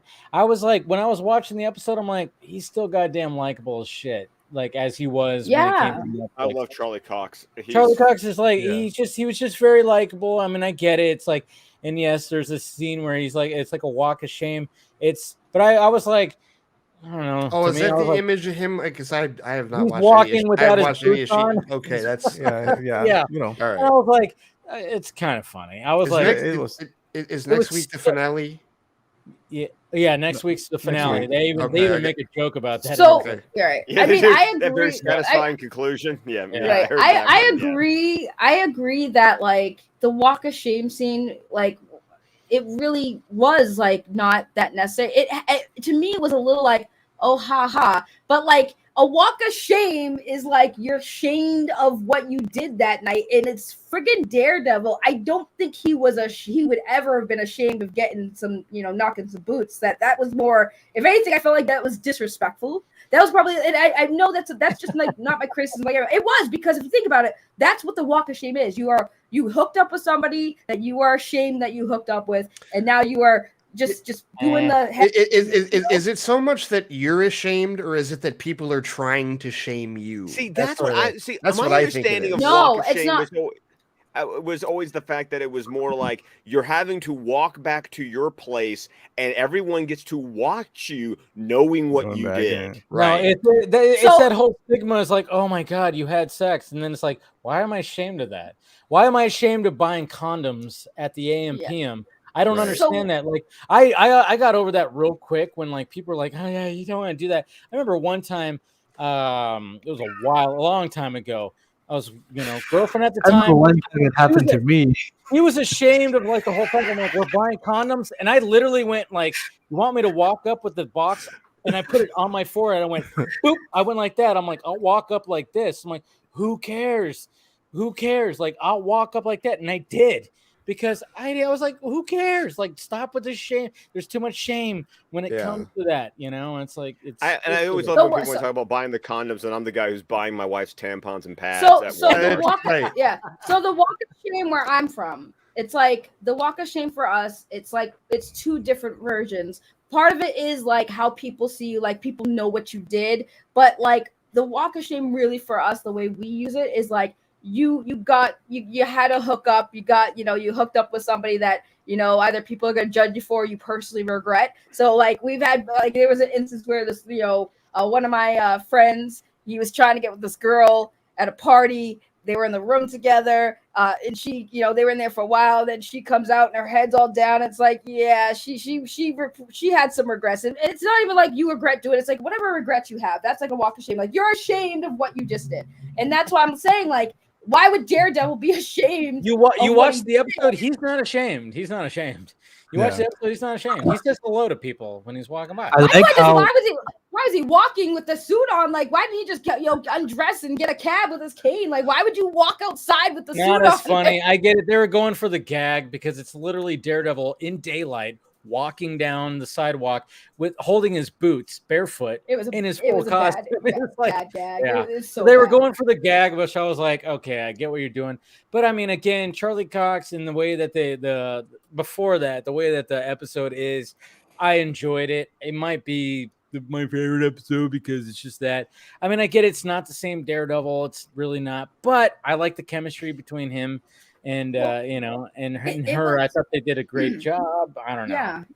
Well, it was the best episode. I like her. That's the best part about the whole thing. I like her. Yeah, there's cringy moments throughout, but I like her. But before we continue, Ben, you got to leave. Yeah. I just want to hang out. Ben's lying. Yeah. You don't all this. Hey, Ben, we're about to talk Ayer Cut. You can't leave now. Yeah. Damn. That's where we're getting to next. Yeah, damn. We'll stop the Daredevil because he's got to go. We'll do the Ayer Cut. No, let's get into the Ayer Cut. Okay. I know. You're welcome. Now he's gonna do the walk of. I'm gonna. I'm not gonna do the walk of shame. I'm gonna do the walk of the knockout. Yep. Right. Well, okay. Well. Yeah. That's the thing. That was the next topic, was to get into the Ayer Cut, because obviously what happened this week was it was revealed that, hey, guess what? David Ayer apparently showed the Ayer Cut to some people, and look at that. And then there's a big, campaign like we had with Zack Snyder back in 2019, which just, I mean, again, I even brought it up too. Is the fact of the matter is, like, anytime there's like a scooper that tries to bet on when the Ayer Cut's going to come out, they have no fucking clue what the hell is going to be happening with this thing. They just want to say that the Ayer Cut's going to be coming out, but hey, guess what? At least there's some Ayer Cut fire that's there. There's a boost in November 5th. We're going to be like pushing this thing. Yes. It's good. 2 hours, 23 minutes. What? Yeah, that was the admin 1 reveal. That's the runtime of the Ayer Cut, 2 hours and 23 minutes. Yes, and Ayer, and Ayer confirmed that he quote tweeted that his tweet and confirmed that yes, he did show it. So he quote tweeted and liked 2 very important comments, which is, "Hey, we got to see it," liked and retweeted, and "Hey, sorry, Scoopers lied to you," liked. Exactly. Ben brought out the bitch, please. Bitch, please. We love the bitch, Ben, please. we'll give you the floor right here. Oh no, God, no, go on. No, I'm just saying, like, you might as well just talk. Come on, bitch, please. Come on. Oh no, what about the scoopers? Ben, please, come on. Yeah, go about the scoopers. Go, Ben. I'm a mute just for this. Go ahead, Ben. Oh damn, I wasn't even prepared. Give me 1 second. No, I mean, this is, you guys know this has been going on forever. That scoopers that, like, you cannot kill a scooper who gives hope, false hope to people, because you cannot kill hope. So the thing that we want, and you have a couple of grifters that are going to continue to drive this narrative about this thing getting restored, Zack Snyder coming back, David taking over the role of the Kevin Feige type. This is the narrative that's been going on for a while. One of the biggest one is imminent. It's gonna happen. I hate that word. Yes, imminent. We're gonna get the Ayer Cut this year. So I'm like, never, and that was never on the plate. That was never part of the conversation. And you have a couple of scoopers, the one I'm going to mention because it's your show. I respect the show. So, have a couple of shows that people that they want to have this conversation spreading these rumors, that falsely spreading rumors and charging people to lie about this, saying that what was one of the ones that they were saying it's 2022, it's gonna happen. The announcement. Then it was gonna be on DC Fandom, which they already had the inside for DC Fandom. DC Fandom was canceled and didn't have a fucking idea that it was gonna get canceled, apparently. And now we're getting some information about the Ayer Cut, some actual information, and they didn't have a fucking clue that was happening. No. So it goes to show you that these people, they don't know jack shit of what they're talking about. No, they don't. And the fucked up thing about this is that whenever people connected, like the Flash Film News, one of the Zack Snyder guys say something, they always question him. Even Jay Oliver say something. Oh no, what the fuck does he do? Dude, that happened the other day with the picture lock thing happened. I saw 3 or 4 people like Flash Film News is full of shit. What the fuck? What are you getting this from? This is it, and these are people that are as close to the production as the producer as they can be. And you questioning them, and like you having this grifter out here putting the word out that they're not to be trusted. Well, that's what I keep on saying. It's like you want the movie to be ripped to shreds to verify the scoop. And that's fucked up. That's makes no fucking sense. Exactly. But initially, that was the game plan. Remember when they called it the Flush? Now is the Flash. Yeah. So whatever benefits your channel, your narrative, your fandom, your little group, your squad, whatever it is, that's what you're going to talk about. So I'm going to give you guys an exclusive real quick so I can let Ben go off his rant because this is relevant. This is real. This is real, but I have to be, because, stuff. But I will just say this because it's relevant to what we're talking about. Some of you scoopers are in trouble and y'all getting exposed soon. That's all I'm gonna say. Continue. Exclusivo. You can, when you have that, you can come to. We could do a collab and do a bitch please together. It's coming, and that's not me joking. That's not me joking. Okay. There is some things I'm going to be dropping soon. I'm intrigued. Yes. I'm intrigued. Okay, so like it's funny too because when I caught wind of this November thing, I was like on Film Junkie Live. I would like occasionally but I wasn't like fully saying it. I was kind of being. You would drop it all the time on your Patreon. Dude, like, I would drop it on my Patreon since July. Yes, I've known November was a thing because of you. Yeah. Exactly. I was like, I got caught wind of this, so I was like trying to make it like try to slowly build it, but I didn't know how much I should put it fully out there. And then I posted some Film Junkie shots today where I was talking about it and everything like that. And then I was like, yeah, okay, there's gonna be a pitch that's gonna be happening. I mean, I know there's like some things going around like, oh, they're screening to WBD. I'm like, whoa, pump the brakes. I don't know if it's gonna be a full-on screen. It's just more of like, hey, remember what happened with Zack Snyder? He was pitching the Snyder Cut, and he needed the backup of the fandom. So this is what David Ayer is going to do. So that's why on November 5th, yes, tweet out, release the Ayer Cut as much as possible. Cool. And I love the fact that all of a sudden it's like, yeah, he has it. And he could show it to people and blah, blah, blah. And like, and that's the thing when it comes to like, I mean, what happened like, back in 2020 and all this stuff. Remember, like the Ayer Cut was being worked on. It's going to take 9 months. They're going to re-inject Steppenwolf, and it's going to be, we had all that stuff. It's like all these, Zoic Studios. They were all trying their best to like. It's just like Zoic Studios, right exactly, here, right there at the beginning. Scott threw the shade right at the beginning, but it's just like it's always like they're trying. Again, it's like when it comes to certain things, it's like don't try to do the scoop on that thing because you were just literally walking up to a roulette table and going red or black, and that's what some of this is, because obviously when it comes, if this is your big audience, you have to like keep on, the scoops aren't always going to be there. Yeah, sure, you're going to have some information, cool, and you're going to get that right, cool, but you're not betting 1,000, okay, and you're not betting 0. I'll give you that, but at the same time, it's like you have to keep on replenishing to keep up the content. So then all of a sudden it's like, all right, well, let's take speculation and do this. And what does my audience want to hear? They want to hear about the Ayer Cut and blah, blah, blah. So I'm going to try to guess when this thing is going to be like announced or whatever. And then like they're talking about announcements and stuff like that. It's like, no, the thing has not even been pitched to WBD yet. How would you even possibly know about an announcement? There's no announcement yet. The thing has to be pitched first, and that's what's going to be happening in November. And David Ayer needs our help.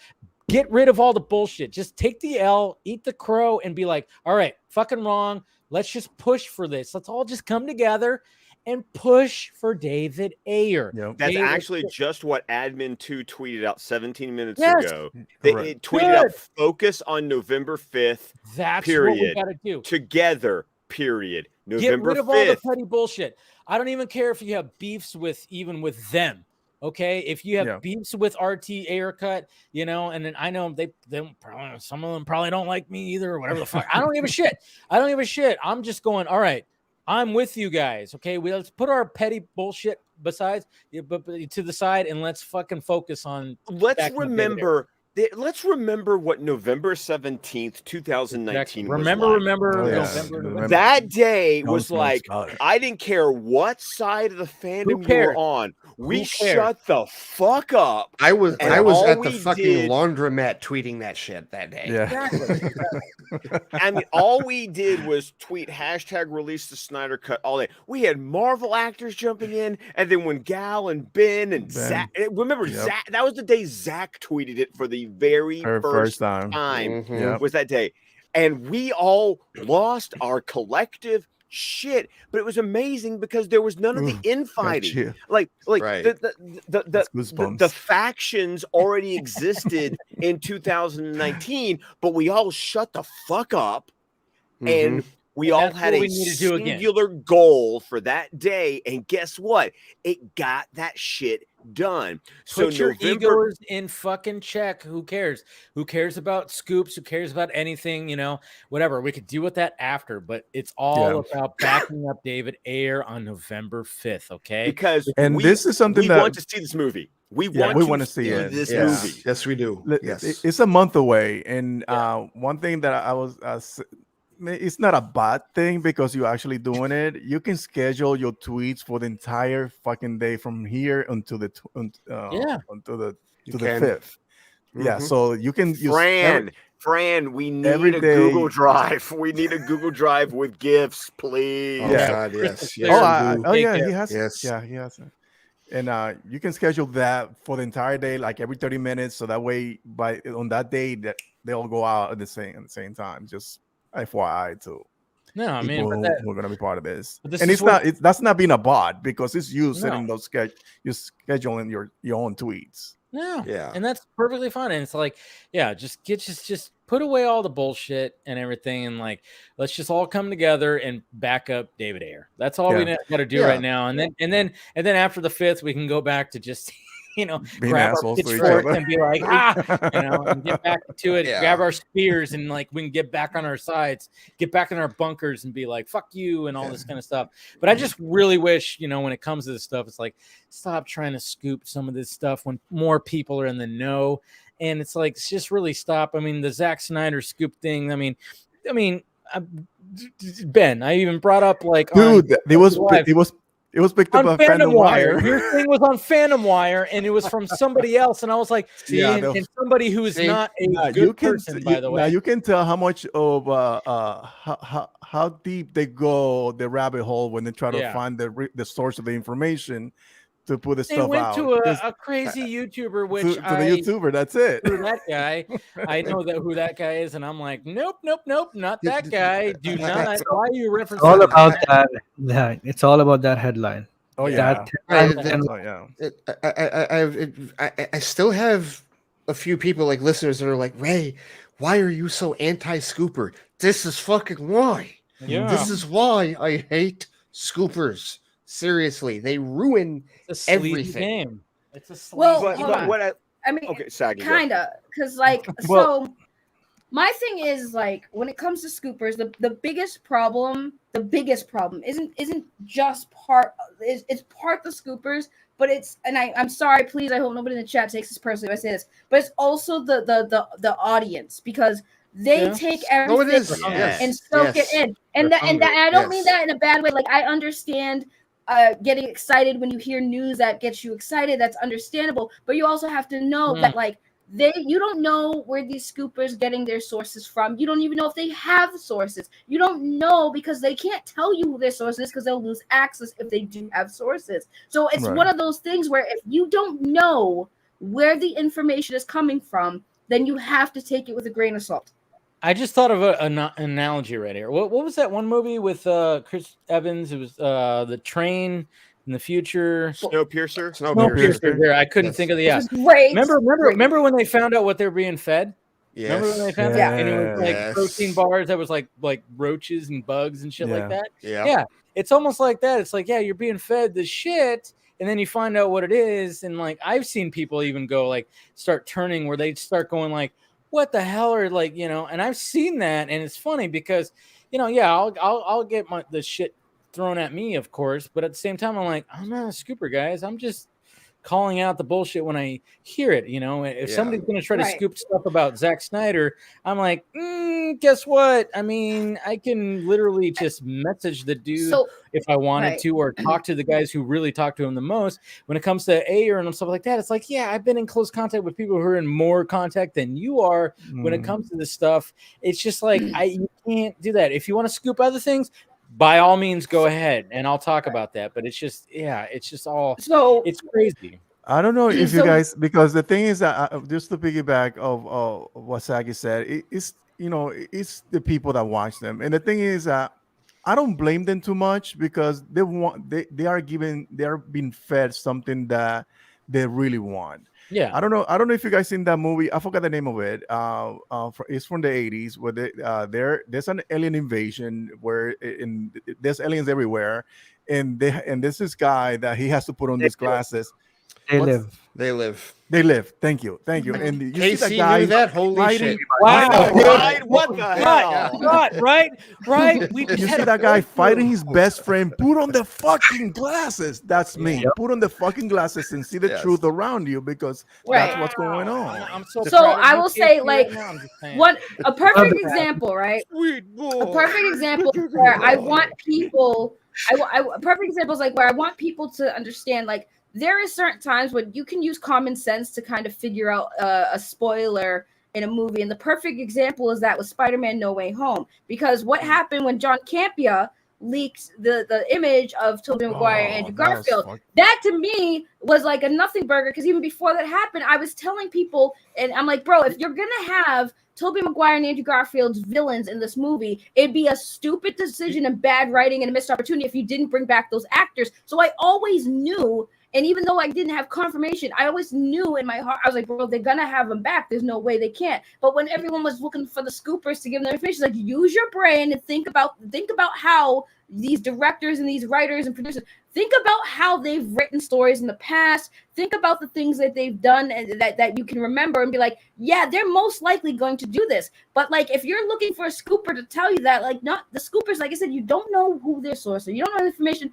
But if you don't know it, you can also like kind of think like for yourselves and be like, yeah, maybe that's gonna happen, because why would they have these villains in this movie if they weren't going to bring back it? It's going to be a multiverse type story, so why wouldn't they? So that's what I mean. Like, when it comes to scoopers, guys, please do not take it by the gospel. Just use your brains and just be excited if you want to be excited, but don't expect it, and don't have your expectations too high in case they're wrong. He also leaked Daredevil. Like he leaked the did. picture of Matt Murdock sitting at the table, like also with his fucking watermark on it too. Weird. Yeah, see, but the thing, like the only thing what I'm gonna say about that is that they actually have sources, because they put out factual information. You know, like whether you hate it or you don't, which I hate it because I don't like to get spoiled. But it was real right. information that they put out there. Right. It wasn't fake actual shit. Yeah, exactly. And what I have the problem is with people that, which I have a problem with Grace Randolph too, that whenever they're fucking wrong about something, they refuse to take the L. Like, you could say, no, I was wrong. I was wrong about my scoop. Yeah. Or I got the wrong source. No accountability, no humility. No accountability at all. Like, they double down. Right. Well, I know so-and-so told me this. I know what I was talking about. Like, you don't know what the fuck you're talking about. And Ben, that's what I'm saying, is that the sources too. Like, if they have sources, right? And I'm not saying that there's no responsibility on the scoopers' behalf, because like the scoopers are just repeating information that they're allegedly being told. So when their sources are wrong, just saying, "Hey, yeah, my source was incorrect," that's so information. Right. Move on. Your audience isn't gonna. Yeah, your audience isn't going to flame you because you say, "Hey, my source was incorrect." Because guess what? That takes responsibility off you, because now you're like, "Hey, I was just repeating the story." That's a scooper's thing, right? But they don't even do that. No, it's crazy. What the fuck do they know? They would rather openly argue, and they have openly argued with directors about their own fucking movies. With David Sandberg, James Gunn, Kathy Yan. That's true. They have. What the fuck are you doing? Yeah. You're literally arguing with the person that is making the movie. Get the fuck out of here. That's why I like that's why I like James Gunn, when he get tagged on some bullshit. It's like, nope. That's not fucking true. I think his pinned tweet is still Grace Randolph doesn't know what she's fucking talking about. I think it's still that. Well, eventually, the scooper game is going to, the scooper like craze with the movie stuff it's gonna die down, because the more these scoopers get stuff wrong, the more the audience is gonna be like, all right, you've gotten too much wrong for my taste. I'm just gonna wait for the movies to come out, or wait for like, you know. So, I'm over it. You smart. A person can be smart. People are fucking stupid. I still love that line. That line from Men in Black is like my motto of life. The full line. I love the line. It's a person is smart, but people are dumb, panicky, dangerous animals, and you know it. Yeah. And unfortunately, Saggy, those are a lot of the types of, like, when you see, like, would you just go look at Grace, like, look at the people that follow her, look at the people that follow Campea, and all these, like, the acolytes that they have. They are dumb, panicky, dangerous people. And you see, like, the mindset that they have, they are easily led. They follow anything, and they always have, like, you know, 1,000 numbers after their name, and, you know, a few followers here and there. Like, it's just, what the hell? Like, there's nothing of substance, and they only go where the wind blows. Does it feel like scoopers are like the new era of paparazzi? Because that's what it feels Kind like. of. No, Yeah. paparazzi. Yeah, this is kind of like that. paparazzi. They're like Paparazzi did the blood work. They were out there, Yeah. stalking But I mean, artists, but at taking the same time- pictures. Yeah, but they're trying to come up with headlines and do all this stuff. and it's a weird thing. I think you could call them. I think maybe you can call scoopers digital pop. But the problem is that they're liars. Digital grifters. Yeah. There you go, digital grifters. Yeah, because paparazzi they don't lie necessarily. I mean, they might distort things, but they're still taking the pictures and they're still getting the video. Like here, perfect example. This is a little bit of sports. Ben, you saw the thing earlier with Draymond Green, I'm sure. Yeah. Oh my god, that was so fucking uncalled for. Oh, it's fucking. It's hard. And me Fucking being horrible, dude, and me being a Michigan fan, I've been in the middle of that bullshit on Twitter with Spartan fans defending him for that shit. But the point is, it was leaked by TMZ, and so so that's part of the scooper game, right? Yeah. Like it's not wrong information, so it's not a grift. Draymond fucking cold cocked him. He did. Right? Totally. So it's Such a punch. yeah. So it's a different. So that's where they're different than the scoopers. Scoopers lie, openly. But it's just sad because it's like all right, when you know that people are more in the know, especially when it comes to Snyder and stuff like that, and then even with Ayer, there's more people that are more connected to him. It's like, stop trying to be like, oh yeah, it's going to get announced this time, or it's going to Zach did this or said this. It's like there are literally like people that these people that they have reached out to, who they trust, who know more than you. It's like that could easily go, no, that's bullshit. Why are you saying that? Into his house. And then that's when you go, all right, shit, sorry guys, sorry, you know what, I was wrong. But no, then they double down, they dig their heels in because their egos are as soft as their midsections. I mean, my God, Charmin soft. It's like Charmin soft. Here's the thing: it's the idea that if I admit that I'm wrong, that is like a sign of weakness. When I'm the one going, no, being willing to go, yeah, screwed up. I am going to trust you.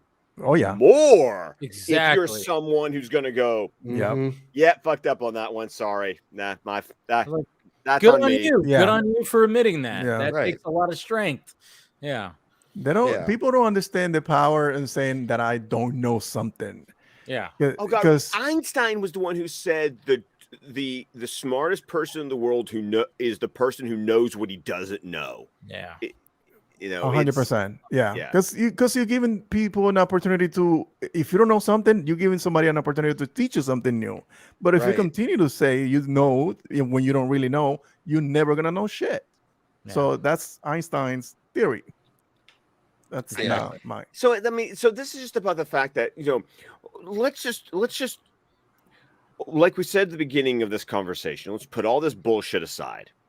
Let's understand this is what's important. November 5th. Facts.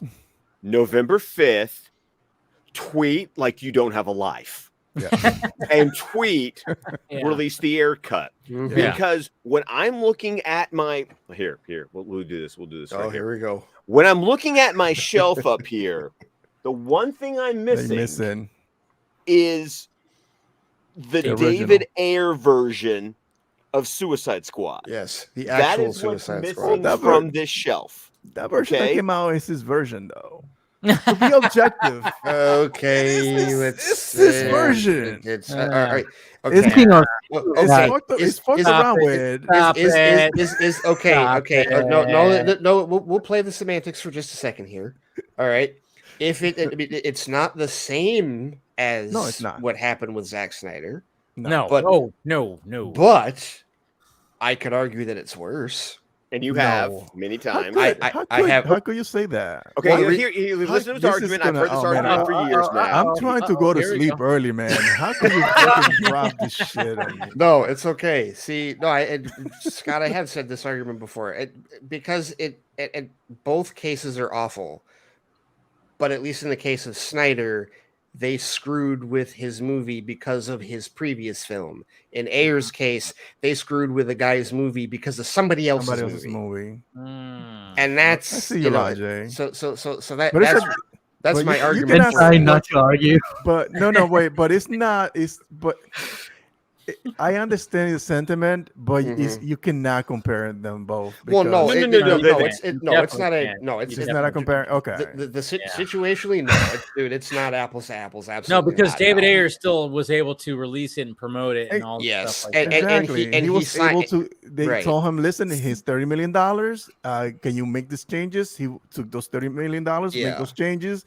It didn't work out the way that he wanted is so to. vastly different too. Right. Yeah. And they didn't bring Joss Whedon to finish his film. So. Exactly. No, So that's why I yeah, can never compare them two, because No, I get it. like if he would have walked away and then they would have put a piece of shit out. Oh, then it would have been on the same level. Well, But and I'll get and there's the thing that I always give David Ayer credit for is, one, he played the good little soldier. He did. And yes. Oh God, that's gotta hurt. That has gotta playing the hurt. soldier and not getting rewarded He put for on it. the face. He answered the questions. It's my movie. Yeah, sure. Yeah. But relevant to the conversation we were just having, the fact that he came out later after basically he was like contractually like, oh, that letter he wrote. Yeah. That letter went hard. That letter went hard. But before that, he basically went, "Oh no, I've been over, and I took it, and I thought I was being the good little soldier, but no, now fuck all of that, fuck all that. Gloves are off." And what I appreciated was the fact that he admitted his part. He admitted the fact, like he said, I played the good soldier. That's a grown man move there, because that was Ayer. I mean, and I look at Ayer, he was in the Navy, and I appreciate him going, I took my orders, I went, sir, yes, sir, and I got fucked for it. Yep. And I appreciate, pretty much happens to a lot of people in the army, though. Yeah, no, it does. It happens in the military all the time. But the point was that he came back and said, yes, I said those things. And I was bullshitting because that was my orders. That was my orders. That was the job. Marching orders, yeah. And so I respect Ayer because he did the very thing we were just talking about. He came out and said, I have my own fucking culpability for what happened because I played along.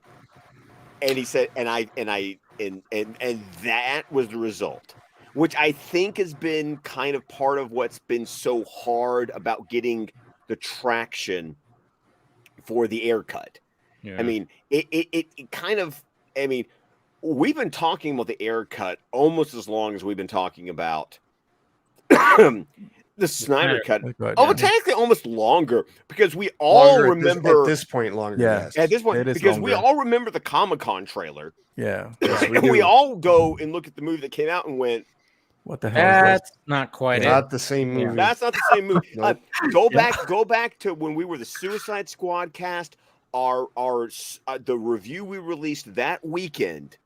I think even in that review, I'm going, where's the movie that was in the Comic-Con trailer? No, it didn't fool you from day one. I remember that. I remember listening to that. It was before I joined. Speaking of, it's a weird thing for us to already have like. It was like the experience of watching Justice League. We go into that theater going, nope. What the fuck is this? Yeah. But yeah, speaking of, why do you think he's gonna remove the Flash scene? Because I think that wasn't part of the original movie. Like that wasn't part of the original movie. I know some people are probably going like, "Oh, the Ezra stuff." I'm like, no, that was added because they wanted to have connectivity. Yeah. I don't think Zach wanted to fucking shoot that. I mean, Superman's fucking dead at the beginning of the movie. What do you need more connectivity? Exactly. I think mainly because of Jeff Johns. I think he wrote Jeff Johns. And that's another reason that that's turned into one of the reasons I really want to see it. Because I want to see everything in that Studio Squad version that's John's that gets ripped out. Yeah, I totally want to see all.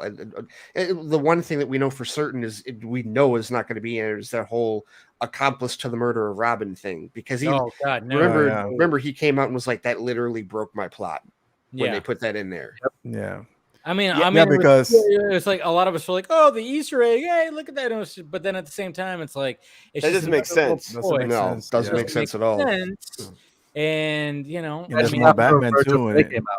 Oh, there's more Batman than there's more Batman, and the Ayer Cut, more Joker, and the Ayer Cut account talked about how the hunka line, like that's not. Yeah, that's gone too. That's gone too. That's not there either. See, apparently that whole scene, there's not Harley Quinn doesn't even show up in the room. She just dances the whole time. There's just an exchange between him and I don't know.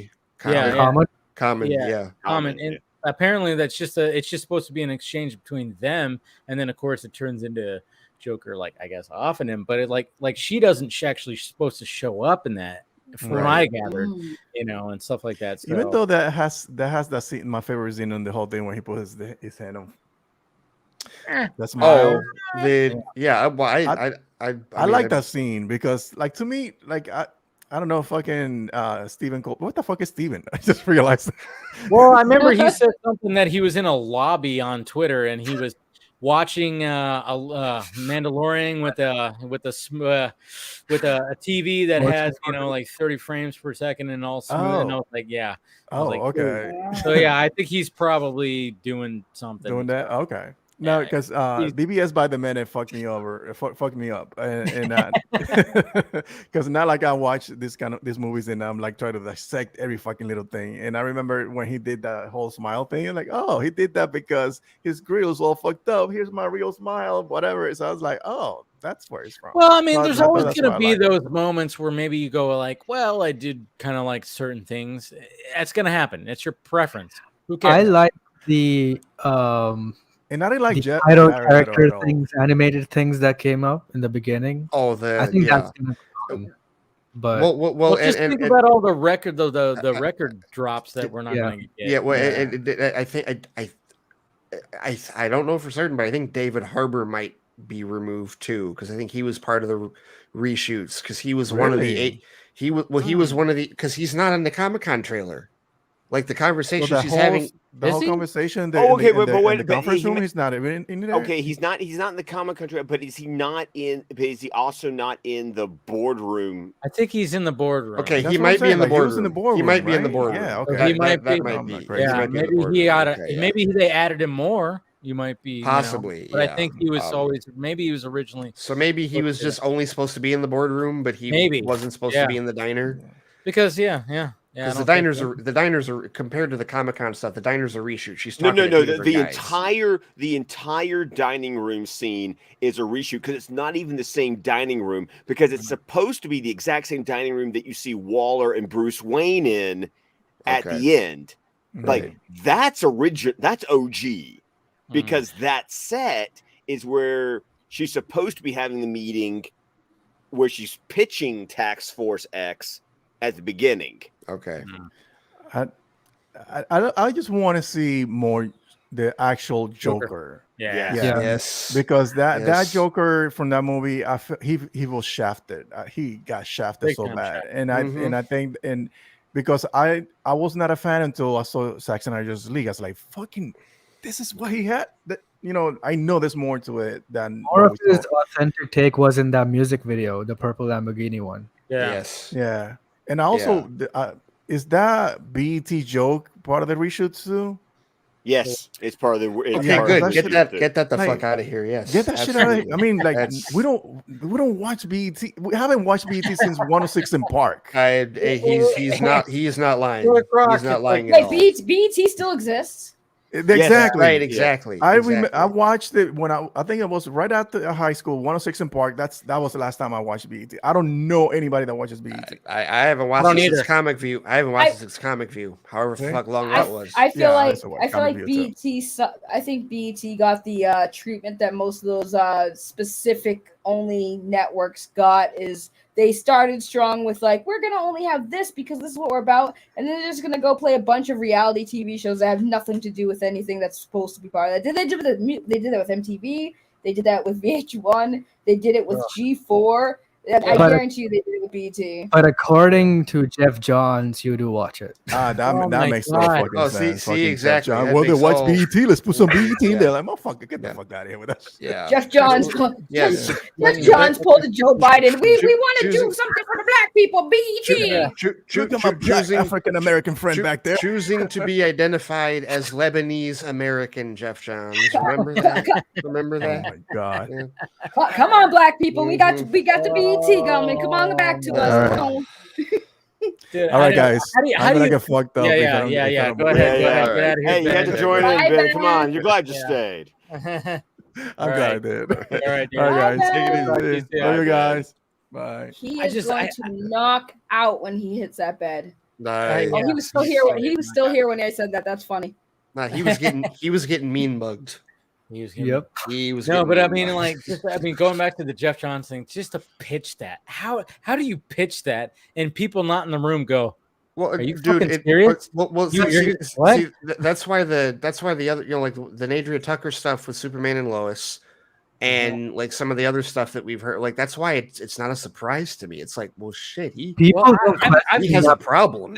People don't question that because they think their jobs would be, compromised because of that. Okay, so this is the thing that I've always said. It's like they're trying to be so overly progressive that they just turn out to sound racist as fuck. I mean, it's like they're trying to go so far. You know what though, Dave? It's not even being overly progressive. It's being lazily progressive. It's like it's one note. It's like you're not doing like when I don't believe in the phrase diversity for diversity's sake, but if you were to use that to describe something, it would be that. And it would because it's a case where a non-white person or a white person rather is writing a script or putting something together, and they are not looking at the substance of whatever it is why the representation is important.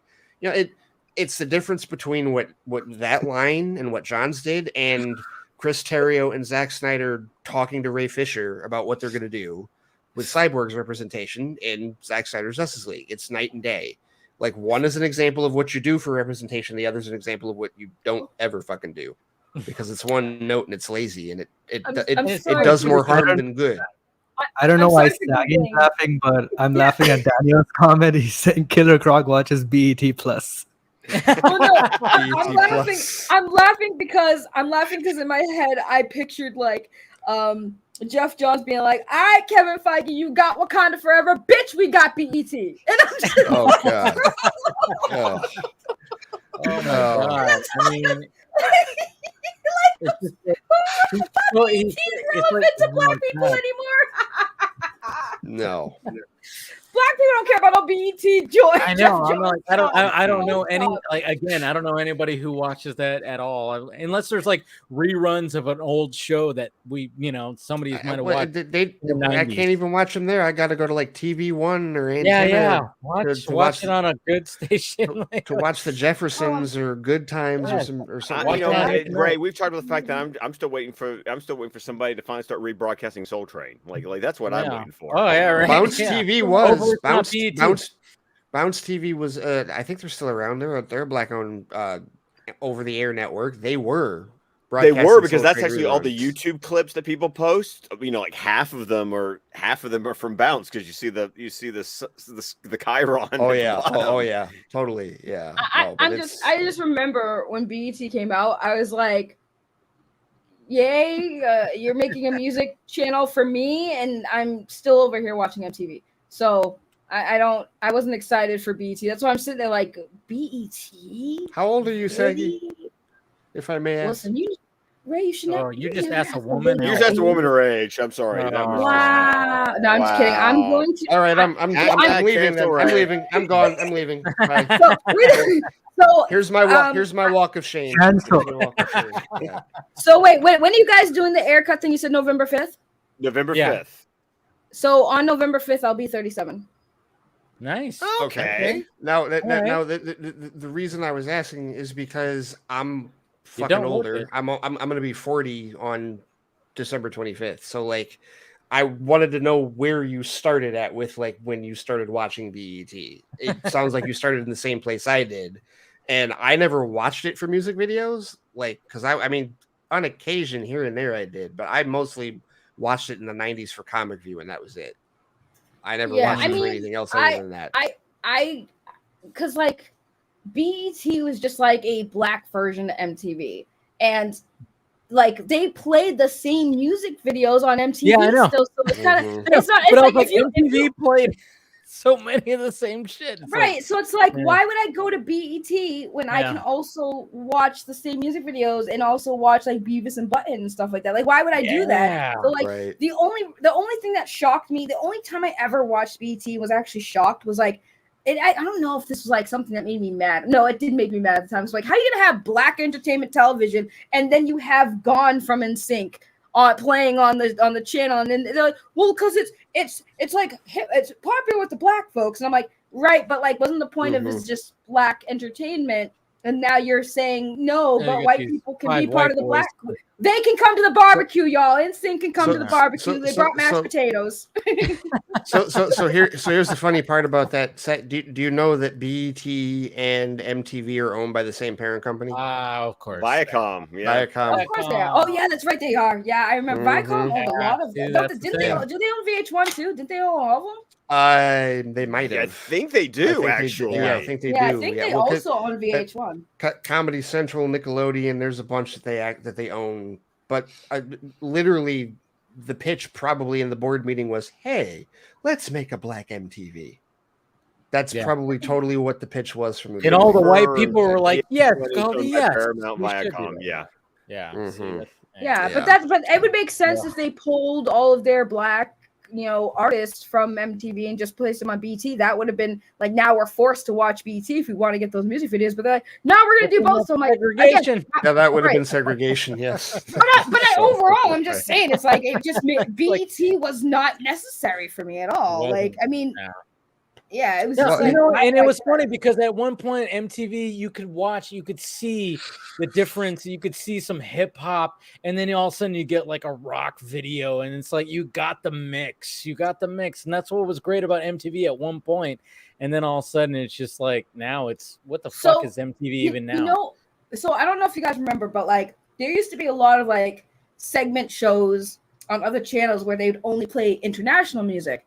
And like they play, music from India, music from Japan, music from Korea. They play all different types of music. Those were the things that I think that they should have definitely, because okay, you got black entertainment, but you do know there's other music from around the world that are bangers, and you're not showing that and having a TV program for international music. That's like they were very selective of the nationalities of channels that were allowed to be on network television. And it's all based on. I'll tell you why they did it that way. It's all based on market data, because they were trying to tap into a specific audience, and they felt that, because the thing is, like, you go and we could get into the top. This is too long of a topic to get into the history of music and like where it like originated like culturally, but like.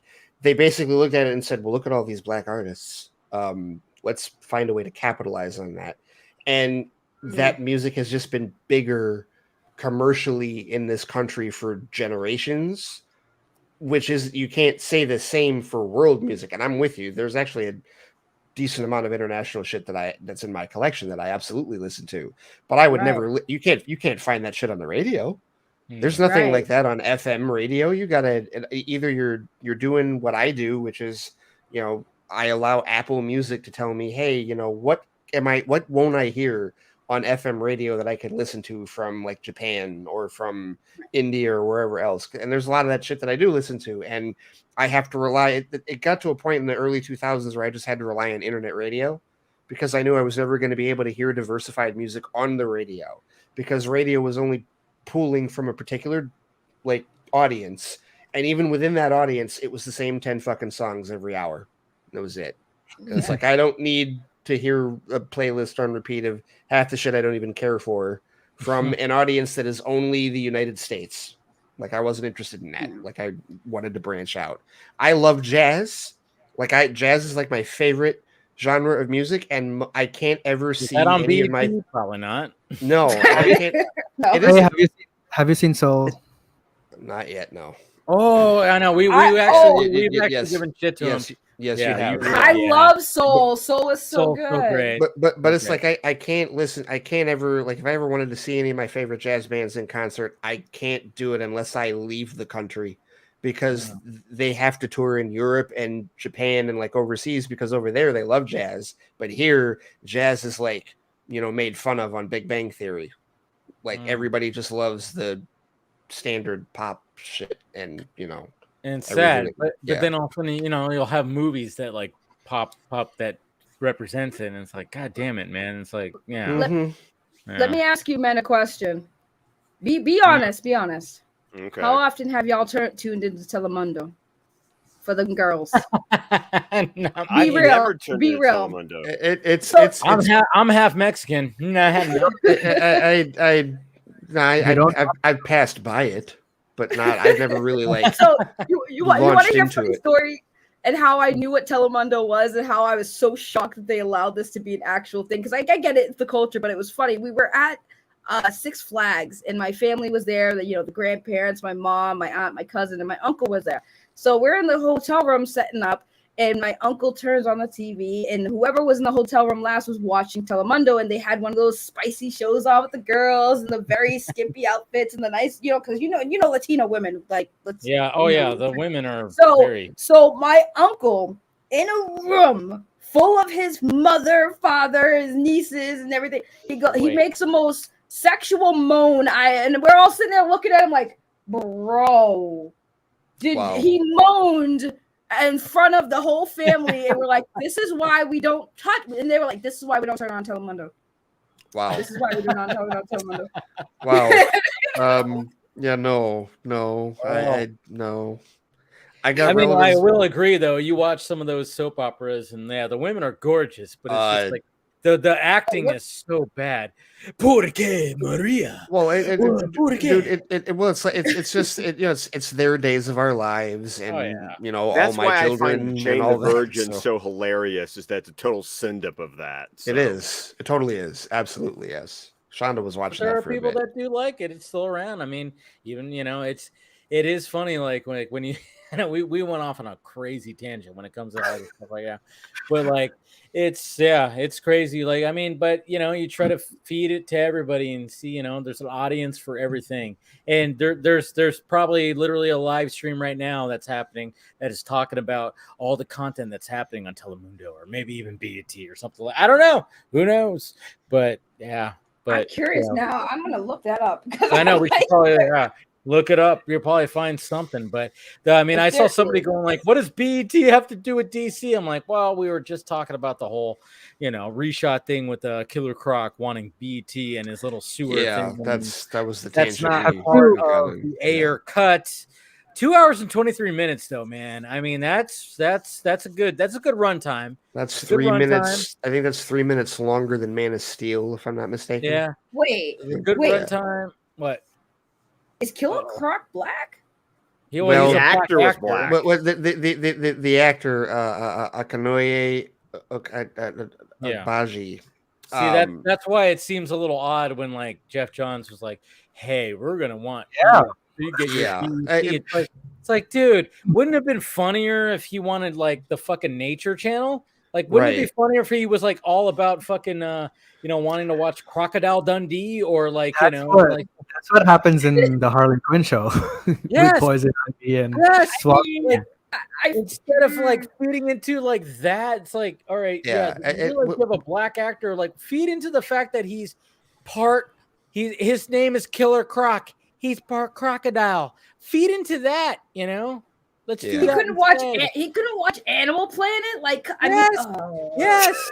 No, it was. It was even better. But no, Jeff Johns is like, hey, BT, right? Oh Jeff Johns, please, Jeff Johns, if you ever see this, please let me be your black person consultant, because this is bad, dude. Like the things that I hear about Jeff Johns and how, like, I know because everyone will be like, you know how everyone's like, oh, Jeff Johns racist. No, it's just it comes from a place of ignorance where it's like he thinks that like this is what black people want, and I'm just like, honey, no, honey, just hire me. I'll tell you what black people want. Yeah, it's like it's not like it's weird because it's not like it's, you know, overt racism. It's like ignorant. It's like literal ignorance. It's Oh, like yeah, that's the he thing. just I was does like, not so know ignorant. any better. No. In his mind, he was like, I'm going to get brownie points for this. I'm patting myself on the back. I'm like, Right. no, you're not. You should have fed into the whole croc side. You had, people are even saying right now, crocodile hunter, croc week, do anything like that. Well, and not only that, why is it necessary to even go there with that character when you already have Will Smith and Viola Davis in the fucking movie? Yeah, because they Well, won't that say would have no, because They that'll be won't- right on the nose, Ray. That would be right on the nose if they had a black person like, we're gonna watch BET. That would be so on the nose it isn't even funny. I think Jeff Johns thought because he's a crocodile that would have slipped through the cracks. But like, dude, you might as well just had to kill a croc, come in the scene with a bucket of KFC, and then we and a bottle of grape drink. Yeah, eating some watermelon. I mean, you might as well just went the whole fucking way, Jeff Johns, you idiot. Oh my god! No, it's bad. So that's why I was confused with the story. I'm like, wait, why are we talking about Croc with the thing? I was like, you know what's sad though is the fact that David Ayer had to be like, "Yep, this is my movie." He had to actually, be the soldier and be like, "Yep, this is what I wanted." Right. That's why we have to 100% support David Ayer and be like, hey, and then when the Ayer cut comes out and you make the comparisons and you call out the bullshit and you go like, David Ayer did not want this BET bullshit in his movie. He was not trying to do this. It wasn't anything about that. He was, because David Ayer, he's gotten the shit before, like when it came to the tax collector with Shia LaBeouf, and everybody was like, "Oh my god, you have a white boy like talking Chicano." It's like, dude, I grew up in Chicano neighborhoods. I was part of that. It happens, and I backed him up big time because I'm like, yeah, that happens. Even though he's a white boy, he was born and raised in that culture, so he was like Chicano, and he spoke like that, and he did, and that happens. There's just gonna be, forget the race. Born in the culture, and that's what that whole thing was all about. And he essentially just made a character that he grew up in. He grew up in that Chicano culture, even though he was a white boy. Such a good movie too. I enjoyed it big time. David Ayer knows black people, confirmed. Yeah, and he knows Chicano culture too. I trust David Ayer with diversity decisions far more than I trust Jeff Johns. That's for damn sure. Dude. Jesus. Yeah. Holy crap. I was like, that's why I was confused when you guys were talking about it, because I was like, wait, I had to think about it for a second. I was like, pause, Killer Croc's black. And then when you said that, I was like, ooh, Jeff Johns, no, don't do that. Yeah, no, not good. Not good at all.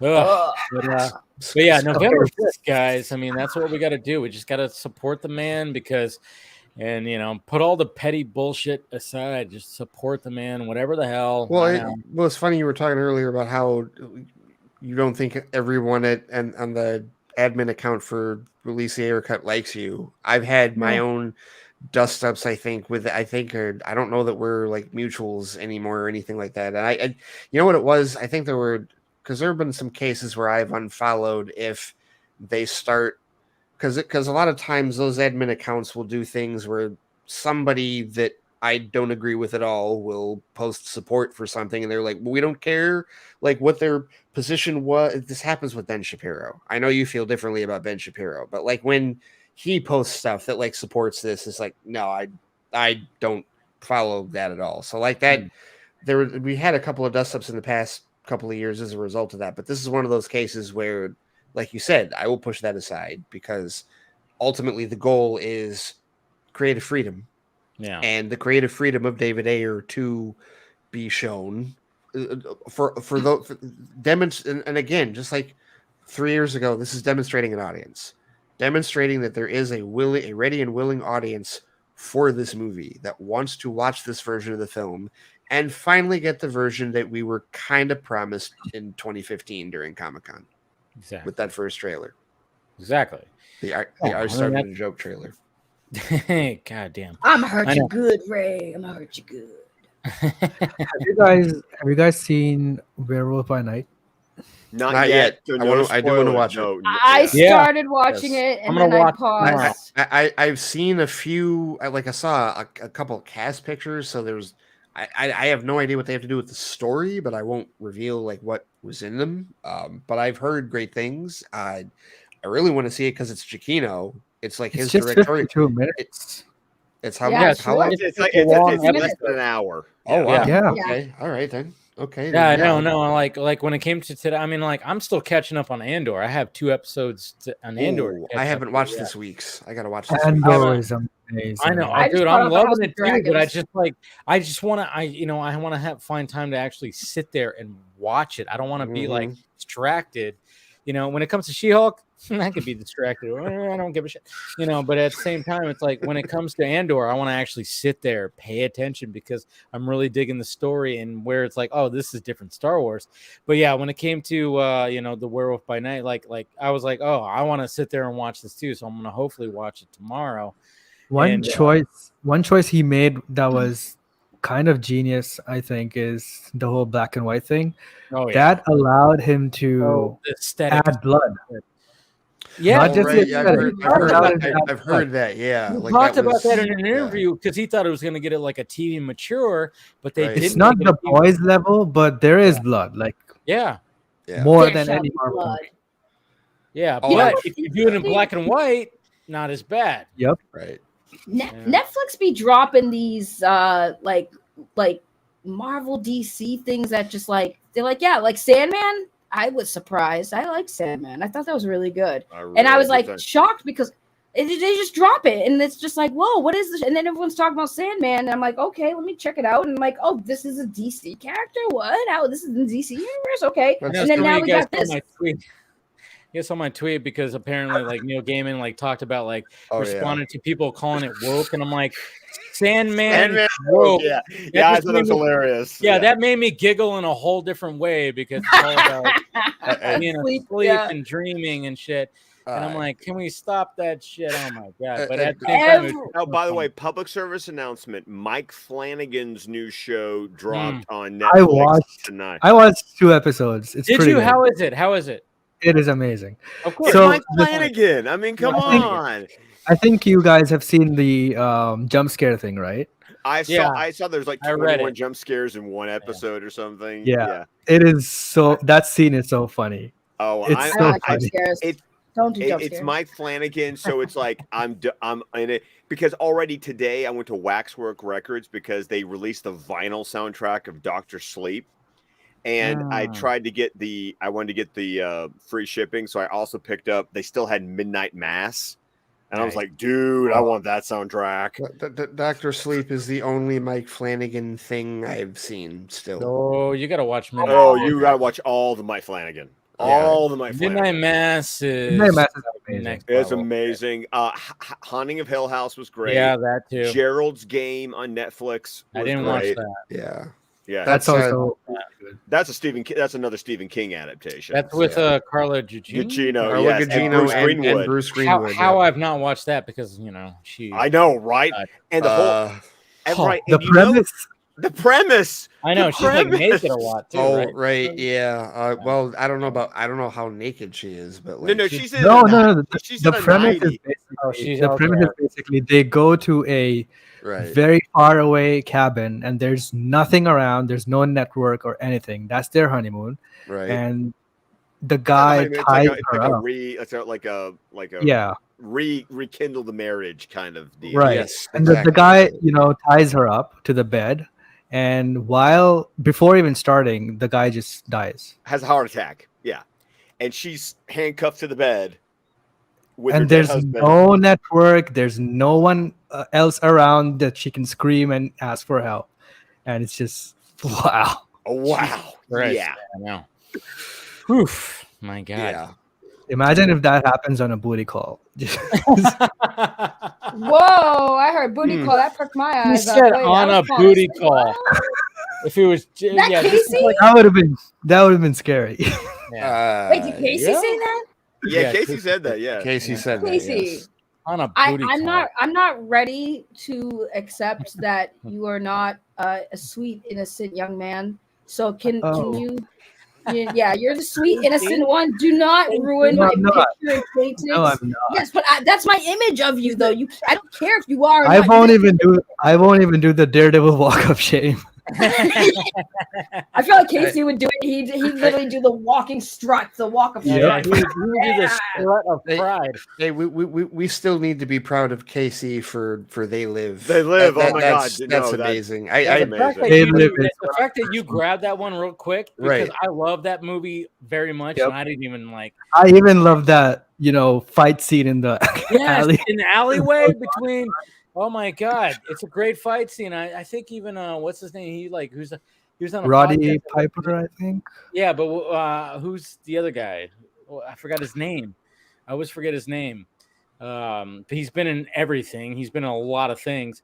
But he was on a podcast I was listening to, and they talked about like that fight scene, that specific fight scene, just like how much went into that. Because when you watch it, you go, "These are two big brooding dudes, and they look like they're tired." And he goes, "Yeah, it was a very physical fucking like fight." Keith David?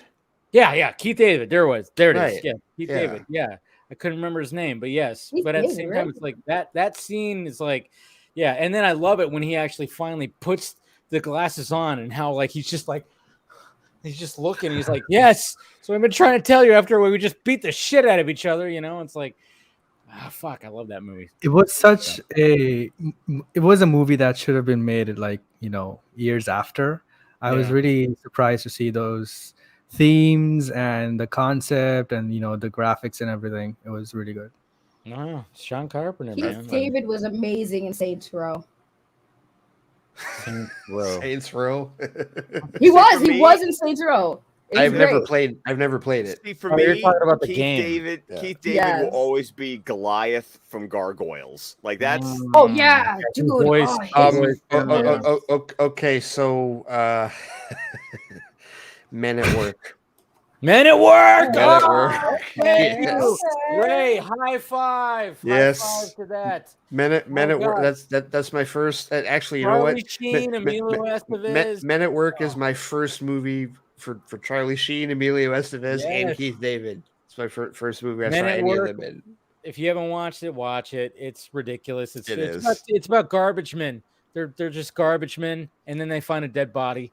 Yes, And Keith David is like he's like they're training him, and then he's like Well, this, he's well, like it- a soldier type. Well, yeah, because like they're two garbage men that are spying on their neighbor because she's hot, and then stumble onto a plot about that involving a dead like city council guy who they find in the trash, and the reason Keith David is with them is because they were in the middle of a prank war with a couple of other garbage men, and they got That's and they got in trouble. Yeah. And so their boss Walt had his brother Keith David like monitor them, and he's like a Vietnam vet, and he's like got massive PTSD, and he's just fucking angry the whole movie. Such a And ridiculous it's crazy.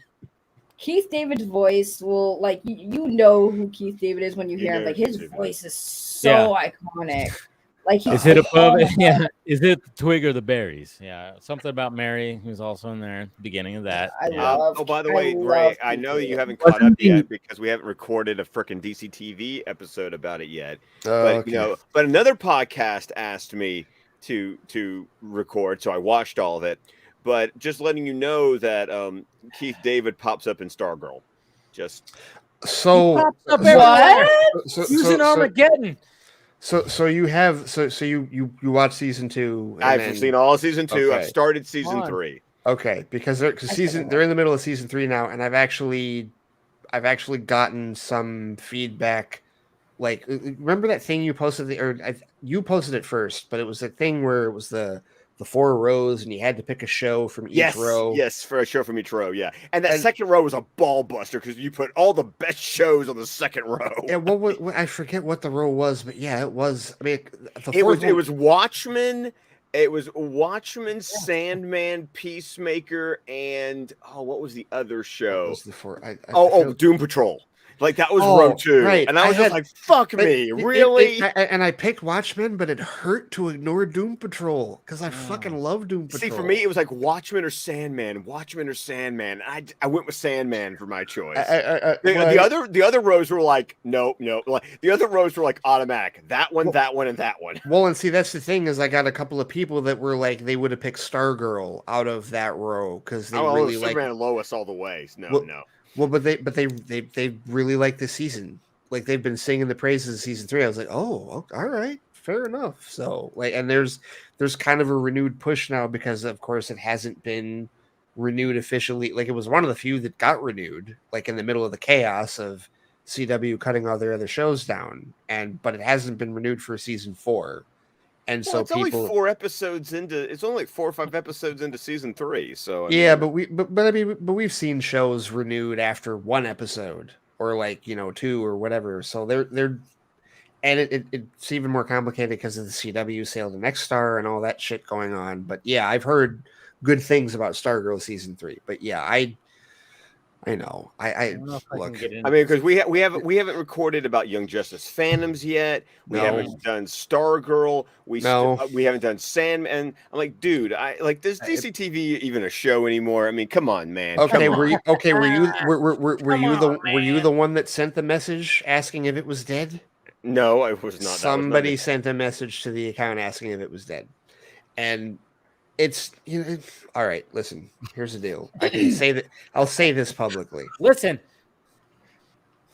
my situation may be changing, maybe going back to normal in about 2 to 3 by the end of the month. Okay, my situation goes back to normal. Hard. If my situation goes back to normal by the end of the month, then I'm going to be able to catch up on a bunch of shit.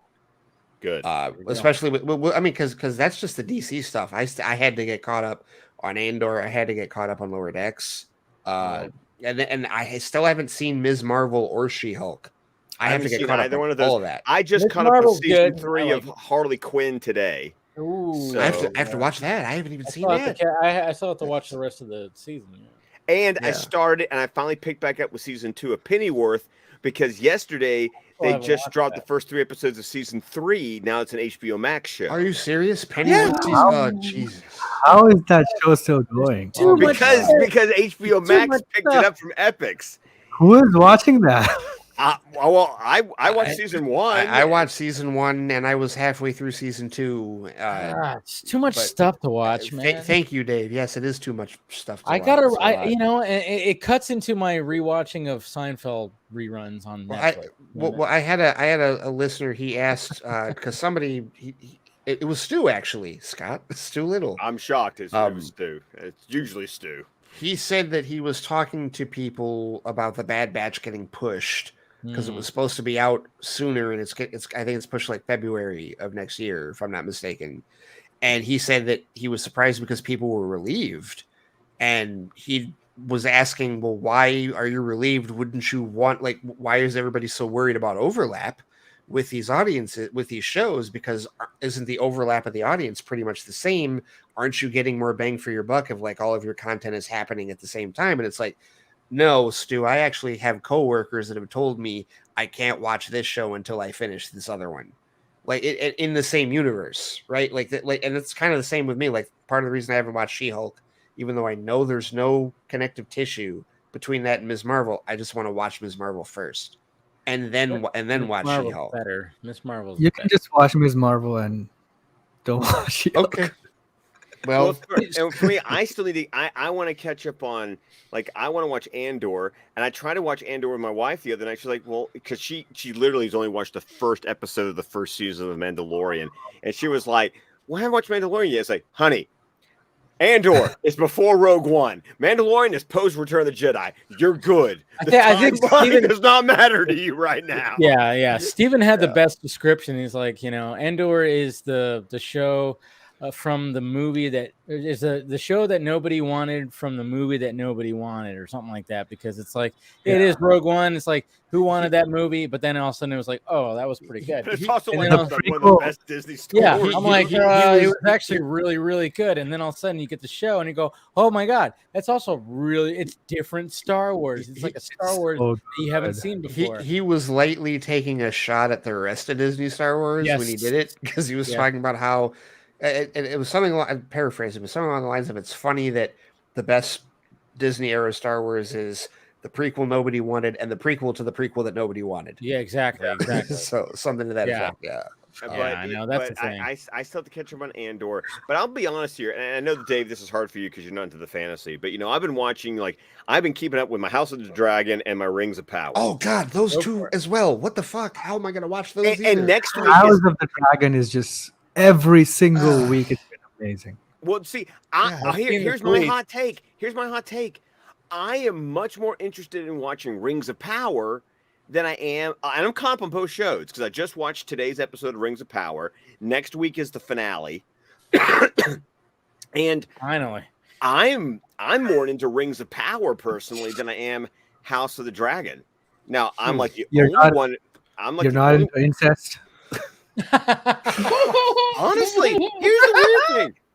Here's the weird thing when it comes to House of the Dragon. I caught up on I because of Fanimated stream, I got 3 episodes behind. Like my wife wanted to watch episode Blame the 7. Fanimated. How dare but well, remember we actually delayed Fanimated because I was watching Time Traveler's Wife. Yeah, I know. I remember. I know. I was looking forward to it. Now, anyway. Yeah, I know. It's almost like, what's the point now? I know. But I got 3 episodes behind. So my wife wanted to watch episode 7, and then I still had to watch 4, 5, and 6.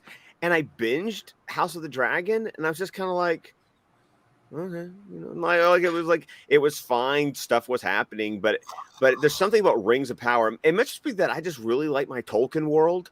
That I'm watching Rings of Power, going, dude, there's twists and there's stuff. There's connective tissue to what I know from Lord of the Rings, because I haven't read the Silmarillion, and I haven't read, I actually texted my friend, not my Tim, the other Tim. I know way too many damn Tims, but is this Beer with Geeks, Tim? Beer with Geeks, Tim. Okay, not my right. Tim. Yeah. Beer with Earth One Tim. Earth One is just what we call him. Like Tim, my Tim is Earth Prime. Beer with Geeks Tim is Earth One. So Earth One Tim is a huge Tolkien fan. I found this on the web. Shut up, Siri. Oh my And- lord. Wow. That was hilarious. And I actually texted him going, okay, I'm ready to do my Middle Earth deep dive. What order do I need to read things in? And we were literally having a back and forth conversation about what order for me to read Tolkien in so I could get a deep dive. We came to a decision. But it's just but that's, I know it's a hot take because some people, I'm like, everyone's talking about House of Dragons. And I'm like, dude, I'm more into Rings of Power right now. I'm really digging that show. And I'm so glad they've already started filming season 2. They were like, we want a very short window. Yeah, they're all in. I think that was, didn't we find that out pretty quick in, an episode or 2 in, that yes, season 2 is happening? Well, and they announced this week that filming had started. Right. There's no way that they were not going to be all in those shows. I mean, come on. Oh, this is a Jeff Bezos passion project. They're like, it's getting its 5 seasons no matter what. That show is going to get finished. But Scott, thank God, Outer Range season 2. Season 2. Oh, yeah. Thank God. All right, that's the show that I fucking get into. I got into that show like crazy. Outer Range. Why did Sam not have season 2 yet? I know. I don't know what's going on with that. I mean, there might be some things that are going on with WB. I don't know with that. But when I saw Outer Range, I was like, finally, thank God, because I was like, you can't just leave it on that cliffhanger. This show's so good. That show. I think it's hilarious that Amazon, people question them when it comes to Prime Video, because they have 200 million plus subscribers, but it's largely just people that want the 2-day shipping, right? Or the free Prime and all that, right? So when they do something like Rings of Power, they're like, oh, they spend $1 billion on Rings of Power. This has to be a massive hit for them, or else.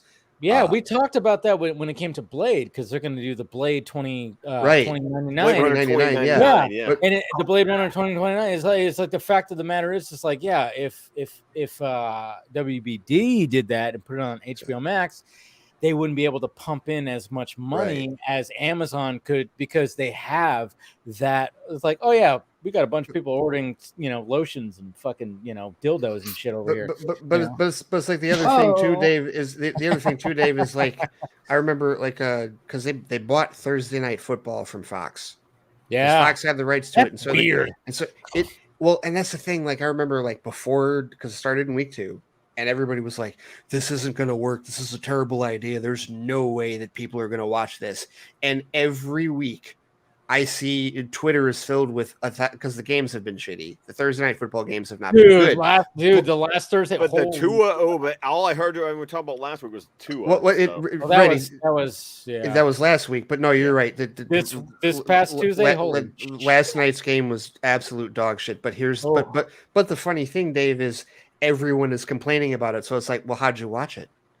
I thought you said it wasn't. I thought you said it wasn't going to work. You must. So everybody is still watching it because they're bitching about it. And I like the group that they have, that's doing like the post show and the halftime, and they're talking. I like the group that they have. It's a group. It's football players and other, it's mainly they bought and Amazon bought the James Bond. Oh yeah, they got all 25. They have all 25 movies, and James Bond Day was this Thursday. They have a new documentary called The Sound of 007. It's all about the music. I haven't got to watch that yet, but you have a documentary about the music of James Bond. Fuck, take my money. I'm watching that. And and now you have all 25 movies. Like if you want to watch James Bond streaming, you got to have, Amazon Prime. And they just announced that finally season 3 of Jack Ryan's coming out in December. Oh, wow. Really? Okay. I didn't know about that. So I haven't watched that. December 20. But I'm excited for Reacher season 3. I was about to say Reacher season 2. I think they started filming. They started filming that. Yeah. And of course, The Boys waiting. The Boys season. Yeah. I know. It seems like with all this stuff, man, fucking Amazon's just really killing it. Silently killing it. They're just in their own little world because they have all this money because they can be backed up by all. They have the capital. They have the capital. They have the capital like crazy. They have the capital, and the stuff that they're buying, the stuff that they have is like, I mean, Lord of the Rings, captivating. Flipping, what was the one that you just said? Jack Ryan. James Bond. James Bond, captivating. NFL, captivating. And that's why I knew it was going to work. Like I said, I'm like, guys, it's the NFL. The NFL football is king in this country. There's no way this won't work. Someone at the bar. You're going to watch football. You're going to watch football. Someone at one of the waiters at the bar that you go to has a Prime subscription. They will sign into that shit at the bar, and they will have it playing at B-dubs every third. It doesn't matter. It's going to fucking work. It's just how it is. So, it's so weird when I'm like, oh, Thursday Night Football. And I'm like, oh shit, yeah. I have to pull up my Prime account, and I'm like, oh yeah, I can watch it just like that. It's crazy. Mm-hmm. It is weird. It is strange, But anyways, I think this could be a good way to wrap this up with talking about Amazon Prime and Thursday Night Football. We're almost going on 4 hours here. And you know what? I think we covered all our bases here. I mean, the thing that... Oh, wait. Fuck. I just thought of something. Oh, boy. What? It's not DC related, though. It's the Super Mario trailer. Oh yeah. I want to talk about this. Okay. Here we go. Fine. Yeah, okay. I forgot about this. I did my own discussion about it last night, but I didn't watch that part because I had to go to bed, so I need to watch that. Fine. We don't have. Here was the tweet. Because Tim Rooney, I was tweeting with Tim Rooney today, and we had a really good discussion because I am seeing way too many people dog shitting on this trailer. And I want to go, listen, It's not the whole trailer. It's just one piece. I know, but still, it's and literally, it's like the dude says like 2 lines, and people are bitching and moaning about 2 lines. I'm going. Listen, I've played countless Mario games in my life, more so thanks to my Liam having a Switch, and like he loves Mario too.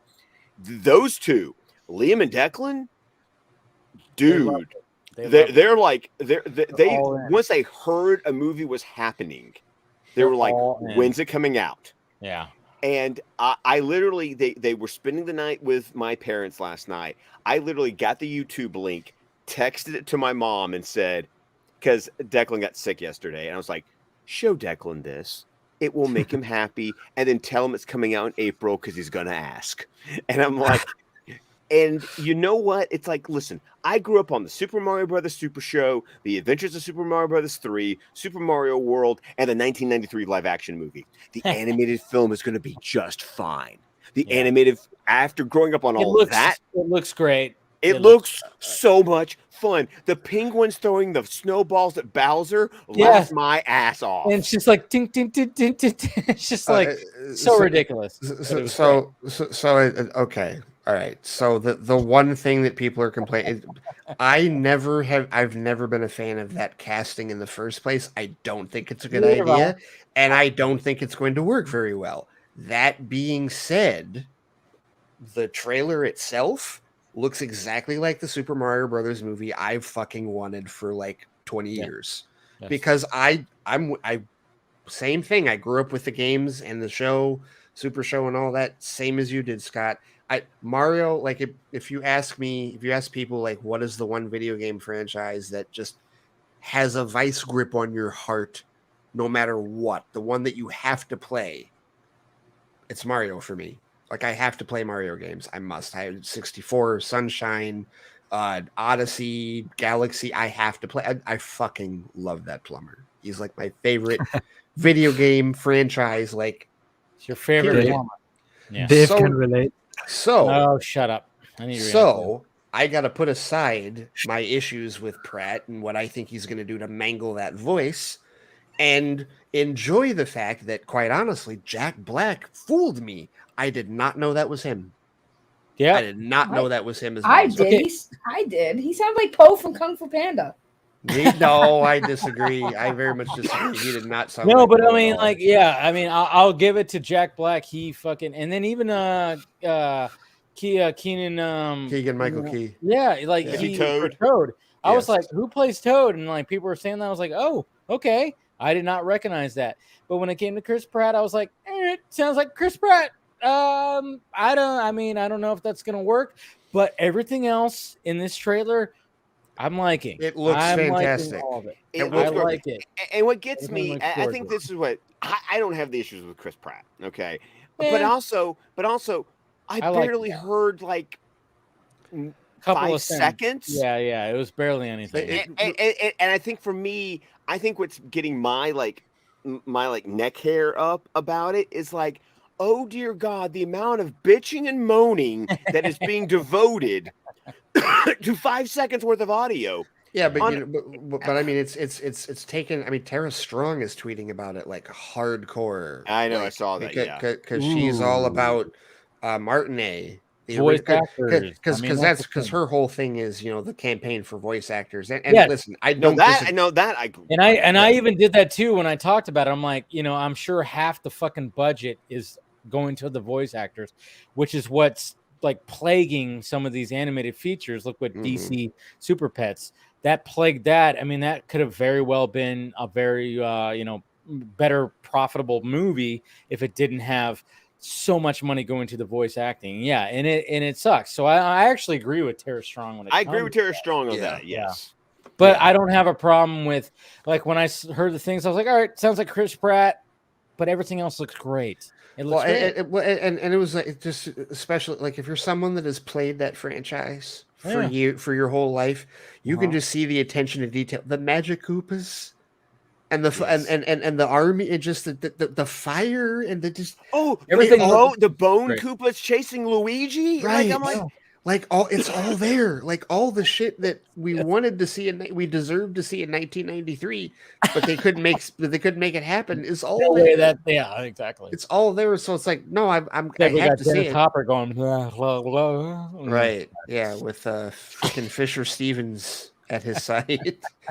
But yeah, like they tried their best. They did. I They still did. have a soft spot for that was movie. I on will say. point. Yeah, you know, I like the guy. Yeah, Bob Hoskins was. Oh, great. but yeah. But John no, Leguizamo was a little weird, but you know.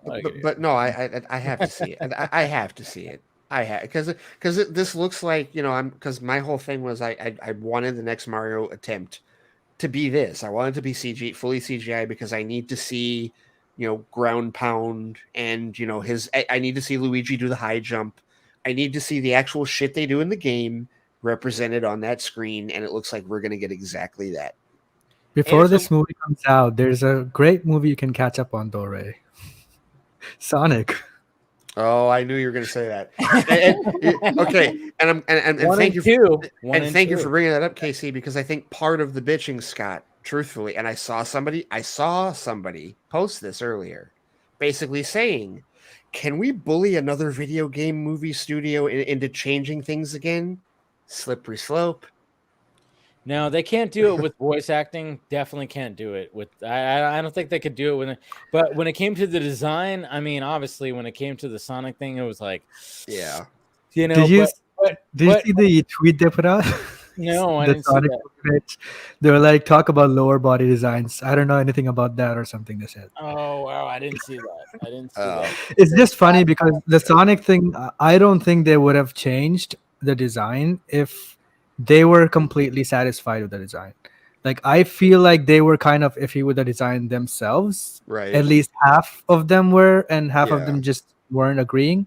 Well, they even said that, like, they initially had, like, the more, you know, the design that we got, they actually had those templates already there. Yeah. But then they were like, let's try to make it more real. And then, exactly. So I think it made it easier for them to go back or something. Didn't Jim Carrey also express dislike for the way Sonic originally came out and was like, he said something about that too, but then at the same time, it's like, all right, Jim Carrey, but you're still in the show every scene you have. You're doing a good job. Just, you know, but Scott, I think that's wasn't why wrong. I think that's why you're seeing such a massive flare up over this, because I really believe that a lot of them think they can bully Illumination into changing that voice.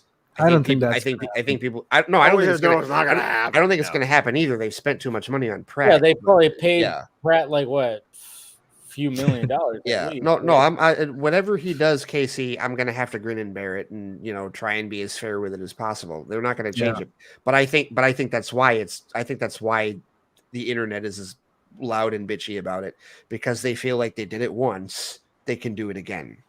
I do think they feel that way. Well, the choice of Chris Pratt was interesting, but I kind of get it because Chris Pratt is a known celebrity. You know, Guardians of the Galaxy, Jurassic Park, or Jurassic World, right? But then they cast him as Garfield also, and I'm like, come on, there's other people, right? I mean, that's true too, but I get it. It's like I think they know they're gonna get this is what I mean when I've talked about this before. They know they're gonna get the Nintendo fanboys one way or the other. They're getting that money from Nintendo fanboys. Doesn't matter. They want to get normies in those seats too, so they want normie money because the Nintendo fanboys are out there, but like they want more money, so they gotta cast somebody that might bring in people. I mean, I get what they're doing, but at the same time, it's like sometimes it's not even about that. Like, I mean, again, going back to DC Super Pets, I enjoyed the movie. The one thing I didn't enjoy was hearing Dwayne Johnson's voice coming out of Crypto. You know, that was the thing. It was just like, if there was somebody else, I would enjoy this more. And I'm like, and they paid him the most. You know, like I heard it was like $22 million or something like that. Because obviously his production company was also part of it too. So we got a lot of money just to do that. And I'm just like, you could have cut your budget in half. It could have been something better. I mean, it's the fact that they always go after the names because they know it's like, oh, we flash these names, it's going to do something. But then it didn't because people didn't show up. You know, that's what happened with Pikachu as well. Yeah. They cast Ryan Reynolds. Man. Even though I loved Ryan Reynolds. Reynolds movie- was Wait great. a minute. That Wait, movie hold was on. We are awesome. not crapping on Detective Pikachu. No, we are not no, crapping on the no, I Detective like that Pikachu movie. was But great. where's the sequel? Like Detective I Pikachu think- was really good. Yeah. I'm Okay, not a so Pokemon Casey- fan. Me and Casey were about to throw down real quick if I was. No, I like that movie. I do like that Oh my movie. God, I that- like Ryan as well. But where's the sequel? I wanted to see that. Like, I'm not into Pokemon and all that, but that movie I liked. Yeah.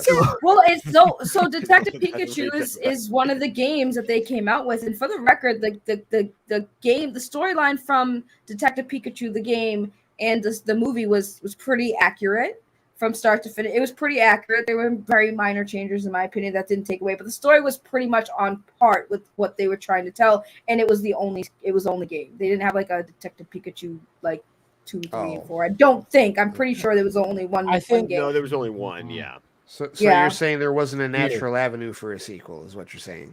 Like there was no existing story like to Right. tell. Like they could do an Because the original movie story didn't for bomb. It didn't Pikachu. bomb.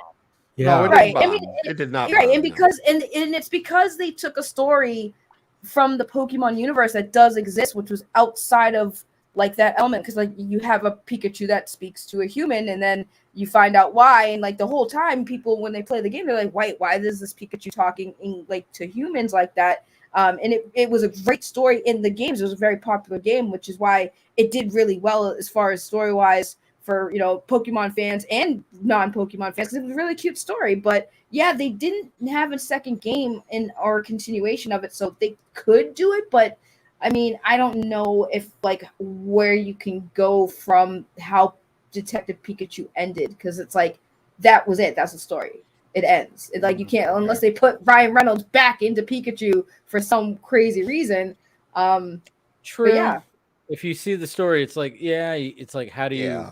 continue it? And when you see how it plays out, totally see what you're saying. Yeah, it's all interesting. I don't know. Sonic is a great example Right. of having what the the voice heck? I actor though, because they have Ben Schwartz obviously for Sonic, which is a very rare thing that an actor, a celebrity is doing it, and it's he's nailing it. But for the Tails, you have the original voice actress, so you can Right. see a And then they significant. bring in Idris Elba. Yeah. Right, yeah. And then it's like, holy shit. But again, when I watched Sonic 2, I was like, wow, this is good. And the fucking third act with the battle, I was like, wow, this is actually, they're going Both for it. movies are really good. Dude, like the visual effects are great. Yep. And when they all team up and do their thing, I was like, wow, they they did a really good job. So I have to watch them before I can watch Super Mario Yes. Brothers. Is that what you're You saying? should, Casey? you should, You should. Okay. Yes. you should, Alright. you should. I mean, I was Sonic very is the surprised. blueprint. Yeah, I was very No, Casey. Sonic is just blue. Yeah. sorry. No, you'll be. I Casey, think you'll always be my donut lord. It's okay. But yeah, I That think you'll is- be pleasantly surprised how much you're gonna like it, because Yeah. it's what I think I even said in my review is like, it's Jim Carrey, it's 90s Jim Carrey playing the character. It's 90s Jim Carrey, the Jim Carrey that we all loved, 90s, like when he was just like the biggest thing in the world. Oh yeah, Yeah, I mean, he- I'm fresh off in Living Color into Liar, Yes. Liar. The Oh yeah, Mask, and- Ace oh, Ventura, yeah. all Ace that Ventura, stuff. Oh yeah, It's yeah. totally that. And then even with the sequel, I'm like, what else can he do? And then all of a sudden, I think even Steven says like, yeah, you just put Jim Carrey in front of a, hang him up in front of a green screen, let him go. And he does. That's the thing. It's Jim Carrey. What the hell else has he done in the past few years? It's these two movies. It's Sonic. It's really random. It's like, wow, Jim Carrey really hasn't done that much. I mean, he had like a TV show. There was He a had a show- TV show on like Showtime, I think. Yeah. It was which called I didn't Kidding, watch. I think it was called Yeah. Kidding. Yeah, Something where like he was. I think he was like was he playing like a Mr. Rogers type? Yeah, character almost or like a something? real Yeah. Mr. Rogers type. Right, yeah. Didn't watch it, but like again, you watch this, you watch these Sonic and Sonic D. It's like it's just Jim Carrey unleashed and doing like 90s Jim Carrey stuff, and it's great. He's like a perfect little villain. And then I didn't really at first I didn't like Ben Schwartz. I was like, I don't know if I like him as the voice in the first one. But then when I watched the second one, I'm like, all right, I'm good. What's really funny is that Declan really got into it because Ben Schwartz is Sonic. Ben Schwartz is also the voice of Leonardo in Rise of the Teenage Mutant Ninja Turtles. And then Ben Schwartz was the voice of one of the guinea pigs in Super Pets. Yes. And Declan's like, wait a minute. I recognize you saw like his 6-year-old brain was starting to make all wait a minute. I recognize that voice. Yeah. I know. I remember I even did that too when I was watching Super Pets. I'm like, wait a minute. I'm like, that's wait, yeah. Do you know what's weird about Sonic for me that I've always been conflicted with, and I'm gonna have to confess because it's the first time I've said this out loud. So, even though I can acknowledge how bad the first design of Sonic was, when you look at how that went when it came to being next to like live action, in my opinion, even though it was weird, it fit better than the redesign for me because the redesign looked a little bit more like it wasn't realistic, but it was more cartoony. But I'm like, I like that design better. But if you think about it, like the way they were trying to do it was to make him more realistic. So when he was around live action people, it looked better. And to be fair, it did, but it still wasn't Sonic. So I'm like, it bothers me. That's like. I actually didn't hate the first design. I thought, they're doing live action, the whole thing, and he's just the only CG character. And for that, I totally was okay with it. But then when they actually redesigned it, then I was like, yes, you'll be able to do that because, yes, he is kind of cartoony, but again, the movement and his texture and all that, it does look realistic. But the only thing that doesn't is his hands and legs because they're too tiny, like the original design. Right. Well, no, I'm not saying the original design didn't suck. Trust me, in my opinion, it did suck because it was way like the teeth were creepy. I'm just saying, like it looked. I love how they make fun of that natural. in Chippendale's Rescue Rangers. Oh my god! I love that. I need to watch that too. Right, Jesus. but that's what I mean. Like the design itself, the way they designed it, it looked better next to humans, like real people, than the redesign. But I still prefer the redesign because that was more accurate to Sonic. But that's all I'm saying is like, visually speaking, the shitty design we got looked more realistic next to humans than the redesign. And in that space, Saggy, like I really wish that like Disney had taken the same notes with the Lion King because that's the biggest problem. Have you seen the Lion King, like the live action animation version? Yeah. Yep. I've saw clips of it. I didn't want to watch it. Yeah, because I mean, first, if you've seen the original one, you don't like the story is no different. It's the exact same story, but like the problem.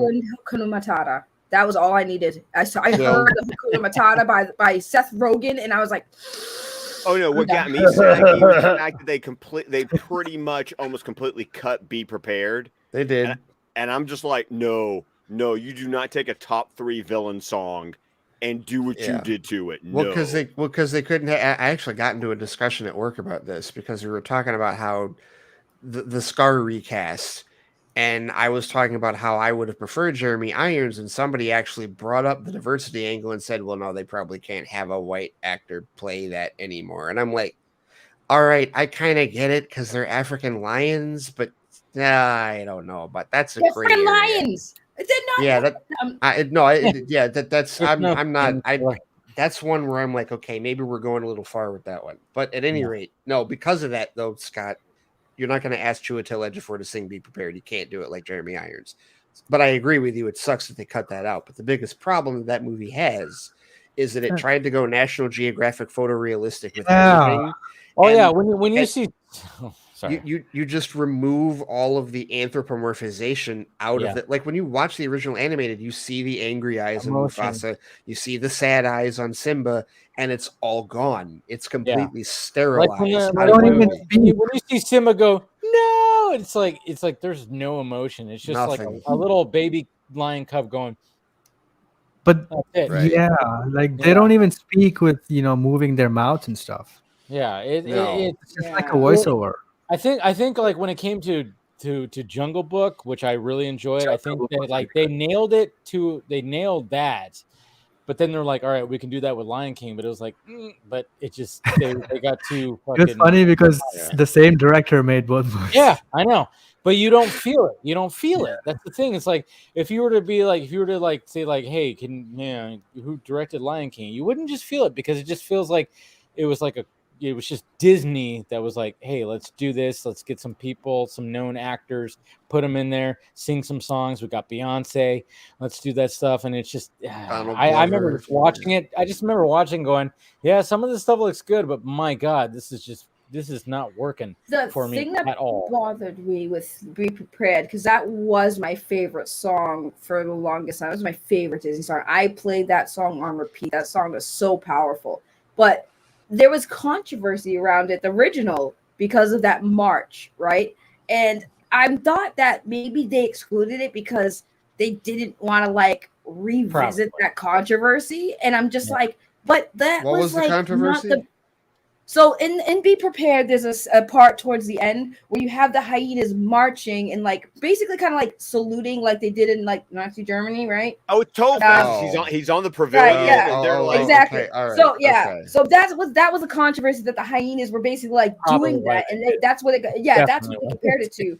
I mean, I guess sure, yeah. But, I mean, it's Disney. But 4 years earlier, they were okay with the First Order Sieg Heiling. In Force Awakens, but that's what I'm saying. Like, I think that they didn't. I think not only did they not want to do it because of the controversy, but they also probably didn't want to animate it either. They're like, okay, we don't have to do that because that's going to take a lot of money to animate that too. Okay. So they were like, yeah, we're just gonna. But they did do their weird version. I had to hear it because I'm like, did they do Be Prepared?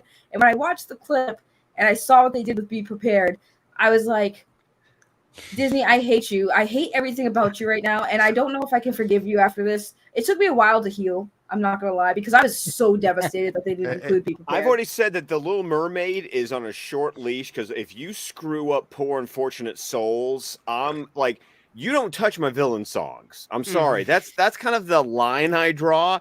But if Melissa McCarthy decides to screw up Poor Unfortunate Souls, wait, oh no. Wait. Hold on. They got Melissa. Yes. Repeat that. Yeah, Melissa McCarthy. is Ursula. You're telling me, okay, another missed opportunity. Ursula was designed after a drag queen. They could have and probably should have gotten a drag queen to play the role because I'm sorry, but then again, if they did, it's woke. It's like no, there's lore there, and that would have been a really good Easter egg for people like me who knew that. Because I always love to see and learn where these characters, like what they're based off of. And a lot of people don't understand a lot of the character creations, they're based off of real people. And that's why I thought it was fascinating that Disney based Ursula after a popular drag queen. And I was like, oh, dude, you should have got a drag queen to play Ursula. I mean, I guess Jenny McCarthy kind of can play a drag queen. So I guess it makes sense. Well, it's like but it's it's a name, right? Like Melissa McCarthy is a known commodity. So like that's another example of that kind of in live action in this case for something like that. I hate it. Like, who cares? It's because she's fat. That's so fat shaming, bro. We need a fat celebrity who has a name that we could use, and it's like, Jenny McCarthy's still fat, isn't she? She didn't lose weight like all the other celebrities. And Melissa McCarthy has lost weight, like in the last number. She doesn't. How she looks now is not how she looked in like Mike and Molly. They're probably, I mean. But it's all going to be like there's going to be prosthetics and CGI mocap shit. I don't know. It's going to be interesting. Why? I always think to myself, some of these celebrities who are like big and funny, you notice how when they lose weight, they start doing crappy movies. Like what was that chick? Oh my God, Rebel Wilson. Is that her name? Rebel Wilson? Oh, no, the yes, UK Rebel girl. Wilson. Yeah, she was from Pitch Perfect. But here's the thing. I hate to say it because it sounds mean, but like. For some reason, they'll cast big women to be in comedies, but they're funny, right? And they play it off, they own their weight and they make it a thing. Then, like, she lost weight and then she did that crappy, like, high school Netflix movie that I tried to stomach through and I turned it off after, like, 5 minutes. And I'm like, what a waste, Rebel Wilson. You should just stay big. But I'll be careful with that because that's actually what people told her when she decided to lose weight for her health. Yeah, no, it was. I mean, In her case, it was health reasons. I feel bad now for saying it. Like, That's imagine go back all the way to Chris Farley. Imagine a skinny Chris Farley. You can't. And would that be as funny? Probably not. And that's the thing. It's like, I mean, that's the thing is like you have like these comedic actors that are large, and then all of a sudden it's like you know, if they decide to go like, hey, I'm going to drop the weight, it's like, yeah, it's good for your health. But at the same time, it's like, yeah, there's people going, hey, if you do this, I mean, I remember hearing like Kevin James was going through this because like, yeah, you lose weight, you're not going to be the guy anymore. And Dave, I was telling you about that interview that Chris Pratt did with Jack Carr for the Terminal List podcast. Yeah. Chris Pratt goes into a whole conversation about how he was gaining weight for Parks and Rec because fat was funny. Wanted the fat, but then he'd get these movie roles and he had to lose the weight for the movie roles. So he talked about the yo-yoing between Moneyball, then going back, and then doing Zero Dark 30, and then going dangerous. back. No, That's and he talks about that, and that was actually like when he got Star-Lord with Guardians of the Galaxy, because he literally got Star-Lord, and before then he got Owen from Jurassic World before Guardians even came out, right? And so he talked about that one of his like career path things. It's a fascinating interview. But one of his career path things was trying to find that competent, what he called like the competent action comedy star. Yeah. Like how can I be funny but not be a doofus? So like he talked about like that opening scene from Guardians, how he's like, you know, when he's doing, you know, the dancing, doing the whole thing, but then when he actually starts to fight, like he can kick some ass. Yeah. Right. And like that was him trying to thread that needle of how can I stay in shape and be an action star, but still get to play some of that comedic thing without having to be the fat funny guy. Because he was yo-yoing 30 pounds. Yeah, that's not good. That's not I mean, good, you know, but poor Bryce Dallas Howard. Sorry. I mean, why? What? Who the fuck? What? Who the fuck? Oh, you didn't hear that news? No, like, what happened? Apparently, when it came to like Jurassic World, who would complain about that? I know. The studio was like demanding that she lose weight for Jurassic World Dominion, and Colin Trevorrow basically went, "Oh fuck no!" Like he apparently Bryce Dallas Howard actually said that Colin stepped in and went and shut that shit down. Because I'm also looking at Bryce Dallas Howard going, her having shape is actually like. But that's what I was gonna say. You know what's weird? This is gonna sound, and I already made myself sound awful. I apologize because I didn't think about that either. That is kind of messed up that they do that when they lose weight, they're no longer funny and stuff, right? But like, I sometimes think it's weird because like, if it's not for a health reason, right? Because like obviously health is important, but like some celebrities really look their best with some weight on them. Like when Jennifer Hudson lost weight. She's beautiful, don't get me wrong, but when she lost weight, I thought she looked better with the size she was at. She was gorgeous. I loved her when she had that weight, and I get she had to lose the weight for health reasons that they do. But man, some of these actors really look a lot better to me with that weight on. It makes them look very distinguished. I think curves. That's just kind of that's what I'm saying. But I also think that I think a number of them go too far. Yes, that's really what it is. Like this happened. Like remember, you guys remember The Biggest Loser? Yes, on NBC. Yeah. So like that was a show. Like when I first was working in Master Control years ago, I used to switch that show, and I remember one of the seasons, the woman who won went way too far. Yeah, I mean, like sickly I've read the horror stories from that. Where like, they went way too far, where their health got worse because they lost way too much weight. Right. And so really it's not about it's really not, it shouldn't be about losing weight. It should be about like finding the balance and like finding being healthy. And that's what Chris Pratt has done. Thankfully. Because people don't understand too. You can be plus size and be healthy, man. I'm telling you, I was skinnier than one of my friends, and this is a true story. She was big, much bigger than me. I think she was like almost 300 pounds, but like physically, she was healthier than I am, and she proved that because we went swimming. And she wanted to go swim out to like the deep at like really deep out there to like a boat that was like way out. No, I was like, yeah, I can go. But now I'm a smoker, so obviously she's not, and she has that one up. So as we're going, my breathing is like not well, and I couldn't. And I'm a really good swimmer. Like I'm like a fish, and I was not making it out to that boat, and we were too far out for me to find a way to kind of like not sink. So she actually had to save me from drowning because she was more like health wise, she was more physically healthy, even though she was much bigger than me. And even when we played Dance Dance Revolution, people were shocked that she can do the hard levels. Like people literally came up to her like, well, you're gonna do that hard song level? And she's like, yeah. And it's like, dude, like I said, it's the stigma where like you can still be like overweight, and it might not be 100% healthy, but you can still be a lot healthier than most people out there. Yeah. No, I have friends that have been like in kind of the similar position like that. I've seen exactly what you're talking about. I'm sorry, you blew my mind with the Bryce Dallas Howard thing. Who the can we like punch? Can we go like punch the dude in the face that thought that was a good idea? Why are you shocked, Ray? This is not like Hollywood has been like. You don't remember how thin these women are. Like if you actually.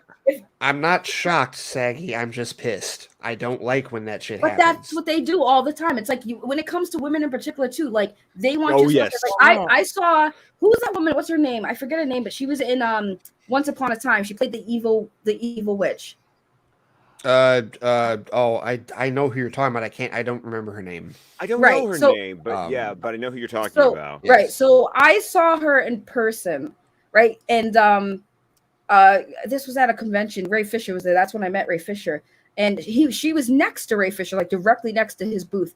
And I looked over and like she's beautiful in person, number one, but she's also thinner than I thought she was because obviously on camera, the camera adds a couple pounds. So when you're looking at these people, these women in particular too, when you're looking at them on camera, that they look a little bit big. When you see them in person, they're much thinner in person than they are on camera. And that's why I say like Hollywood, they always like, oh, you got to lose weight because number one, the camera's going to add weight to you and we don't want you to look too fat on camera. And I think that's why they say, oh, you got to lose a few pounds. And it's like, yeah, right. It shouldn't happen. And I think it's because Hollywood is still in that mindset that, well, we have to have these women be thin and stuff. And it's like, you don't have to anymore. They can still be a little thick. And if the camera adds a little bit of weight, then let it add a little bit of weight. They still look beautiful. Who cares? Let them do their job.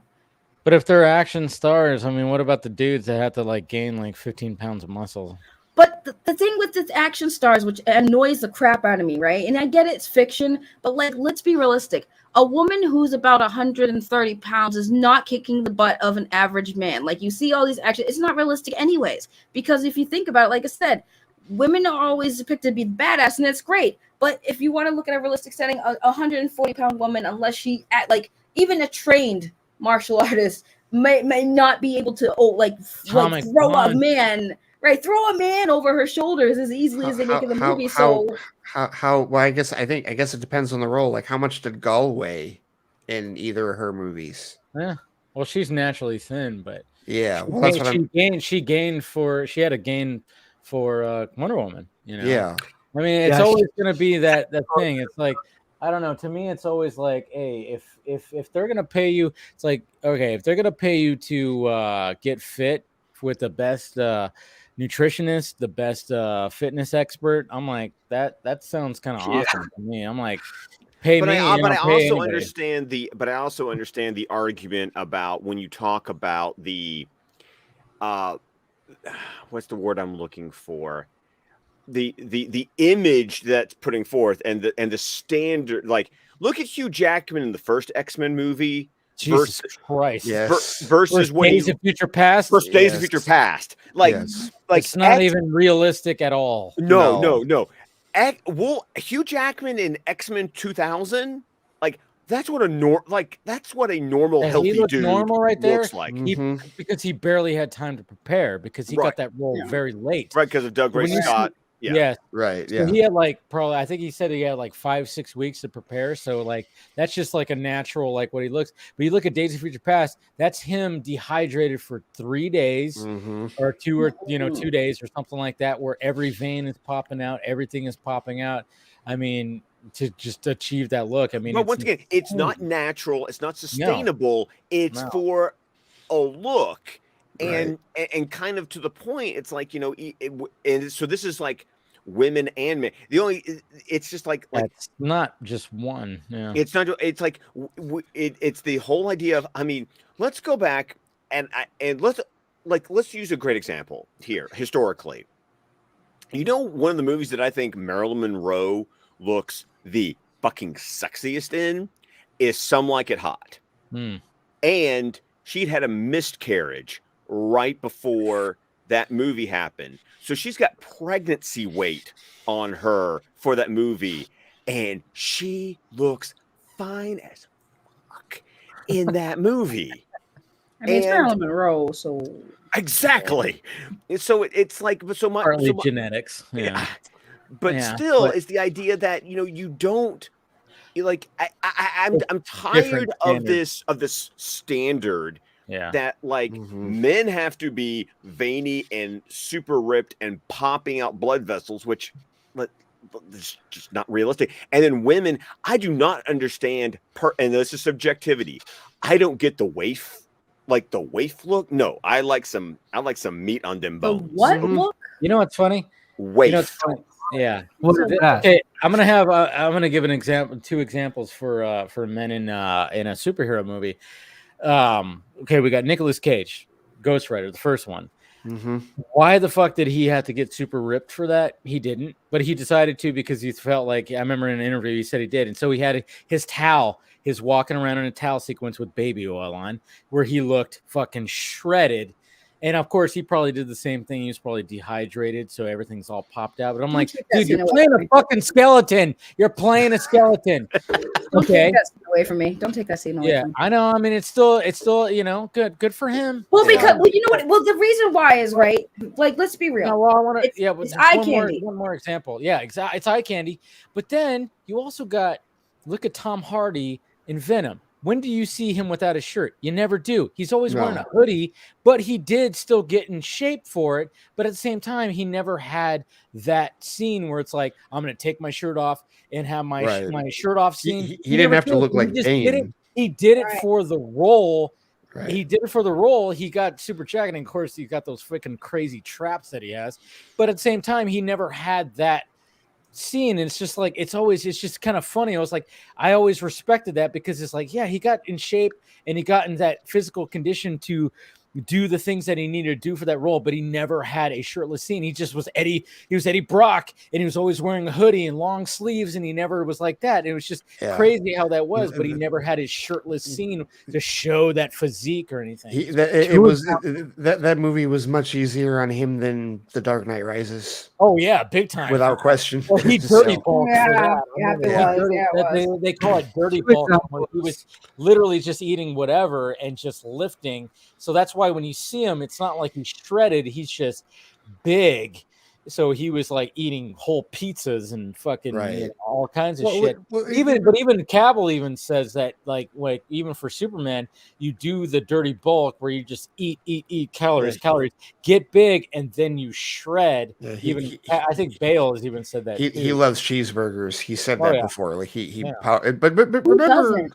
Remember when it was a couple years ago, the Jason Momoa dad bod picture. Oh my god! Fuck everybody who said that's a dad bod. And I'm looking at that picture like, that picture's my goal. Shut the fuck up. Okay. Also, Ray, to add to that, I don't know if people got the memo, but like dad bods are in. So like, who cares? Dad bods are okay. He didn't have a dad bod. Is my But even if he did, it's still sexy. But even if he did, it's still sexy. And that's what I'm saying. Like, even if he did, a lot of ladies are into dad bods this year. I don't know why. Or for the last few years, dad bods have been a thing.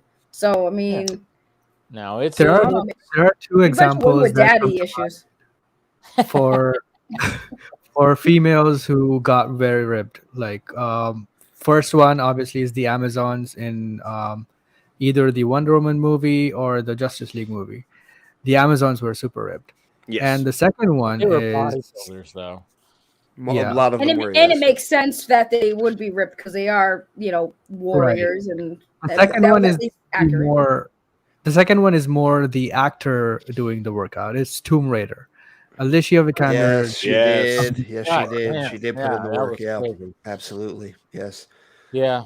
See, that makes like- sense too, though, because she actually tried. I think didn't she try to do a lot of her own stunts too? And Yes, like she a lot did. of stuff. She did. Right. So and, like and, she and, had- and, If you're going to but be in a high physical role, it's like you Right. like you only do it for the role, not. yeah. I mean, yeah, you can have your glamour shot, which a lot of these people do. Even fucking Paul Rudd in the first Ant-Man, Oh, right, he had his shirtless little like, look at my 8-pack, Right. and then all of a sudden it's like, but in Ant-Man, the second Ant-Man, did he do that then? Chris Hemsworth looks like impossible. that guy's on fucking steroids. Okay, but look at look at Jonathan Majors. Jonathan Majors was shooting He's a Creed guy. 3. But like you see him like for anybody that has seen the leaked Ant-Man and the Wasp Yes. Quantumania clip, Dude's fucking. he's jacked. just but he's not Yeah. shirtless. Yeah. So we don't need to see the Creed 3 body from him.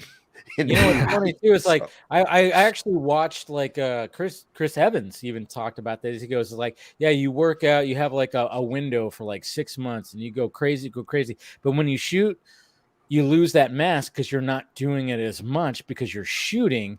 And it's Right. like, yeah, you just over time. But then, of course, it's like when you have the scene when you're shirtless, like in the first Captain America, he was like, oh, yeah. I was like, every take, it was like I was doing push-ups, curls, and everything. Same with Cavill, like in Man of Steel, when he was like shirtless. I saw that video the other day. He was like on a ladder, like doing constantly dips. just pumping. You're pumping. So when you see those scenes, they're pumped like crazy. But then, like you see them like in the costume, they're not nearly as pumped up, obviously, but they're still like at least they could wear. That's why when I heard even like recently Charlie Hunnam like hurt his back for Rebel Moon because he was trying to get the size. It's like, hey, relax, dude, don't hurt yourself. What are you doing? What are the trainers doing? Don't.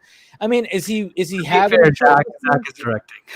Yeah, is he having a shirtless thing? It's like maybe he does, but at the same time, he's probably wearing gear. It's like, like don't get too extreme or you're gonna fucking hurt yourself. Jack probably gave him extra work because of the casting. Hold on. In Charlie's defense, Charlie was very fit in Sons of Anarchy, but he's right. But he's like older now, and I think that he didn't get the memo that like when you get older, your workout regimen has to change a bit. You can't like do what you've been doing. You gotta have to slow down. But I think Charlie was just like, I gotta make sure I'm Sons of Anarchy ready, and it's like, no, you don't have to. You know what though? It's also. I mean, it's that. I think it's that, but also, I mean, like Charlie Casey Hunnam, just said, his director, because his director is how old and ripped. So. That's like we've seen the pictures. We know how much we've seen the workout. Hard fact. Right, dude did a workout video. We know what he fucking does in his late 50s. So on some level, and you hear all the time about how like he inspires the cast and crew to like do this stuff. Like they have gyms, like workout areas on set. So it could have very easily been he was trying. Sophia is another example who has been working out like crazy. Yes. Okay, now video shows with her and she's just doing the fucking splits. I'm like, she's like our age, Scott. I think she might be like maybe a year Yeah. older Yes. than us, and She's in she's her like, 40s. I can't do what she. I'm not that. I've never been that flexible. I She looks cannot like do what she's she in her- does. She looks like You don't she's- know that yet. Yeah. There are ways, Ray. There are ways. Okay. No, it's all crazy when it comes to all that. But at the same time, that's their jobs, and they're getting paid a lot to do it. Wow. Yeah, Sophia she's 40. Yeah. Because her birthday is 5 days after mine. Yeah. Oh, okay. So 40 she years turned old, 40 this year. All But she right. looks like she's like 28. Oh yeah, I look old as fuck. I mean, she doesn't. Well, I'm reconciling that she was like close to mid-30s when she did Star Trek Beyond. Wow. Okay. Or go back and watch Atomic Blonde. I'm just saying. By the way, since I know Zach watches, if you want to help a girl out with her workout regimen, I'm totally down. Like, let me know. I'm completely okay, and I won't break my back unless it's with Charlie Hunnam. Then I might break his back again. So. Well, I mean, like one of the things that what Zach likes to do is like he likes the human body, to be that, and he films it in a way. I mean, like when you watch that scene, the Amazon scene where you have that slow motion and they're like going, and you just see the abs just like boom, like that. Where's Andrew Dice so he can talk about Ben Affleck's workout scene in BVS? Like, oh yeah, I know people talking about the CGI abs or something like that. Remember that whole thing? It's like no, he was probably, it was real. It was real. He was probably dehydrated also that day. The biggest thing I remember from Affleck was him talking about the copious amounts of orange roughy that he was eating. Yeah. And that was when I discovered that orange roughy is another like heavy protein fish because I didn't know what he was talking about. And I went and looked it up. I'm like, oh. So not just cod, not just salmon. All right, fine. Again, it's like when it comes to these scenes, like these shirtless scenes or anything that comes to that, it's baby oil, it's lighting, it's filter, and it's dehydration. That's what happens these days. Is like that's why I mean Hugh Jackman, like anytime like he has a shirtless scene, he plans it that day that no water for 48 hours. So then he gets that physique. But other than that, it's like. It's not realistic at all. It's just not realistic. It's not realistic. Can any of us go 48 hours without water? No, I don't even understand what You're the fuck. You're not supposed to. Right, exactly. Like, how do you do that? What are you doing? Like, what exactly are you doing? If, like, are you just like swishing water in your mouth and you spit it out like you're at a wine tasting? I was. You can drink other stuff. I mean, that's like I don't understand. Like, what is literally giving them the energy to even move when they shoot the scene? Yeah. If he hasn't had water in 2 days, dude, most people can't stop drinking or eating after 12 a.m. when they have a doctor's appointment the next day. So I mean, yeah. Oh yeah, and that's another thing. They're fasting too. I mean, you see him in Days of Future Past. He's got no food or water in his. I haven't seen Master and Commander, but I remember Hemsworth talking about he was on a 500 calorie diet. Fuck that. 500 calories max? Are you fucking kidding me? That's wild. It's not even breakfast. No, it's not breakfast. It's not even a shake. I know. It's crazy what these, I mean, even look at like Joaquin Phoenix and Joker. I mean, he was just eating like, dude, that was, man. Okay. Can of tuna, some coffee. Him and Joker and Bale in The Machinist. Like, that's don't know. See, losing weight is a lot more risque than gaining it because, when you're losing all that weight and all that mass, it can like mess with your body. And so it's weird too with actors fluctuating weights, like weight up and down, up and down, up and down. Like I said, the older you get, the more it's gonna be a problem, long term. Bale and Hardy is mentioned like, I fucked my body up doing that. But Bale needs to stop. Bale has stopped. No actor should go from Machinist to Batman to The Fighter to Dick Cheney. He went to Batman. What the hell? He went to Batman in like 8 months. Like he literally gained 100 pounds. Like Christopher Nolan had to sell him to the studio, even though he was like 124 pounds doing The Machinist. And he said he just ate meat and potatoes and worked out, and he got so fucking big and hefty. Then he had to cut after that to get that ripped kind of body, because he even said that in interviews. I got as big. I was like a bear, but they're like, all right, now you gotta like cut now. It's like, yeah, the guy has done so much fucking grief to his body. It's crazy. And so is Hardy. Hardy's admitted that too. Yeah.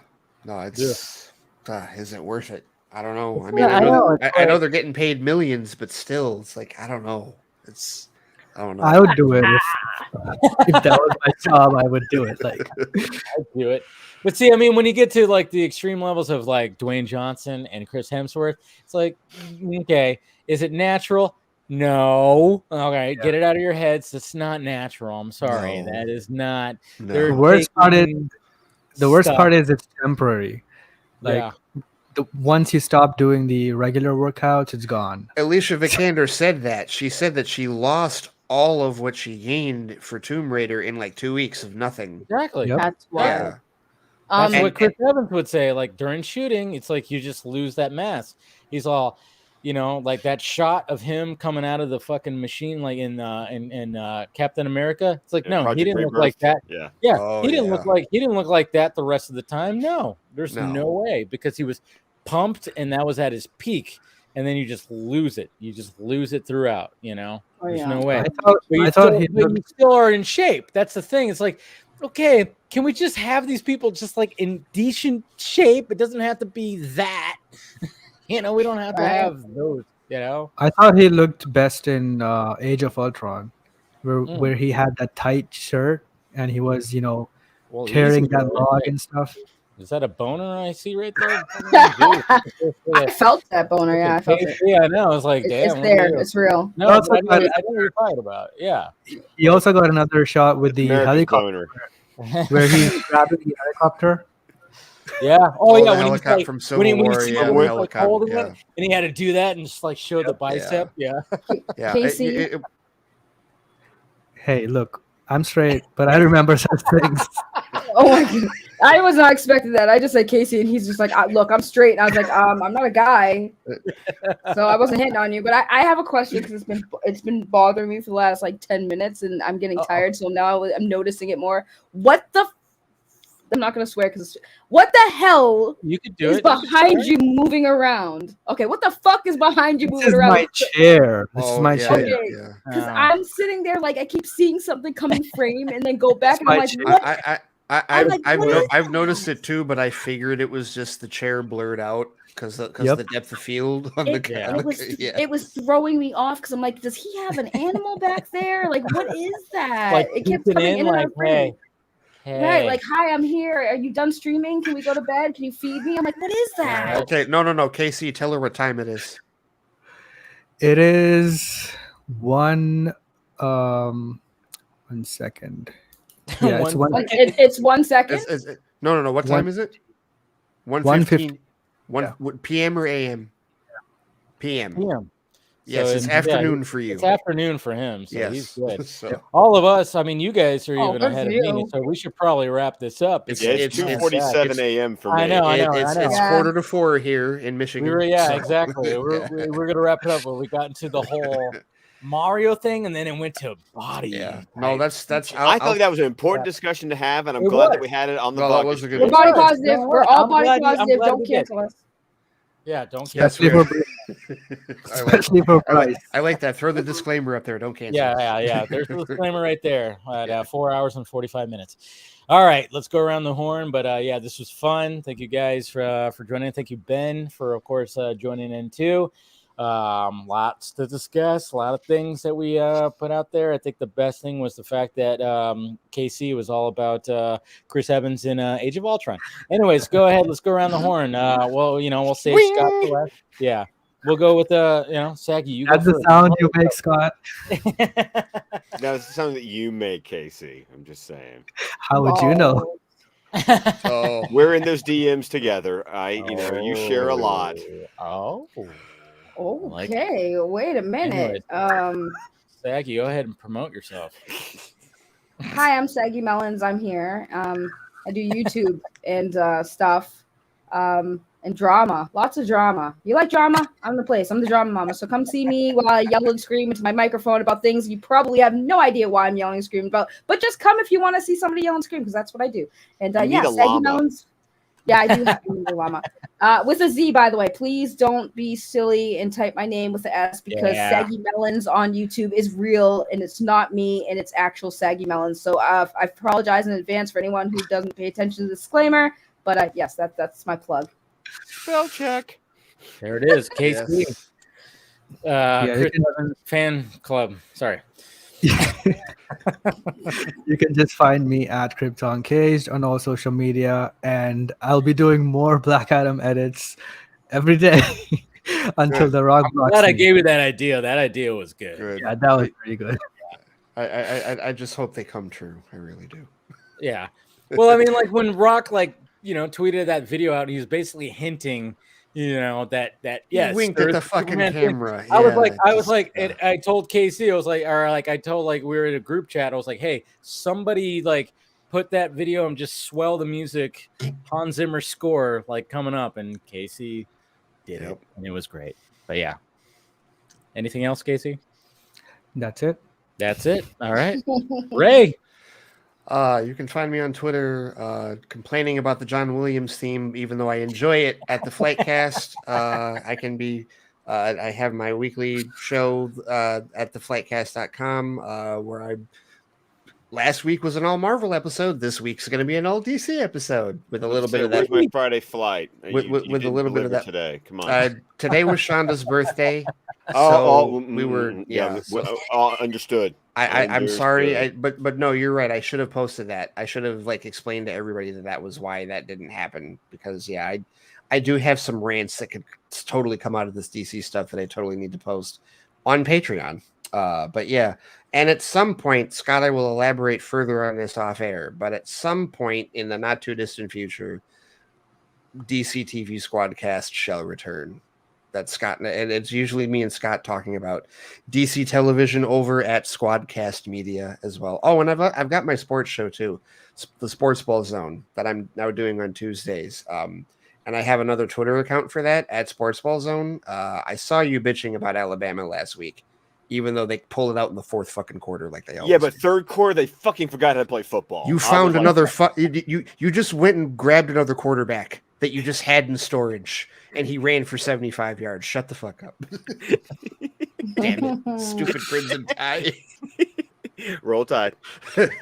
All right. And then finally, Scott. Of course, you can find me on Twitter, ScottDC27. You can find my podcast, the DC Squadcast, wherever podcasts can be found. We will be returning to a nice alternating schedule of Man of Steel scene by scene and the Batman scene by scene. We're going to be recording that this weekend. So head on over to squadcastmedia.com, where we're on Vero, Facebook, and YouTube. You can find the entire network of shows. And remember, not this week. We're still taking a bye week this week, but next Saturday, 9 p.m. Central Time, October 15th, Batman the Phantom Menace stream will return for a special episode as Dave and I will be discussing Batman Mask of the Phantasm. Hell yes, cannot wait. So we'll be doing that. And thank you guys for watching. Smash that like, thumbs up before you leave. Make sure you subscribe, hit that notification bell so you know when I'm doing this shiza. And thank you guys again to the panel. Thank you to Ben, and thank you to everybody who tuned in. And that's right, guys. We'll talk to you later.